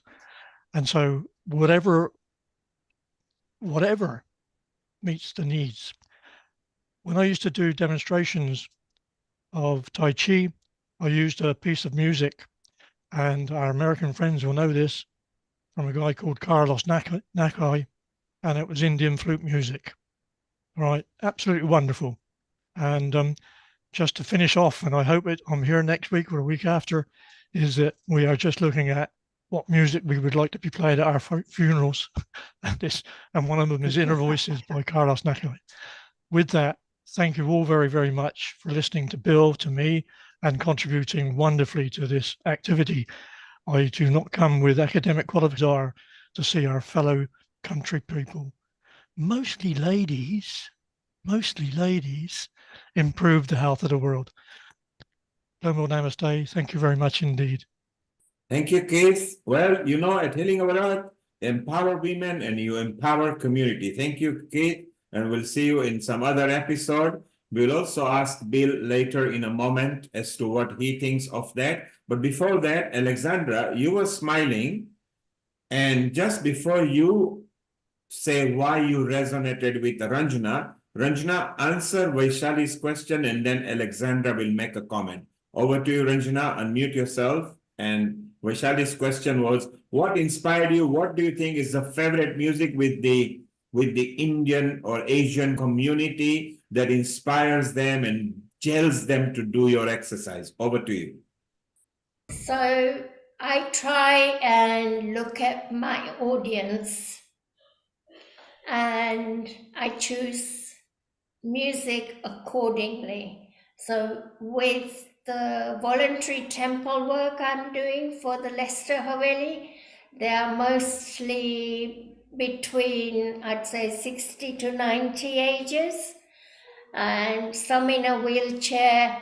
So I choose music from the Indian cinema, from the 70s, 60s. And is it a song? Do you choose a song?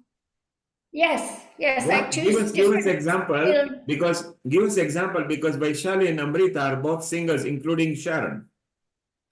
Yeah, so my favorite is Churalia.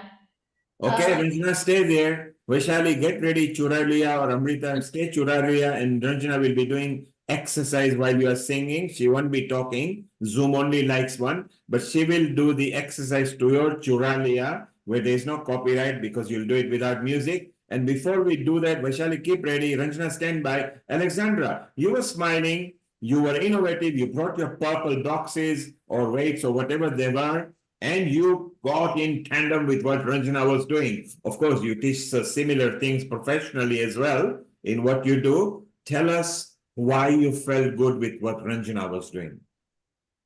I just felt that I was just happy for people who can really participate and benefit from her classes. Because this is this missing link, you know, that people can recognize themselves in the people who deliver those classes and sessions.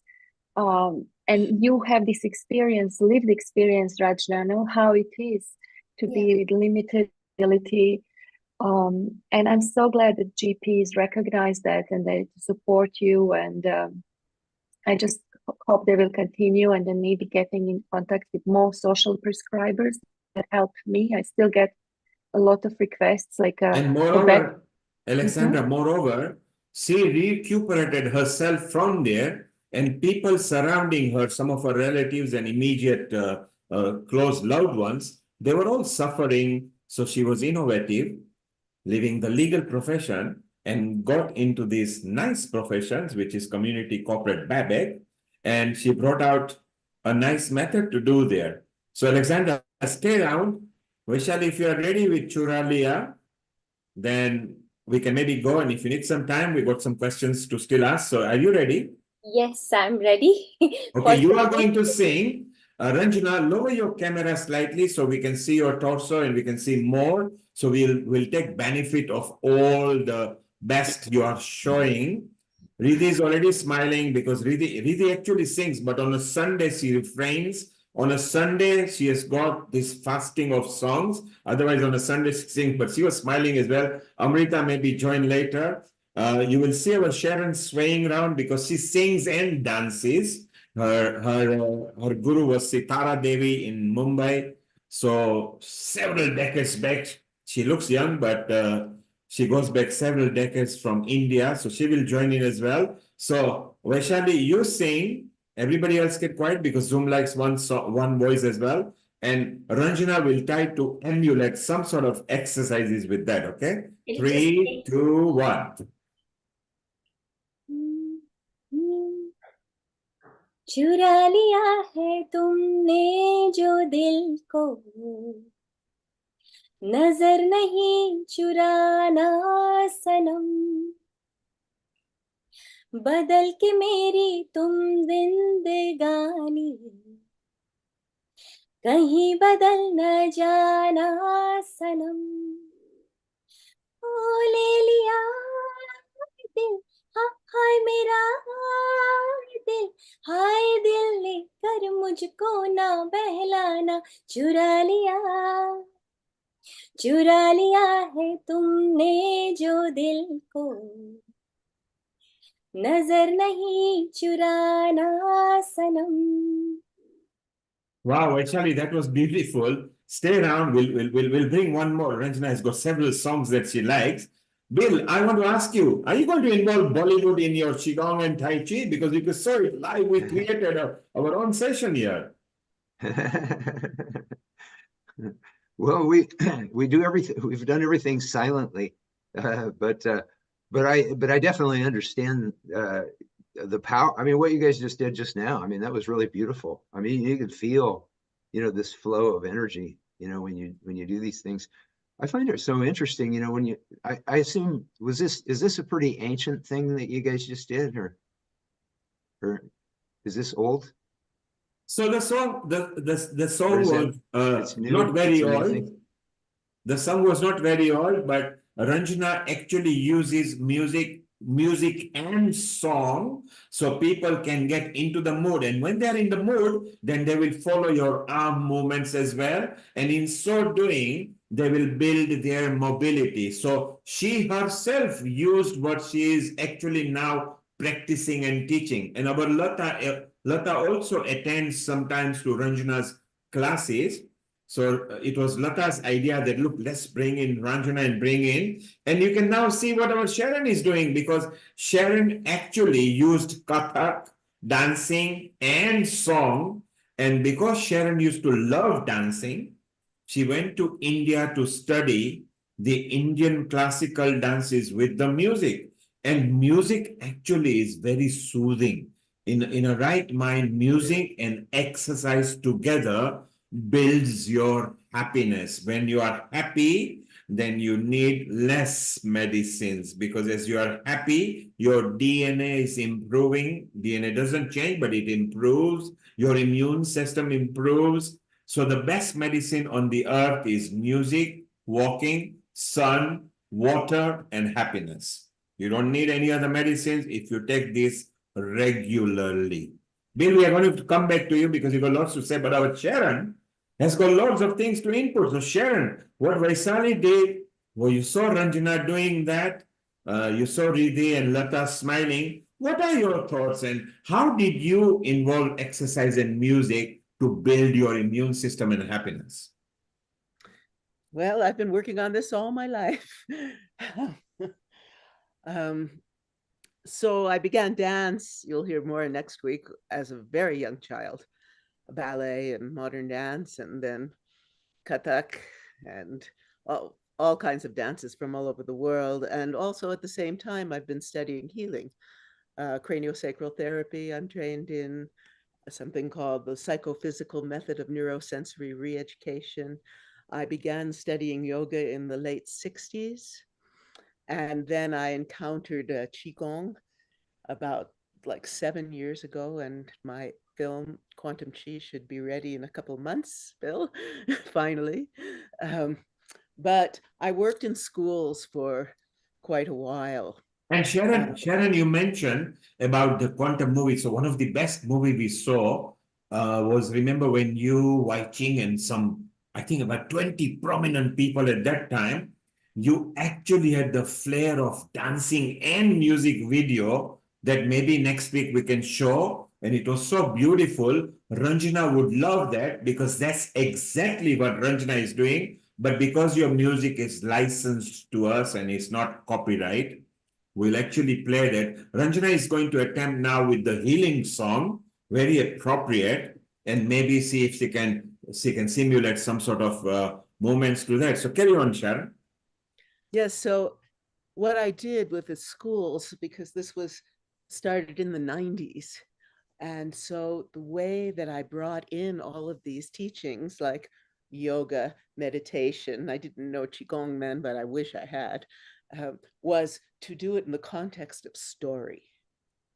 So it was, the teachers all like that, the schools all like that, because it was not just, oh, that weird yoga, but it was like in the context of a story of like Ram or any of these Durga. They love the story of Durga. The women all love, the little girls, they love to be Durga. And so I always started with having them sit and do breathing exercises, sitting in a circle. And then we do a little meditation, which I would bring them into the heart of the culture we were working with and the symbols of that culture. Then I'd have them draw what they saw in their meditation so they could take it home with them. And then we sat in a circle and we were clapping. And here comes the music. Because I always start, even my adult classes, I start with like ta ki ta digi ta ta ki ta di. So we're all clapping and ta ki ta digi ta. Now, if we're doing like Lakshmi, my dear Lakshmi, we would do like Shri Lakshmi, Devi, Devi, Shri Lakshmi, Devi, Devi. And then I would have them even do counter rhythms to that. So we'd have two things going at once. So those rhythmic experiences really helped integrate mind-body coordination. And we would also, then we'd do movements to that. So we would do like the eyes, like Shri Lakshmi, Devi, Devi. So to bring in all of this and to feel also the power and the beauty of these Devis and Shiva, etc. And then I took that and went from other cultures like into Egypt or in Tibet or in Africa and all of that. And now in China too with the Qigong, because I find that Dadra, actually, that tall, is really relaxing. That it has this whole kind of sway. I'm working on a song right now that's in that, and it just, whenever my mind is going, I just put that on and I kind of relax into that, 3/4 time. And so that's part of what I do. Rajna, have you encountered Feldenkrais practices? That would be incredible. It's when I had hip replacements years ago from being a professional dancer, but look it up, Feldenkrais. It was created by an Israeli man many years ago, and he worked with all the Olympic athletes. And it's very simple, very slow movements to bring, first of all, you're bringing consciousness into the tissues. And I think that that's a really important aspect of all of these mind-body practices. Right, Bill? And so I really highly recommend, and if you want to connect with me, Rajna, I'd love to, because there's a lot that we share. And I'm very excited about what you're doing, and we need much more of that. And Bill, what can I say? You are a force of nature. I met Bill a number of years ago in the context of Qigong world and Tai Chi world, and I am so amazed at his heart, his love of all of this, and we are really, all of us here, on the same path of bringing the world together into a healing, deep healing mode, and a level of understanding. What I loved about working in the schools was that I could bring different traditions together and show the common threads of all of these traditions, the common threads that lead to healing, that lead to really deep understanding, and also the joy of movement and the joy of bringing this beauty, and the beauty of nature, and the beauty of every individual, and the beauty of every culture to everyone I've encountered. So I'm thrilled to be on here. I'm thrilled to be working with you, Bill, and let's talk soon. So that's what I have to say, and grateful to you all. That is truly wonderful. And I think one of the magical things that happen with including music in these kind of exercises is the states of frequency start to increase. I've actually tried this when I've been teaching kids yoga, and we've had some music playing in the background, and we've got kids to start to be fun, to start to bring out the creative side, and to really start to incorporate their movements alongside the music, and seeing what kind of effects they can create, and how that harmonizes, and how it heals, and how the left side and the right side, the yin and the yang, the Shakti and the Shiva energies can really start to merge, and can really start to bring us around a state of equilibrium. And I think that is something that is so important. And it's something that both Sharon and Ranjana, you do as well, is to actually start to get people aside of the stress sphere. Being a lawyer myself, I can relate to the kind of pressures that are associated with that kind of work, where you do actually need a kind of mechanism that enables you to let go. And especially when you're building and you're building and you're building and you're really striving, if there is no release at the end of that, those energies can get locked, and they can get locked into the real sort of biophysical levels, chemical levels, individuality levels.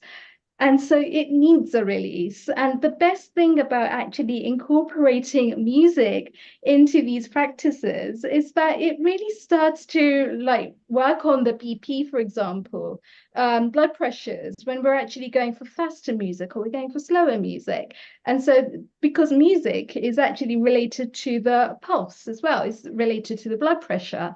So when we're actually increasing the music, we're actually increasing the ragas, we're increasing the frequencies, as opposed to when we're playing something a little bit slower. So we're playing something in a Talmil, for example. And so we can start to see how these different things balance. It really is a yin and a yang practice.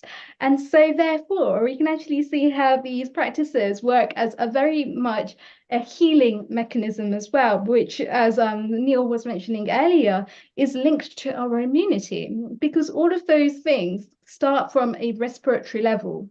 All of these illnesses that are stress related is because we're keeping that tension within our bodies and we're not releasing it. So because everything is being very much tied down, on a physical, on a mental, on a spiritual, on an emotional, let's hit all four, because why not? We can start to then see how actually just playing around with different frequencies, with different musics, can create different states, mental states as well as physical states. And how easy is it, Ranjanaji, to actually just incorporate some physical movement? I think this is so important. Having members of my family as well that are going through similar things right now, I know for a fact by actually increasing the amount of movement, by starting to build that strength, it gives them a state of hope. And to actually start to make that fun, start making that creative, and start getting them to do things that work for them. I think some of the music from the olden and golden ages that they can really start to connect with has a positive impact. And it really is that stage of giving people hope. It really is that stage of giving people clarity. And that's something that they can do from their own homes. And really, from Yes. a practicing solicitor and a lawyer to the ex-lawyer Ranjana and ex-lawyer Lata, look at the synergy we are building. So this is all without prejudice, all lawyers coming together. Maybe Chancery Land better watch out, because near the park, maybe we can come and do an outreach down there, which would be very beautiful. And I think it's the right time. Sharon, let's do something, because Alexandra, although she didn't understand what Vaishali was singing, she was able to coordinate very almost instantaneously to Ranjana and follow the steps. So Vaishali, how about singing a peppy number and not a slower number? And we will have our Sharon and Alexandra and Riddhi swaying and dancing to the movements of Ranjana. So find a number that is more peppy and tempo, mid-tempo to higher tempo, so Ranjana can bring on, because most of you have got good muscle power, you are quite fairly mobile. So this is for those, Ranjana did earlier for those who were slightly less mobile. The next section is going to be for more mobile. Vaishali, keep her ready for a song, and you can have your comment then. Lata wants to make a comment. We'll go to Lata's comment. Then Vaishali, you're going to sing a peppy number. Ranjana, get ready. Lower your camera so we get full movement of your torso and hand movements. And then Alexandra and Sharon are going to actually dance, and our Lakshmi and Riddhi are going to follow. Our Lakshmi Vyas is also a singer. We need to take a comment from her as well. So Lakshmi ji, let's go to Lata. She wants to make a comment. Then we come to you. Vaishali, keep your number ready. Okay. And Ranjana, keep on smiling. Keep on moving. Today we are going to make you use your own medicine. Okay. Right. Lakshmi ji? Yes. Let's have a comment from you for what has happened to so far. Because Bill, remember, this is all transforming thing. That's what Bill is there. Bill wants to do the project that transforms. See, transformation project is merging different kind of facilities, different kind of spiritual ethos, different kind of facilities. And slowly, as he mentioned, that if we can, we need to now help him systematically to get more signatures. So Lakshmi ji, you can pass it to all the, since you are the president of Hindu Forum of Europe, let's spread the word. At the moment, it's not in a right format. It will take me 6 months to put it in a correct format where people will then support more positively. And remember, once India is on a bandwagon, to get 100,000 will not be very far from. So Bill, we need to work out towards some sort of facilities where we can take advantage of each people. Even each people over here brings us 50 signatures, that amounts to some number, and then they send it to 50 other who can bring 30, then 30 other bring only 20, then we are already on this. So slowly together, us as a family, we want to do that. Lakshmi ji, your comments, then we'll take Lata's comment. Vaishali, get ready. Ranjana, take some water, be ready. Riddhi, you, Sharon, Alexandra are going to sway to what Vaishali is going to sing, and Ranjana is going to lead. Lakshmi ji, your comment, please. Thank you, Neilji, and global namaste to all of you, and also to dear Sharon. I hope you're coming back to normal. Yeah. So my comments is I feel music is something which really helps you to calm down and achieve a lot of success in whatever you want to do. So for me, whenever I'm upset or whenever I feel low, I sing. Either it is a Carnatic music or some Hindi film songs. I'm a crazy fan of all Hindi songs. And of course, my Carnatic music. So in my Carnatic music, when I do the swaras and the tals, I just forget myself and I come out of any situation very quickly back to normal. So this is how I have been practicing myself to be, pleased and fine-hearted. So Lakshmiji, keep a number ready as well. We're not going to let you go because Ranjana is in a mood. You bring 1,000 songs and she will be here for 1,000 songs. She's ready beaming and smiling because she loves the recuperative model that has been created. Alexandra in Croatia is ready. You bring any language. She can move her arms in any of the 300 official national languages of the earth. So she will be able to do. Bill will actually sit up over there and he will enjoy as well. Lata, your comment and we move on to Vaishali. So can I just say that I've got an elastic band to do the resistance if you want to do that, or a scarf. We could always use a scarf. But I was thinking, suggesting, could you sing, our song that we do, Ek Mein Aur Ek Tu? Do you know that one, Vaishali? Okay, Vaishali, so after your peppy number, Ek mein aur ek tu, dono mile ta ta na. Okay, so you'll bring that one. But first, your peppy number, then you will we'll go to Lakshmi ji, and then we come back to Ek mein aur ek tu. Ranjana is ready till you tire her because she's built her muscles. So she's ready. She is recuperated. She's ready for you. Vaishali, over to you. Hit us with the music. Sharon, Riddhi, Alexandra, get ready. 3, 2, 1. Let's have the song. Ranjana, get ready. जननननन झंझनाट झांझर बाजे रे आज तननननन तंतनाट मंजीरा बाजे गननननन घनघनाट गोरी के कंगनाज छननननन झंझनाट पायल संग बाजे sir पर चुनर ओढ़े निकलेगी आज राधे लहरा लहरा के गोपियों संग कान्हा भी पीछे पीछे टांग कोई खींचे खींचे मुरली से बरसाए ना सुर तरंग धरती और वो गगन झूमेंगे संग संग सब पे चढ़ेगा आज प्रेम रंग रंगी गुलाल होगा सोचो क्या हाल होगा नाचेगे प्रेम रोगी दम दमा दम दम दम दम दाती लाल दिटकित दिलाल बाजे मेरी दन दना दन बाजे छम छम छम छम छमाट झांझर बाजे रे आज झम झम झम झम झमाट झांझर बाजे घुंघरू गम गम गमाट छमक छमक बाजे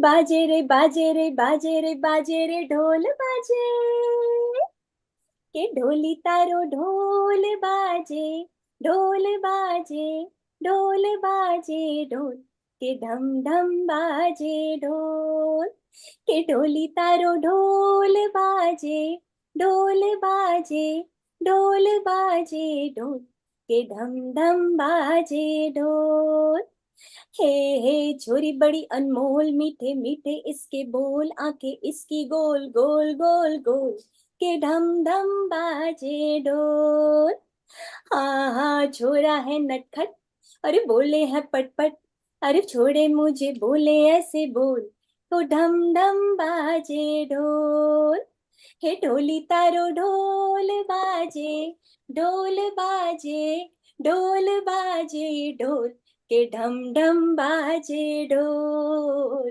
के ढम ढम ढम बाजे ढोल. Wow, Vaishali, that was a correct peppy number. You brought extra smile on Ranjana. But do you know our Bill Douglas, who has never heard that song, he was in a full swing with his flair. Bill, what was going on in your mind? We want to know what was going on in your mind because you were also happy with what you were doing.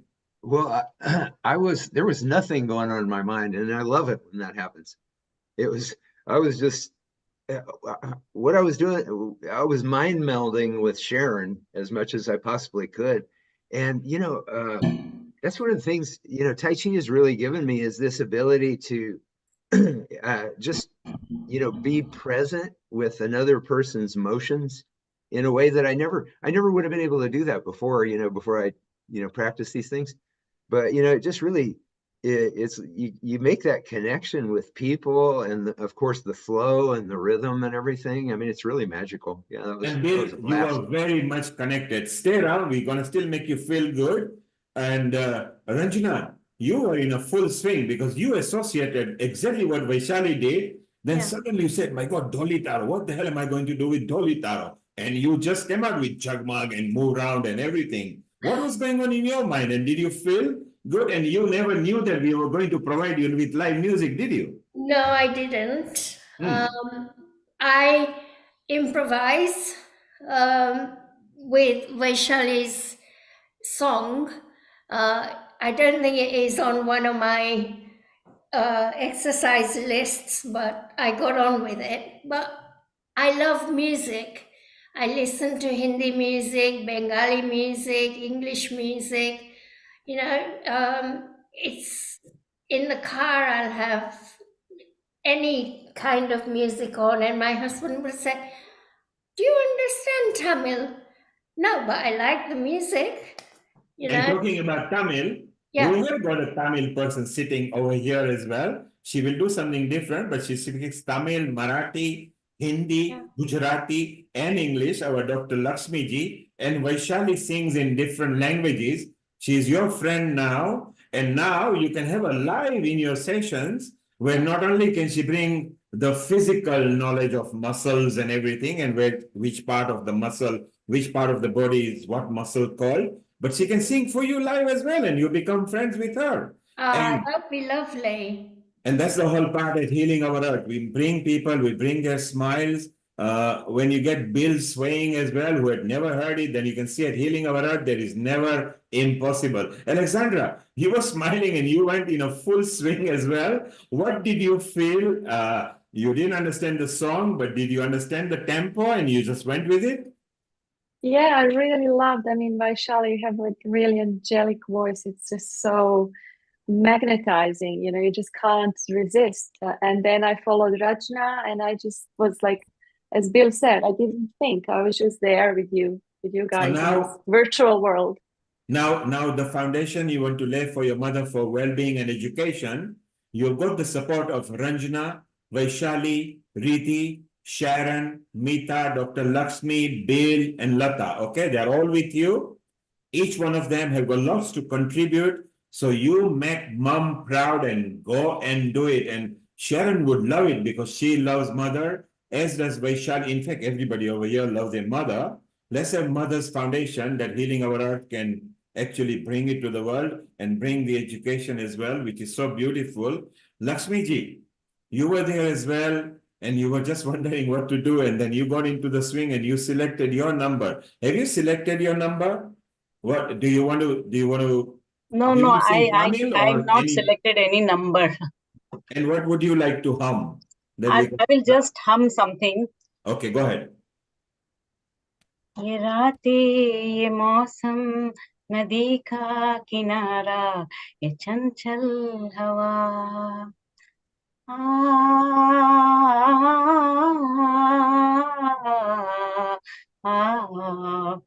ये रातें ये मौसम नदी का किनारा ये चंचल हवा ये क्या बात है आज ला ला ला ला ला ये हमने ना ना ना ना सॉरी ना ना ना ना ना ना ना ना मिले हैं कि ना ना ना ना ना ना ना ला ला ला ये रूठे ये मौसम नदी का किनारा ये चंचल हवा. Thank you. Well, Lakshmi, wow, wonderful. Ranjana got it into straying as well. And Beautiful. it was very good for neck and head movement because all of you had a neck and a head movement, including Bill. Bill was just wondering when to use the hand. So he just went for his neck and the head, which was very right, Bill, because this music would be like that. So it was very beautiful.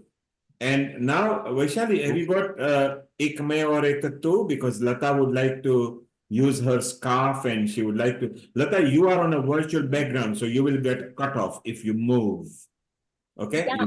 You get cut off because if you move, you will get cut off. And Vaishali, also Sharon sings too. In fact, Sharon can do a thaat as well or a tumri, and then maybe we can even do that. So you sing Lata's favorite song, so she feels good. Ranjana is ready for it because that she knows inside out. And let's see what happens. So I just know the mukhra. I mean the first two lines. It'll be good enough. I don't know the antra. Sorry, Lataji, but Mukhra will be good enough. She just wants to show her scarf. Lata has got 10 scarf there, so she just wants to show them. All right, so there we go. एक मैं और एक तू दोनों मिले इस तरह हाँ एक मैं और एक तू दोनों मिले इस तरह और जो तन मन में हो रहा है ये तो होना ही था एक मैं और एक तू दोनों मिले इस तरह और जो तन मन में हो रहा है ये तो होना ही था ये तो होना ही था.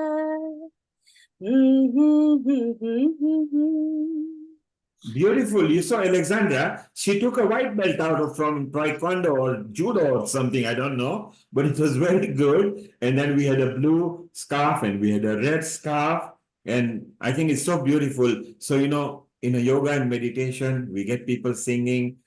We can get people in the mood, which is the whole beautiful part. Sharon, you are also good at singing and tapping and kathak and everything. And I'm sure Ranjana will see an alternative to that. Ranjana, did you enjoy your scarf moment? I loved it. Yes. So there you got a live new friend, Vaishali Acharya, who is our resident beauty expert and a host, but she also comes from the gym facilities as well and singing fraternity. So and she's connected to you on your chat now. She might have sent you a thank you message or something. You also got a Riddhi. Riddhi, you are smiling and beaming. What was going on in your mind that scarf's coming out with ek mein or ek tu? Sometimes, Neilbhai, it's just about being present. And I think that is the gift of presence, that everyone has just been present. Beautiful, simple, but reality, you know, just be in the present time. Lata, yes, you were swaying as well with your red scarf, and you particularly wanted that, so you are happy now? No, it's one that we usually do it too, don't you? You have a sequence and then you know where we are by the time we reach, and so it helps Ranjana to, you know, keep a tab on where we are and what time we're at. And we have kept Ranjana so busy today. By the way, Neil, this is elastic resistance. So we have to stretch our arms really hard, you know. Okay, because you are on a virtual background, you are cutting off. But yes, she has got an elastic stage where she can actually use it. So it also flexes the muscle, but it also gives that mobility, which will be very useful. Let's go to Sharon. Sharon, what are you going to sing and sway? And then, you know, we all speak Croatian on a Sunday. So Croatia, we're not going to meet. Alexandra, I know that you are not a stage singer, but you sing quite well. We want to listen to one or two lines of Croatian because we can do a movement to that. And we're not going to let Bill go either because Bill has got transformation power merging different facets as well. So we'll keep a line or two ready. It doesn't matter. We are not in an exam here. People on the social media are enjoying because this is turning out to be a fun time. Sharon, over to you. Okay, this is a special one. It's a treat for Bill. This is a song I'm working on for Kuan Yin. Kuan Yin. She is a Buddhist goddess, Chinese bodhisattva of compassion. And I build in layers. So here's a little bit of it. It starts with Om Mani Padme Hum, Om Mani Padme Hum, Om Mani Padme Hum, Om Mani Padme Hum. On top of that is Namo Guan Shi Yin Pusa, Namo Guan Shi Yin Pusa. So those are going together, and then on top of that, I'll sing the first verse. Mani Padme Hum, Om Mani Padme Hum. Feel her chi flowing through your body. Feel her light flowing through your mind. Feel her warmth rising from the earth. Feel her waves of bliss pouring from the sky. And it goes on like that. At one point, there's 5 parts all going at once. And some of you met Beth. She's on there. It's going to be very beautiful with the Chinese erhu player, which is a 2-string gorgeous instrument, and harp and dulcimer, and so this is a bit of it for special. You had Vaishali there in a full swing there, Sharon. And it was the correct way of moving slowly arms from the top into bringing bottom, because the sway of the song, exactly swaying the body, upper part of the body, which was very beautiful. Over there in Croatia, Alexandra went into trance. She closed her eyes and she perceived what you were doing. Bill, of course, remembers this because this is a Wai Ching kind of music where you and Wai Ching know how to sway around. Wai Ching uses her hand to sway. Exactly. So it was in our quantum movie that we will bring next week to show the people, which will be beautiful. Alexandra, what you gonna sort of attempt to either sing or glide us to something in a Croatian style? Because we are international here. I just wanted to thank Sharon for sharing that. I could really feel like the intention, your motivation behind that, and it was very powerful. I really felt it very strongly. Well, so thank you for that. It weaves together, because I like to weave cultures together. It weaves together Tibetan mantra, Om Mani Padme Hum. I pay homage to the jewel in the lotus. Namo Guanxin Pusa, that's Chinese, that's Mandarin, and that is, I pay homage to she who hears the cries of the world. And then it continues in that vein. It actually, Bill, I'll play it for you. It also brings in kind of the essence of the healing practice of the 6 healing sounds, which clears all the organs of the emotional obscurations. So the 6 healing sounds is also something, maybe next time there's a yoga meditation.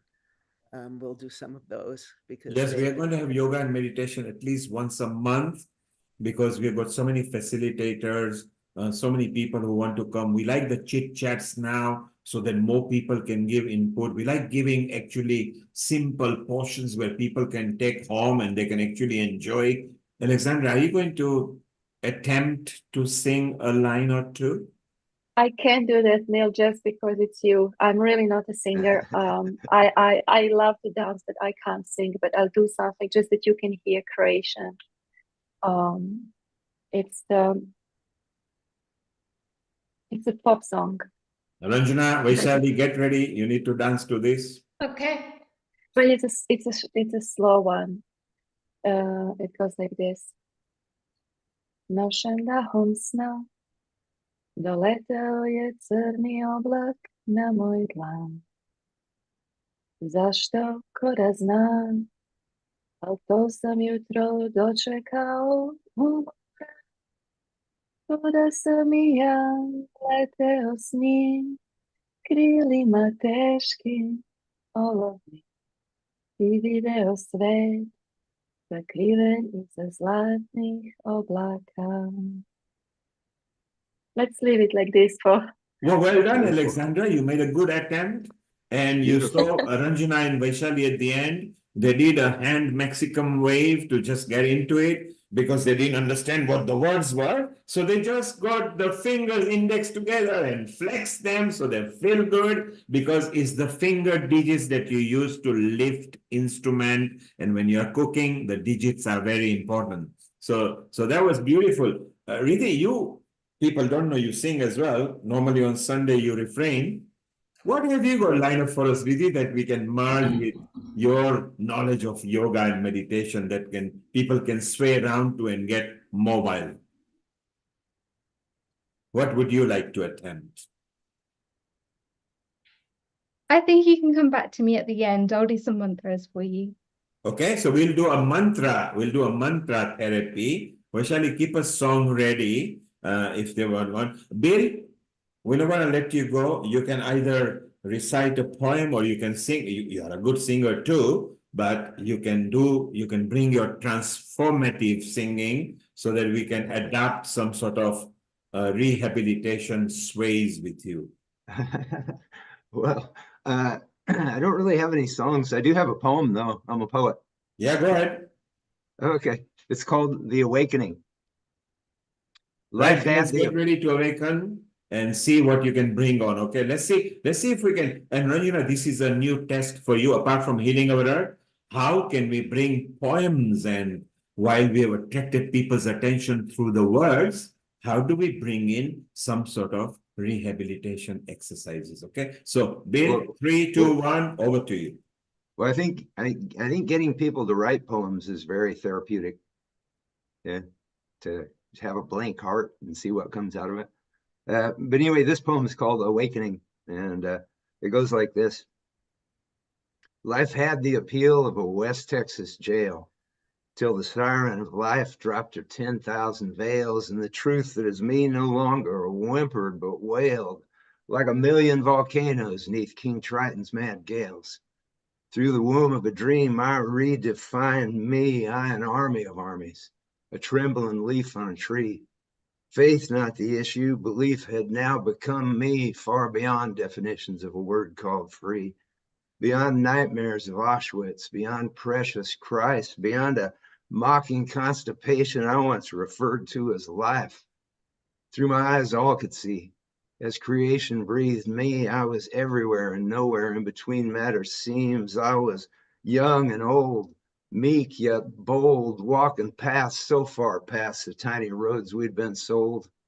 No preacher preached it, no president decreed it, but if your soul had a hunger, this is the trough where you'd feed it. Deep inside, we all see it. In simple truth, we all be it. So be it. Wow, Bill, very well put. You actually mesmerized everybody. They forgot to swear and they just got into you because they wanted to listen to it, because it became a listening game. Of course, listening is also a very good exercise for the mind, because see if you can learn to focus. We are not learning to focus. So we sometimes we speak over others. When we argue, we only bring our point. We forget other people. We forget to surrender to other people's idea. We think we are caring for our siblings or children, but we become controlling. So you brought everybody into a stance where they got actually listening to you, which was very beautiful. Vaishali, have you got a number before we finish? Sharon, do you have anything you want to bring in, or Vaishali can finish with the last number and then with a Gayatri mantra, and we can all say good night, good morning, good evening, wherever we are from. Actually, the mantra that I want to sing, it is very much related. Sharon can relate, because Sharon, first of all, I feel you and I love you. All I want to say is I have been sending you all the healing energy, throughout these days. And I just want to say that I love you, and sending love to your mom. Mom is watching over us, and her blessings are always with us. And you always do Devi Durga Stuti and everything. I have heard you singing. And whatever I'm going to sing is Aigiri Nandini. Just I am going to attempt, okay? It's very tough. Vidhi, that's not yours, is it? This is quite a tough one. Vidhi, you are not going to do that mantra, isn't it, Vidhi? Okay, Vidhi is not going to do that one. Vaishali, this will be a tough one, so be slow and deliberate. It's quite a tough one to sing. Ranjana, I don't know how you're going to sway to this, but make an attempt, because if you can do it, then you are a mantra therapist as well, okay? So this is a quite intense, and which awakens your Kundalini. It helps. It's the Kundalini mother, and the left and right channel, when it is aligned, and when the Ida Nadi and Pingala Nadi and become balanced, and when you get established in the middle, in the present, in the Sushumna Nadi, this Devi Stotra is immense powerful in order to awaken your energy from the first chakra to the crown chakra. And I want Sharon to do those your signature step of your Devi dance, okay? And everybody, I want everybody to do some, because this is not just a dance. This is we are establishing connection to our spiritual source, to our Devi Durga and our goddess Ma Amba, goddess Kundalini, okay? So I'm going to attempt. First time I'm attempting it, so okay. Please forgive me if for my pronunciation is very tough in Sanskrit. First of all, Om Durgaya Namaha. Om Durgaya Namaha. Om Durgaya Namaha.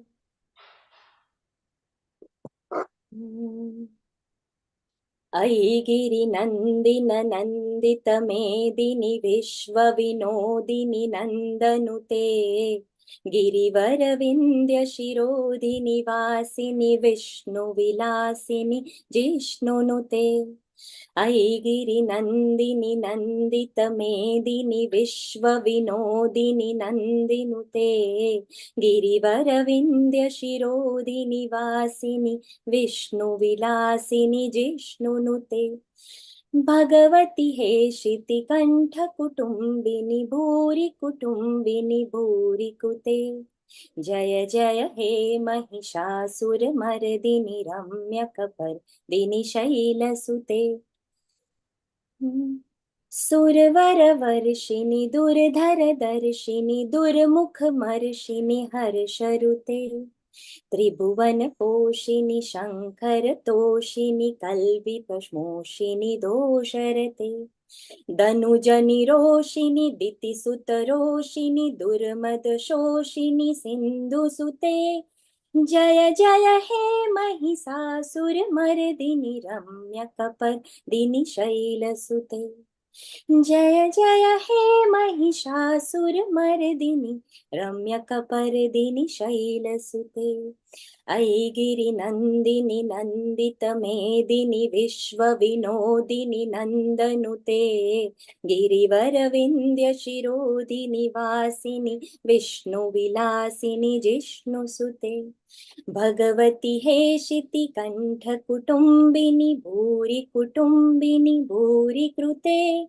जय जय हे Mahishasuramardini रम्यकपर्दिनि शैलसुते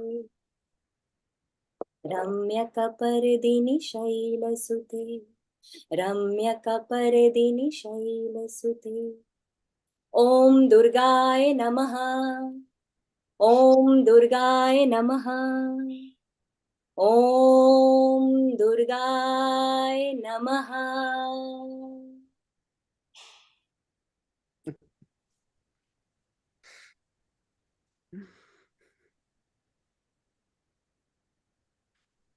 Thank you. You had Sharon in a full swing with you there, Vaishali.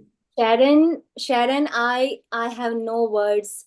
The goddess Durga, and I'm sure everybody is feeling the vibrations that you are transferring into us. Even this is your lowest time. And you know what, Sharon? I have also gone through such griefs in my life, but your strength lies even in your lowest time. You are able to give the best energy to us. That is your biggest strength. And you know what? We are so grateful, so grateful to you, to your energy, to your love, and what you gave to us. You have no idea. So thank you for being you.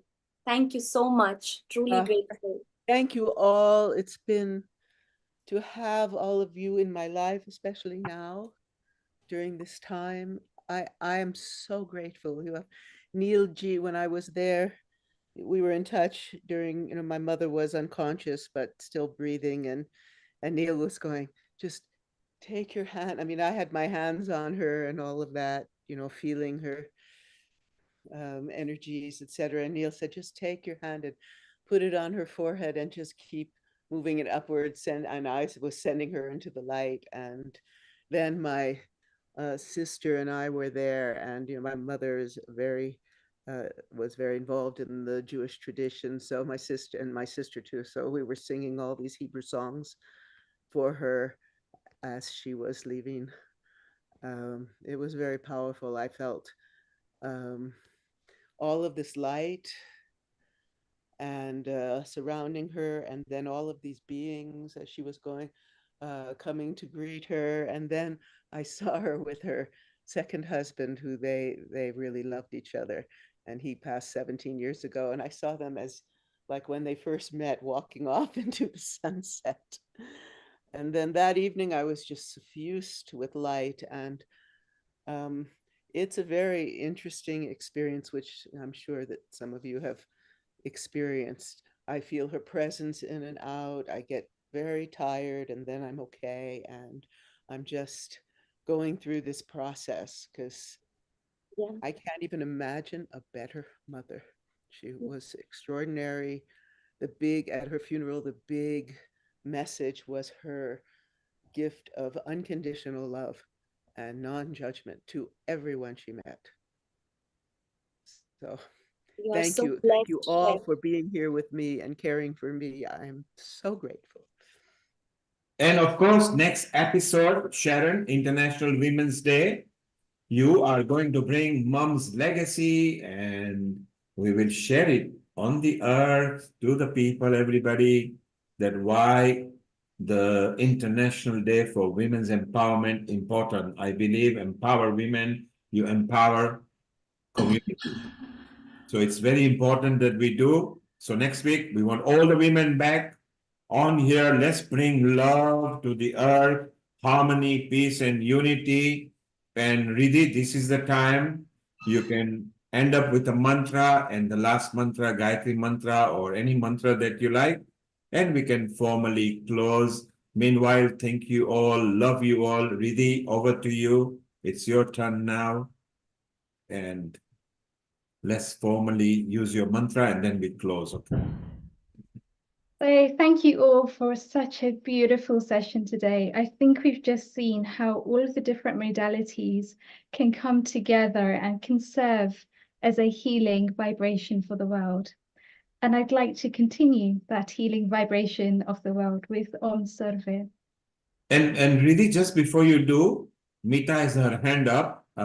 So let's have a last word from her before you formally use the mantra to close. Mita, unmute yourself and make your comments, and then we formally close the session. My heartfelt condolences to you, Sharon, and to family. And I know how special mothers are for all of us. And she lived a good life. And as you said, it was a very touching farewell with your Hebrew songs. So may her soul rest in peace. Yesterday was my mother's 87th birthday. And she's in a hospital, so all the hospital staff came and wished her. We had a cake where hospital staff came and celebrated with us, brought some donuts as well yesterday. So yeah, so it is a privilege that even though she's in hospital, she's still with us. So she became 87 yesterday, my mother. So yeah, thank you very much, Neil. Yeah, so I want to say happy birthday to my mom. Could I? So there you are. Happy birthday to your mom. As Happy we say, a birthday. legacy to Yeah, Sharon happy birthday and to legacy for Sharon's mom, and happy birthday to Mita's mom. yeah, so her name is Mandakini. So happy birthday to Mandakini, and her surname is Bhatt. So happy birthday to my dear mom Mandakini Bhatt. May you always live with us forever. Thank you so much. Thank you. Well, there you are. One legacy mother, one birthday mother. Mothers, wherever you are always special. For whatever happens, women can do something men can't do. So all the men listening, try to empower women if you want to empower humanity. Over to you, Riddhi. And I think I'd like to dedicate this to all of the mothers around the world as well, for being so special and for serving such a special place in all of our hearts. Here, go ahead. Om Sarve Bhavantu Sukhinah Sarve Santu Niramaya Sarve Bhadrani Pashyantu Ma Kaschit Dukhabhag Bhave Om Tamaso Ma Jyotirgamaya Tamaso Ma Mrityurgamaya Mrityurma Amritam Gamaya Om Shanti Shanti Shanti.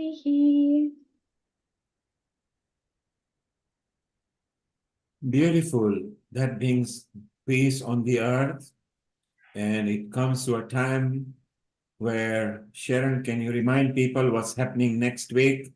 And then, Vaishali, let's have one Gayatri mantra from you, and then we close. Sharon, let's remind people what are we planning next week, because again, it's a very special week as well. And we want the world to know why women are special. Next week, it's women's empowerment. And it's going to be, every year, it's just amazing and wonderful. We have so many very empowered women in Healing Our Earth. International Women's Day special.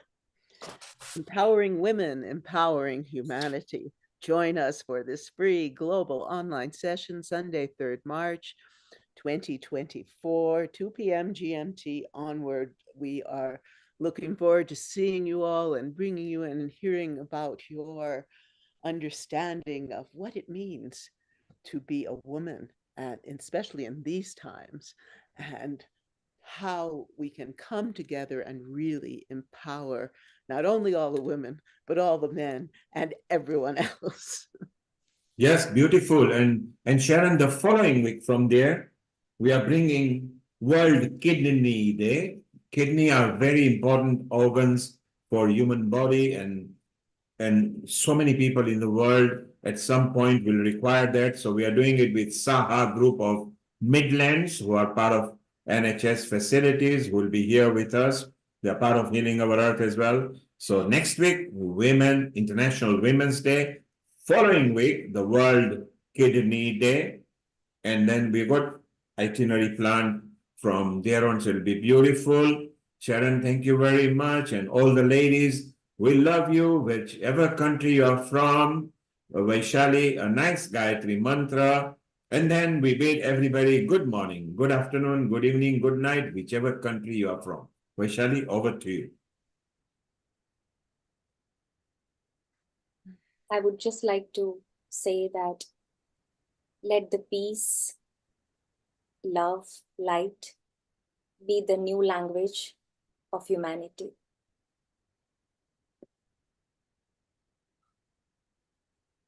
Om. Om Bhur Swaha Tatsavitur Varenyam Bhargo Devasya Dhimahi Dhiyo Yo Nah Prachodaya Om Bhur Swaha Tatsavitur Varenyam Bhargo Devasya Dhimahi Dhiyo Yo Nah Prachodaya Om Shanti Shanti